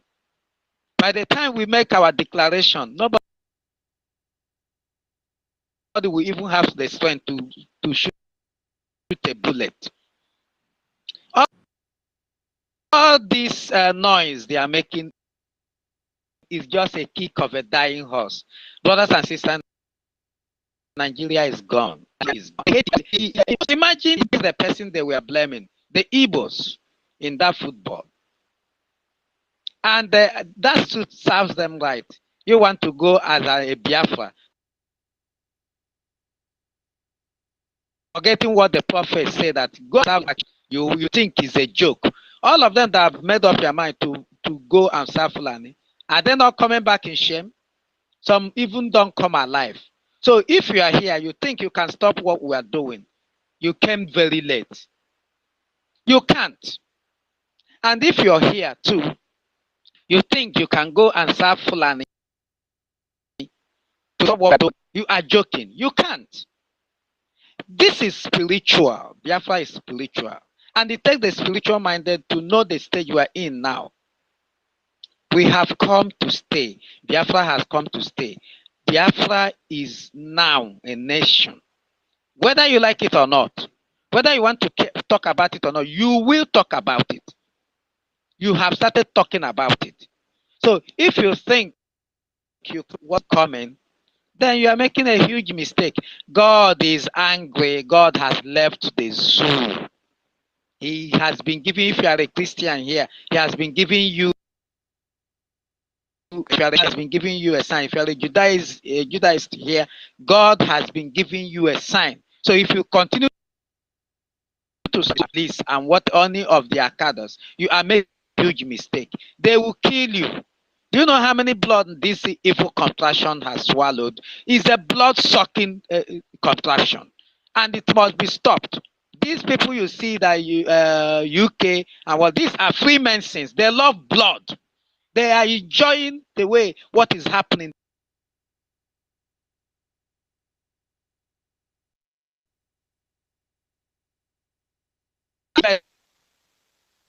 Taking over.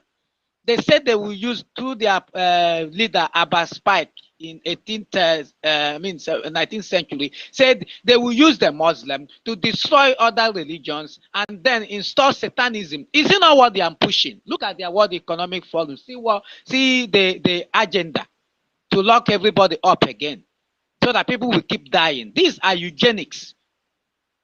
They are using the Islam to perform this their evil act. And they have seen people who want to stop them. Then they are not pretending as if they don't know, they want to go for peace. They are peace. Okay. I thought they said there is no war in Nigeria. Then why are they going for peaceful peacekeeping? But we will destroy them. Yes, we have the strength of Chukwuokike Abiama. I want you, all of us Biafrans, to be encouraged. Follow who knows what. We are following Mazi Simon Iba. We are following Mazi Nnamdi Kalu. These two people are the Joshua and Moses of our time, and they are leading us to victory. Be rest assured, Biafrans, these Egyptians you are seeing today, soon and very soon you will see them no more. I yield for now. Thank you, my honorable minister, for the opportunity. Thank you, Wachineke. Let's see those that just came in so that they can speak. We see Chinedu Aku. Chinedu Aku, pick the mic. Ukotumi Mesere. Meserende, Ekomdo. I am Igbo speaking Biafra, but I'm married to an Ibibe speaking Biafra. Yet you cannot speak this thing very well. Nah, this one Nashem. This one Nashem be that too. Greet our prayer. With all Chinedu, thank you. Don't open the way with the go there. with all the kind of where you chop, you know, speak this language. All the come, you speak, you finish, not to speak. Sir, if you want to greet you, I'm greet our information. Okay. Hello. Sister Badia. You don't come from Mr. Meserende, Komdo, Abasurion. Family. Abadion Shaburono. My bow, me no say come. Thank you. That's honorable. Okay, come up there. Thank you too. I am voting for she from Ita Anna. Itayana. It's not Ita, it's Itayana. See someone that is eating all the bitter leaf. He's not speaking the thing proudly. Hey, nah, man. See, it's like you have tried everything to make me to learn to speak it, but see, Chinedu, you don't have the tongue, but me, I have their tongue. So even my stature and everything it looks like an Akwa Ibom man. So I'll fit in. Okay, sir. Back to our topic. Now that I going through our post yesterday when our prime minister showed the debris.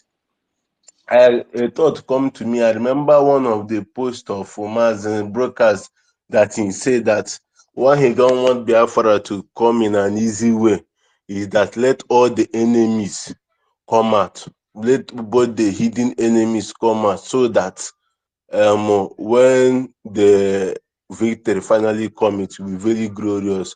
I came to think of it, if not that the moment in this our struggle have gathered, who could have known that up to this stage with the turn off of events, terrorism and everything, that country like America, that supposedly be the world leader or the world power, could be the one even sending mercenary at this early stage to support the Islamic terrorists. Anyway, what I have to say is this: Biafrans, especially we in diaspora, we have seen it all. We have seen it all now. We don't have any place now apart from our home.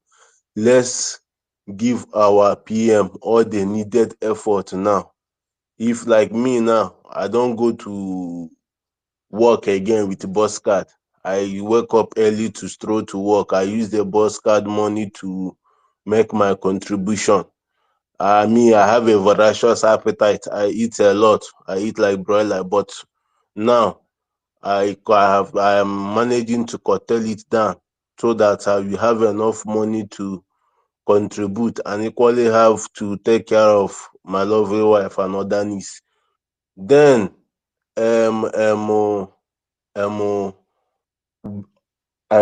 Biafrans, in as much as we are trying our best, let's remember that the cryptocurrency that is coming, for us not to have a repetition of the 20 pounds incidents that happened after the Civil War.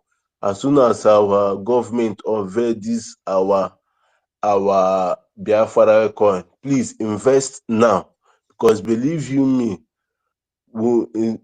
believe you me, from now, from the date that the Biafra coin is unveiled to the next 10 years, believe you me, the worth of Biafra coin will be more than the worth of Bitcoin. Even me now, this Bitcoin, when it started newly, somebody was convincing me to buy. I did not understand. Instead, I used 30,000 naira to go and buy one shares from MTN. That time, until today, I did not see the return of that share from MTN. But the guy that told me about Bitcoin that I did not understand. I said, how can a coin be 30,000? I don't understand. That guy now have. I'm not comparing myself with him, but he have built house, he have buy car because of invested when that coin was still very tender, when that coin was still very low. So now the opportunity have presented itself. And if you are investing your money in our Biafra coin too, you are equally supporting this government. So Biafra, as the enemy have come, so let us man up and contribute, support our government so that we will never have a repetition of 1967 genocide. Thank you, sir. Thank you, Mwachineke, for your submission. Dear friends, I've picked something from what you said. All Biafrans are wisdom endowed, and when they speak, you must be able to learn one thing. Prince Ibe, are you there? Prince Ibe, you don't sleep up, leave your microphone. Prince Ibe, it's your time to speak. Oh. Yes, good morning from here. Good morning. Come close to your phone or your microphone. Your voice is kind of faint. Come close to your phone. Yeah, I'm very good. Are you hearing me now? Yeah, we can hear. Okay. Minister, I want to use the opportunity to thank you. I've been listening, this is about TikTok, TikTok cross here, Minister. So I've been listening sometimes at TikTok with people who are trying. So I want to use the opportunity to thank everybody, all the media teams that are doing wonderful. And as many of us, all of us that are here, please let us do all we can to tell our people to vote. I myself have voted, my wife has voted, and this morning I'll be registering my mother and others. So please let us do all we can to vote, because this is our chance. This is the only chance we have. And secondly, came to America, not all America, but all the Islamic America who are supporting Nigeria at this stage. Came to them, it would never be well with them, just like Britain. And I want to use this opportunity also to thank our Prime Minister, who has been doing everything. I follow him on Twitter, I've been following him right from time, and I'm encouraging him, let him keep on. We are doing the best. And secondly, please, Barawa, I want to ask, like I am from Ikemba State. How can I get to know how to be paying my tithe? Like I myself, I don't go to church again. I don't pay tithe. I've been saving my tithe. I want to be paying it to our boys. How can you help me? Give me a contact of which I can be paying as little as I have. Please, it's very important to me. I will be contributing to this movement. Okay, you want to make contributions that will come out with the name of your state? Yes, as in, I want to be contributing to the celebration army. If I can get you well, because your mic is fluctuating. Anyone can make contribution in the name of his or her state, and then you come and make the announcement, or you send it to us. You tell us to announce that it is to be announced for your state, to skyrocket the name of your state, and everyone will know. If you want to join your de facto government so that you follow up your state and know what is going on and what they are doing, even as you are in the diaspora, because the sole aim of fortifying the de facto groups is for everyone to know their de facto. Okay, so you are not in your de facto group. Actually, I made paper, but I don't know how to. I don't have their contact. You know, when you are in your de facto group, any de facto group of your state that you are, when you click up there, okay, you're not in the group. All right. First and foremost, you get to know your de facto group and then you join. So you can message me. I will, but you must be on Telegram because all the official groups of the government are on Telegram. We don't have anything to do with WhatsApp. So everyone that needs to join their group or their state de facto group, you must be on Telegram. Have Telegram, then message any of the media team or any of us that have the link in their phones. Will send it to you. You join your state. Then when you join your state groups, you want to know your administrators, just drop message there inside your group. They will reply you because you're in your state. And all the administrators are there inside that group. They are the ones coordinating your state and doing everything. So when you drop message, they will speak to you. It's not a one Nigeria pattern of leading or ruling, whereby you don't even see the leaders or you don't talk to them, you don't hear from them. Here in Biafran Republic government in exile and de facto, you can easily speak to our Prime Minister. You talk to him, you dialogue with him, he listens to you and hear what you're saying, and also listens to your input. That is why Biafran government is different and transparent. So, everyone, please locate your state, make your state de facto viable, and let the publicity be stronger. Make those your state groups to be strong. You are the one that will make your state groups to be strong. Your de facto will be strong with the way you stand, Jigiba, helping them out in anything that they want to do. Communicate with your administrators, know what is going on and what you can do to help them in the course of their duty. Thank you so much. Thank you so much for that, Barawa. Keep it up. Keep it up. We are winning. Even in Olo, we are winning. We are winning. Thank you very much. Thank you, Machineke. Thank you. All right. We've been here for a long time. Yes, Martin Yeka, you will have the mic. Let us do like closing remarks. So as the mic is going around now, everyone use 1 or 2 minutes to do their closing remarks, then we wrap it up. So Martin Yeka, you go first. Thank you, my honorable minister, the best minister of information of our time. Thank you for your good work. Thank you. Remain. There is a adage in Igbo language that says, "Onya siya jide ka oji." You see, jide ka iji. Carry on. Never you change. Just move on. You are the best, and history will be kind with you and your subordinates. I want to thank every ministers and Biafra government here, cabinets, members, and our Prime Minister, the best Prime Minister of our time. He's doing great. In fact, the news about unveiling of Biafra coin is amazing. I shared it to one of my Facebook page.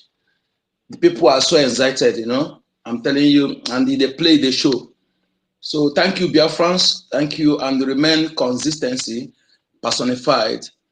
Yesterday, I was able to register about 11 people from all my relatives anyway. To convince them is not easy, I'm telling you. But if you're able to convince your family member, that means I'm telling you, you've done I was able, and more are still coming to send their information. And that place that is supposed to put phone number, that phone number is not even mandatory. I put something else there. Yeah, because some of them are even that phone number of issue thing is something that making some of them to have double mind. But I told them that that phone number is not mandatory as long as their email ID is there. So and using Android was incognito. That the way you said it.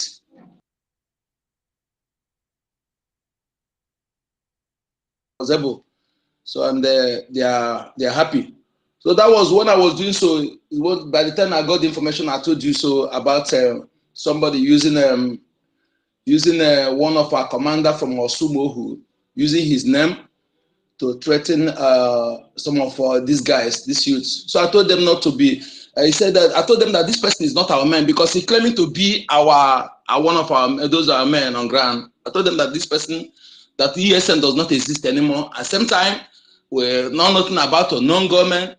And they said they killed one guy, but the way they described they killed that guy, I told them yes, this is full. This is Nigeria.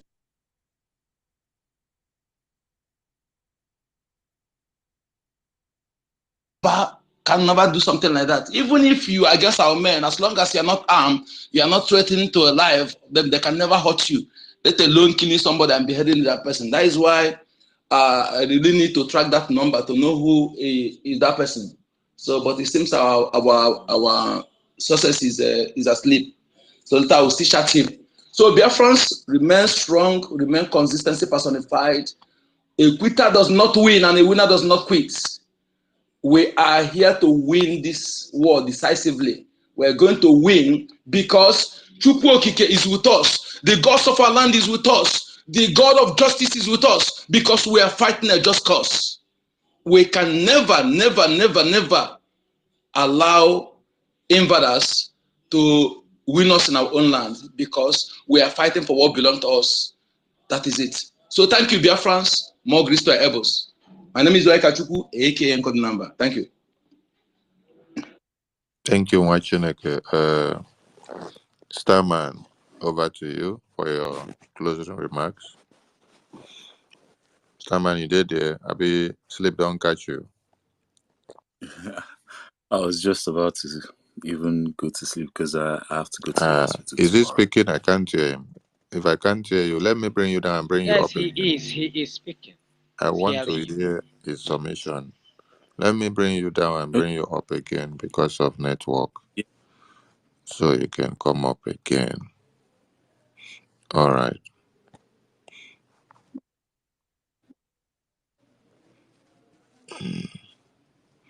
Okay. Starman, you have the mic. Yeah, thank you, Honorable Minister. Yeah, I think it's about time because me myself was about to drop off. I have to go to hospital tomorrow. I hope I wake up in time anyway. But yeah, I've enjoyed being here tonight with fellow Biafrans, and I always like to remind us that we're on the right side of history because what I always say to Nigerians and other Africans is, especially the ones that push back against Biafra, is why did the Western world gang up to crush Biafra? If for the Western world to gang up, they even suspended Cold War, ganged up all together to crush Biafra. It means that was a good fight, something that they didn't want to see. And if they are sponsoring everything they're sponsoring now, it means we're still fighting that good fight. So we're on the right side of history. And, Mazi Nnamdi Kanu, a man who I saw transcend into legend in his own lifetime. While he was alive, he became a legend. He said it himself.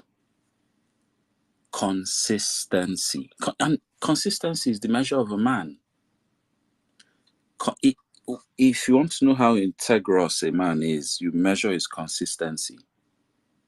And, without consistency, this struggle will not have lasted how long it has lasted.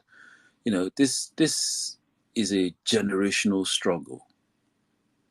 But this is the last generation that is going to do that struggle. We have to make this the last generation. Yeah.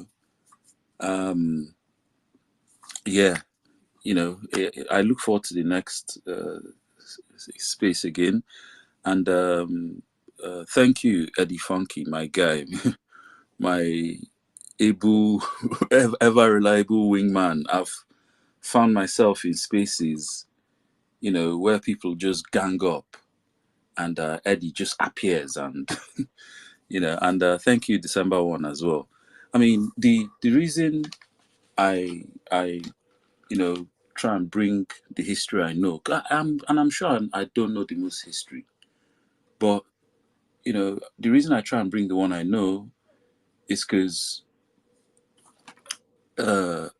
I just from everything I've learned, it really made me understand my own identity. Because there was a point in my life where, you know, I found myself just wondering, who am I? You know, and who am I, and where do I fit in this world? And understanding my own history, it has made me. It brings a different level of consciousness. I am. If I was to come back to this world 1,000 times, I will never come back other than a Biafran. Never. I must come back every time as a Biafran, whether it's during slavery, whether it's during whatever it is. I want to come back as a Biafran. I'm serious. I mean, anyway, like we agreed, I'm going to do a room on, you know, just some of the history our ancestors created, the culture they created and left to us. And believe you me, you will be proud. You understand that the of all the different types of people on this planet, the real civilized man are those people in the forest. The one that didn't make any war, didn't carry conquest, didn't chattel slave anybody up,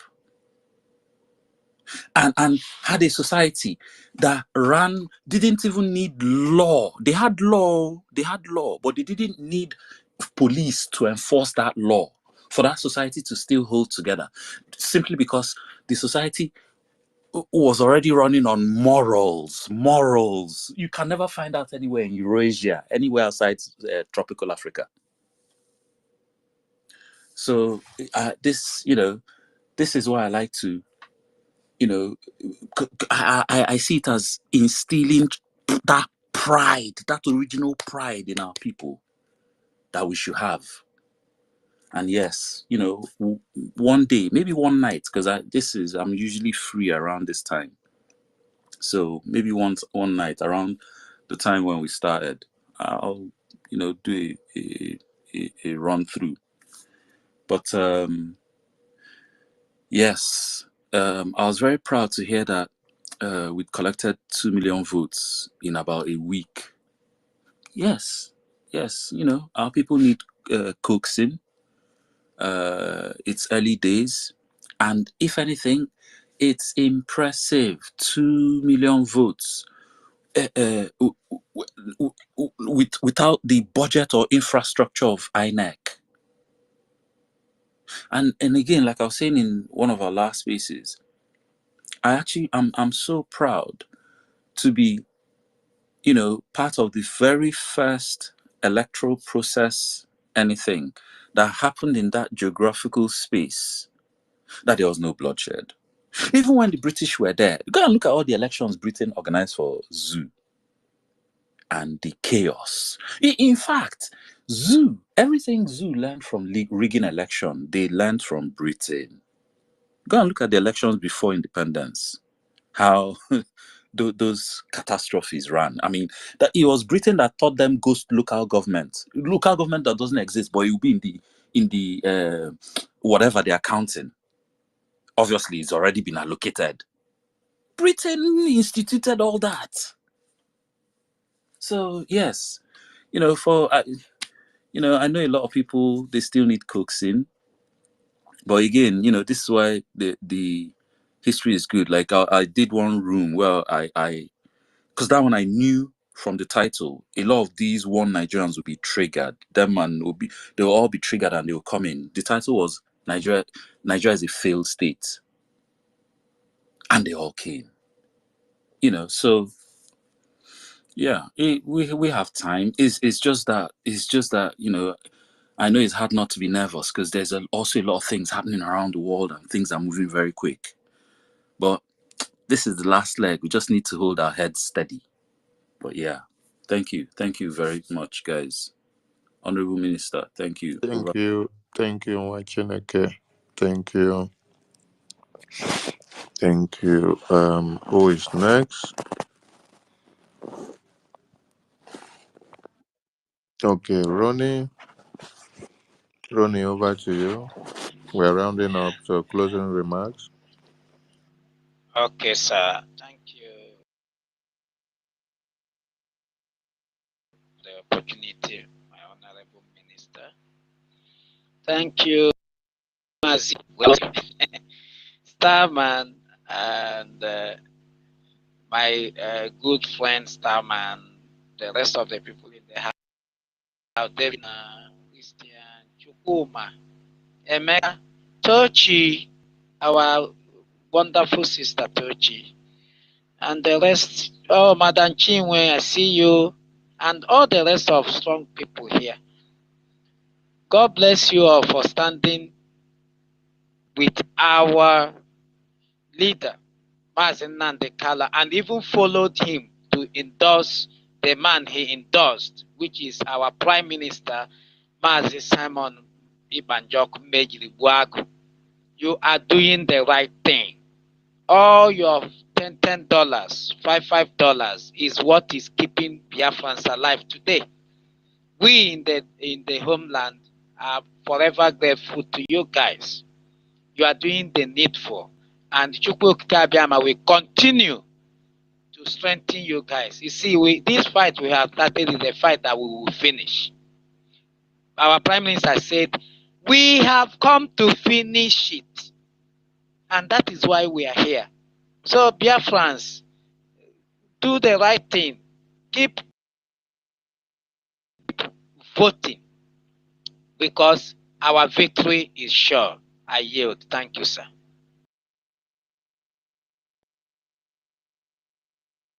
Thank you, Ronnie. David Nana, BWOC, you have the mic. Good morning from my location, fellow Biafrans. My Honorable Minister of Information, I really don't know how to appreciate you this morning, sir. Because although I missed a lot last night or yesterday when you started this space, I was among those who hooked up. I was listening with keen interest when you were making your open statements, open remarks, and I was really transfixed. Unfortunately, the day's work took over my body. I fell asleep. And this morning I woke up. I came into the airspace again and see that the minister is also very much available. I was thinking that, oh, maybe another space was started this morning, but I overheard you when you said that we have been here for a long time. I say, wow, that is really wonderful. Minister Chukwuokika Abiyama will strengthen you the more. The best minister that the Biafran Republic ever have had at this particular time. I really appreciate you, sir, and fellow other ministers that have been on this space, and fellow Biafrans who are always keeping the spirit burning. Thank you, sir, for your good work. Yes, America, Britain, the international community can feign ignorance of what is happening in Biafra land. We are only going to leave them with one promise. They can never, ever win this war. They can never, never defeat a determined people. We are determined for our freedom, and we can get nothing less than our freedom. So, fellow Biafrans, you can see how the ball is rolling.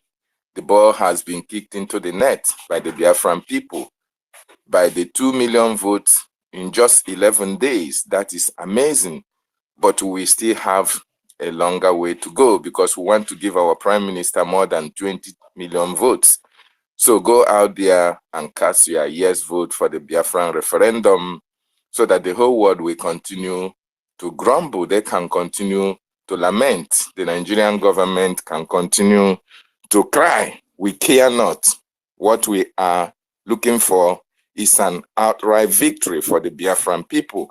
And no matter if they like, they can import terrorists from America as well, Afghanistan, UK.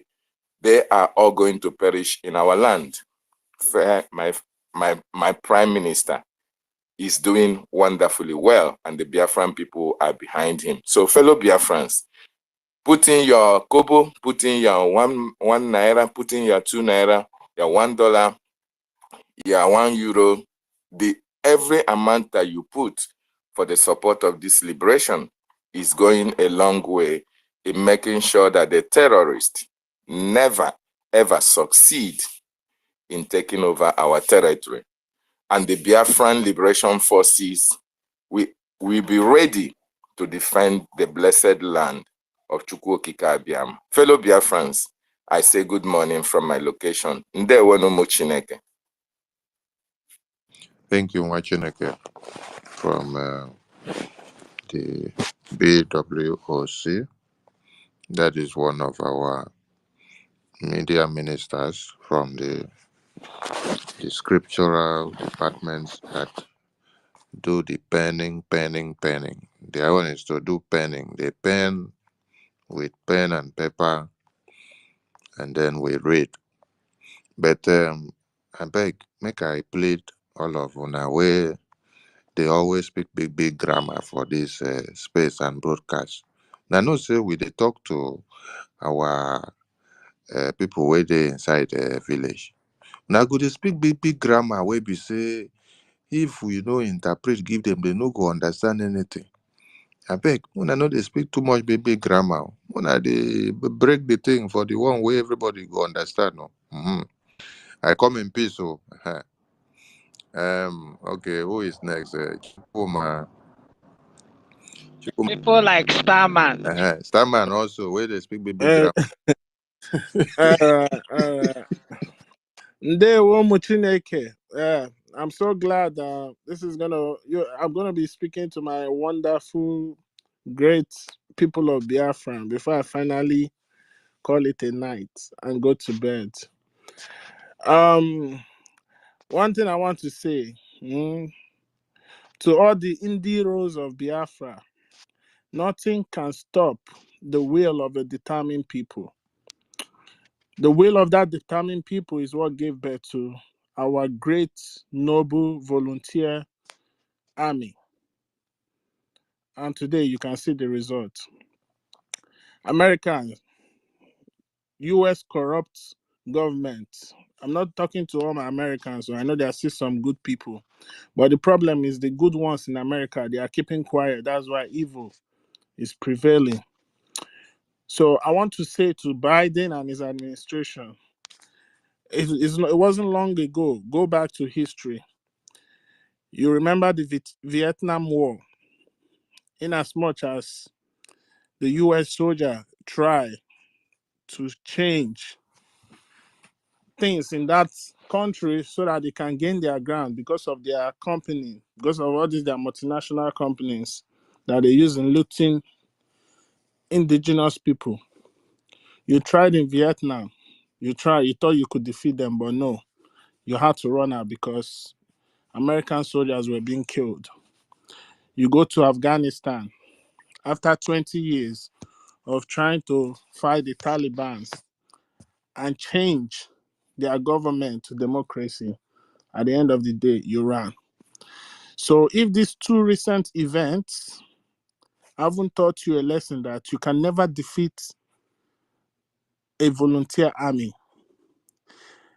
what gives energy and food to this army is when they see that the blood of our enemies are being littered on our soil. Because on the long run, all those things you people have stolen from our soil, the blood of those enemies is going to replenish it. So when they see those things, when they see that the enemies are going down, it gives them more energy to fight. You're just a mercenary. The moment they stop paying you, you're not going to fight again. So you're fighting based on contract, but we are fighting because we have to protect our motherland. We have to preserve our race, our culture, our value, and have what we can pass on to the next generation. And you think that by you coming and disguising as a mercenary, you're going to defeat us, then you should go back to history and go and study what happened to you in the past. And to Britain, well, I know you guys are leeches. And you guys are the reason why there's problem all over the world, the masterminders of all evil. But our leader, the prophet of our time, the Moses of our generation, gave you guys a warning to stop. If you don't stop and let Biafra go, Biafra, United Kingdom will be destroyed. You think Niger Farage was a problem? Don't worry, this time around, Islamists in your parliament, a lot of Muslim MPs are taking over your parliament, but yet you are not seeing what is going on in your country. But your greed and your selfishness has blinded you. Like they always say, before those who God wants to destroy, it first of all makes them mad. Right now, you guys are going through your stage of insanity. And after that, you will be destroyed. And I promise you guys one thing. Your citizens will run to come and apply for visas in Biafra land. By the time we are done, and when we restore our nation and we build it to our taste, your people will be around because of your evil that you've done all over the world. The 6 million Biafrans that you killed in 1967 to 1970 is not enough. Till today, you are still supporting genocide. But don't worry. One thing I promise you, you will meet your Waterloo very soon. Fulani, ndị Fulani, ndị na-achị nnama, Fulani jihadists, people that don't think with their head, they think with their ass. School, una no gree go. Sport, una no they do, nothing una they do. The only thing we una they do is just to leech and kill, to steal and destroy. You have no ancestral land. Your forefather Ottoman Danfodio managed to carry out his jihad. And today you people have somewhere in the north where you can stay and say, okay, this is your land for now. Instead of you to be contented with that, but you say no, you want to go and dip Quran in the sea. Well, don't worry, before you dip that Quran in the sea, we will send you guys to God for judgment. Let me tell you something. All your takia, all your plans, all your evil, it has met its end. There's nothing you can do to stop Biafra. And by the time we are done with you guys, you will run away from Biafra land. The Hausas, the Hausa Habes, the Jukum people, they will rise up. They will chase your Sultan away from Sokoto. That's what you will get because you touch the children of God, his direct descendants. And to all those Umu Anumpama, the willing tools, the Nigerian Southeast governors, DOS, IPOB Nigeria, if all of us see they cool down, they call on name one by one, so that tomorrow you will not say that nobody warned you. All those NTK Sabo, those Sabo that are very hard-headed, that think that Biafra will not come. But you know what? You guys are blind with your greed. You guys have eaten too much that you forget about your people. But don't worry. A time is coming when you people will run out of the land. You will have nowhere to return to. I'm back to my beautiful and wonderful great Biafran. Let's keep doing what we are doing. We are winning. The reason why our leader, our supreme leader, Mazi Nnamdi Kanu, is refusing all the documents they are bringing for him to sign is because of what you and I is doing. Our leader is a spiritual man. He connects with the spirit, and he knows that we are doing something positive. That's why he keeps fighting. So let's continue to do what we are doing so that on that glorious day, we are all going to meet in Finland, in Helsinki, after we finish counting our referendum and all the votes. Then we'll declare our beautiful nation. So go out there, continue to preach the gospel of the Biafra referendum, continue to preach the reason why we need to get Biafra. We've talked about a lot of things on this page tonight. We learned so much. We've come to a conclusion that no other person can free us except we free ourselves. And we have already learned about all the plans they have for us to exterminate us off the surface of the earth. So always put this at the back of your mind. A man who doesn't know where he comes from, or a man who has no land to call home, is as good as a man with a lost identity. Our land is very important to us. The reason why we are existing today is because our forefathers fought for our land to remain. Our land is very important. It's on that same land we are going to build the house we live on. It's that same land that when you are being born, your umbilical cord is being buried in. It's that same land that we are going to return back to when Chukwuokike Abịama calls us to go be with our ancestor. A lot of people that were buried outside Biafra land, their spirit cannot rest because the ancestors of those lands don't recognize them. But we want to have a place that when we get our nation, develop it, live in it, enjoy it, and pass it on to our children, we want to have a land that when God calls us, we can go back to go rejoice with our ancestor, and they will welcome us because indeed we are the chosen generation, and we are one of those who restore the kingdom of God, the kingdom of Chukwuokike Abịama. That land that when God was creating the world in the beginning, he carved out a garden in the east, and he put the first man there. Is that same land that Chukwuokike Abịama gave to us. So indeed, we are very special people. And it's such a privilege. It's such an honor. And we are very lucky to be a Biafran, to be called a Biafran, to answer the name Biafrans, and to have the blood of Biafran running in us, and to be the oldest race on the face of the earth. So thank you very much, everyone. We are doing great jobs. You understand? We've been here on this space for hours. Everybody keep going. We keep strengthening each other. Thank you so much.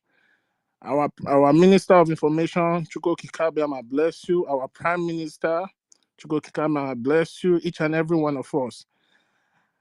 May God bless us all. I use my mark for now. Thank you. Thank you so much. Chinwe, over to you. Hello, everybody. Hello, Ronnie. Minister Sonny, how are you?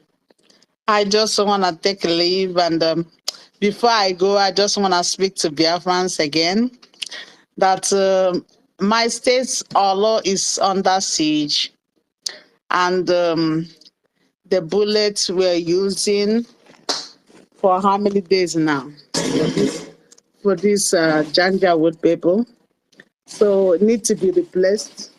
So I'm telling Biafrans that live in diaspora, please go to our website and donate. We need money like today, or tomorrow. We need money to replace all those bullets that they are using, to get rid of all these Janjaweed that are coming to our land to kill us, but we are killing them. They're going back in bags. So that's what I'm saying. And Ronnie, you are there. So you can then advocate for more fun, because I'm trying to go. sleep because tomorrow is work too. So I just want to say to Biafran to please remember that our website Good to is see open you.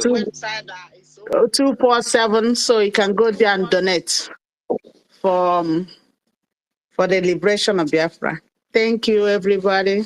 Thank you, Mazi Sonny. Thank you, Ronnie. Thank you, everyone listening to us today. Thank you and have a good day. Thank I you. don't know, Thank you. my distance is, I don't know.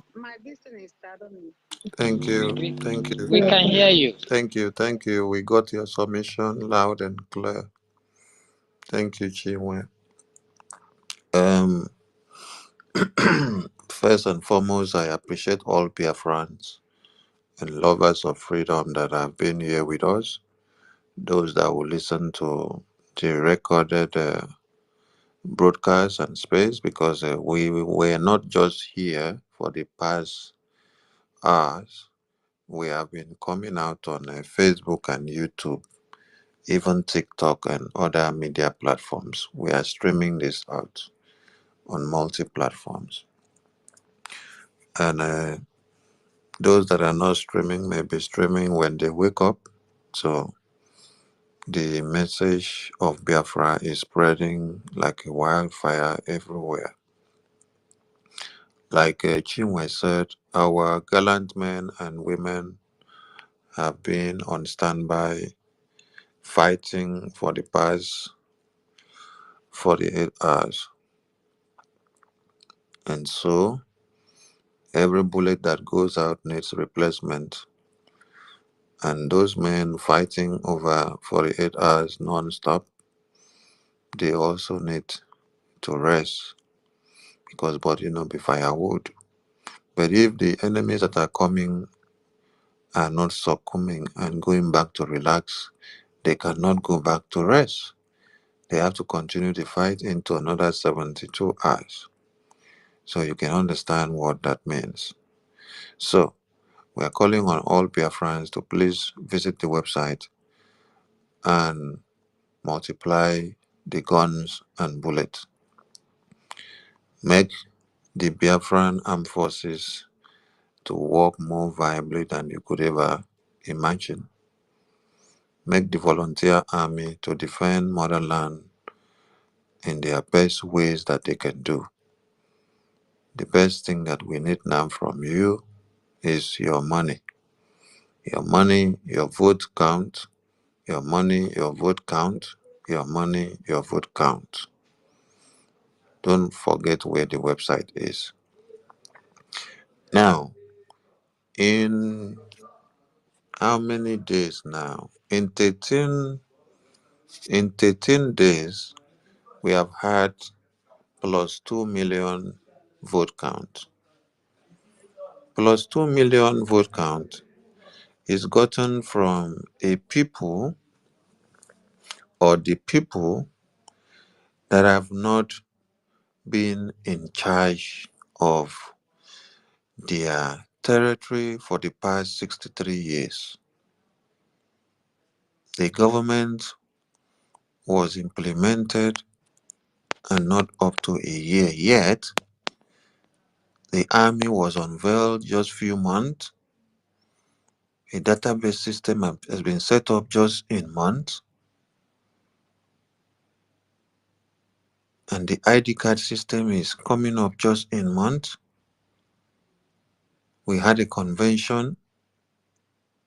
And then here we have a voting ongoing just in months. And then just within 13 days, a self-referendum voting has garnered over 2 million.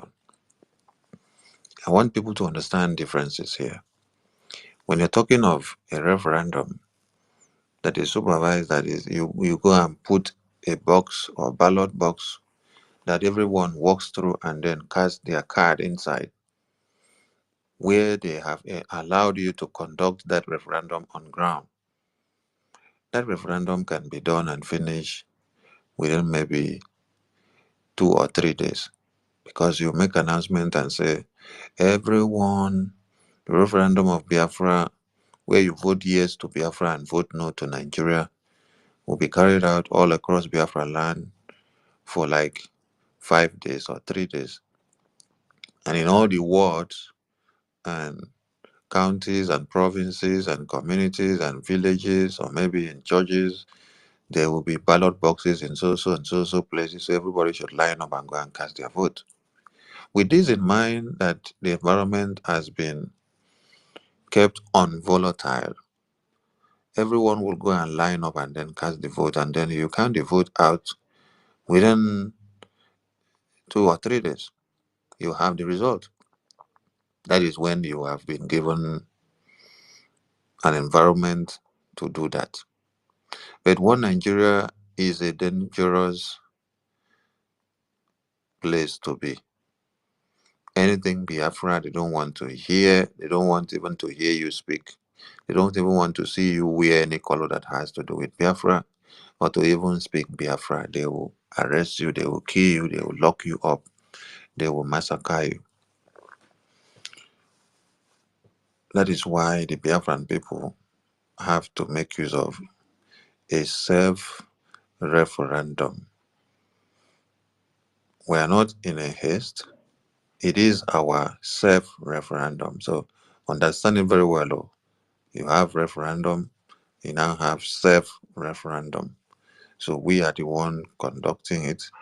We will count our vote, and then we will tell you how much we have done with the number. If you're not okay with it, come and organize another one, and let us still come and cast the vote for you, and you will still see that we are ready to go. So I want to appreciate the Biafran people so far for their willingness, their agility, their determination, concentration and focus on Biafra to the point of casting their vote. Biafra land participants are making us proud in the ongoing vote statistics. We are very proud of you. And then I am calling on those in diaspora that you should not think that you are in a safe haven. Do not think that you have beds of roses.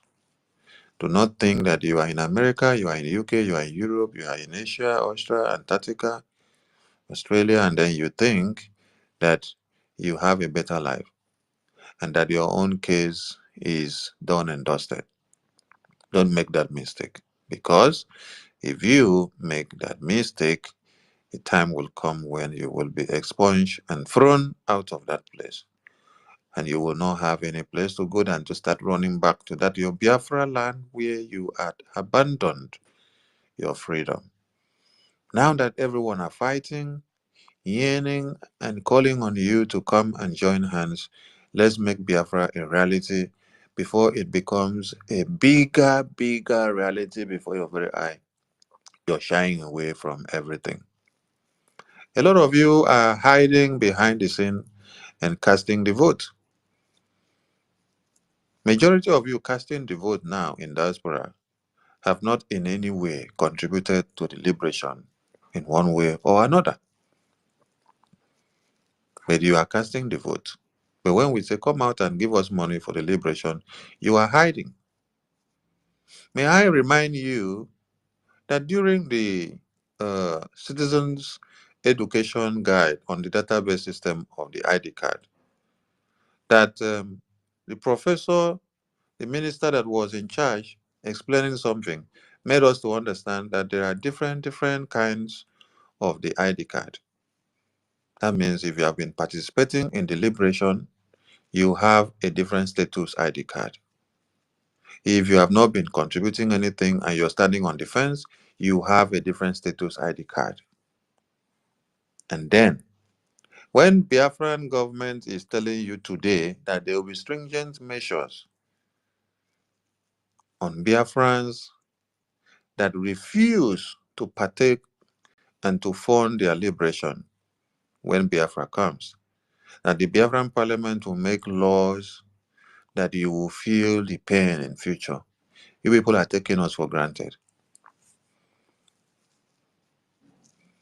If Africa don't use iron hand, you cannot get freedom. That is why we need to activate every iron fist. Now back to America and the UK.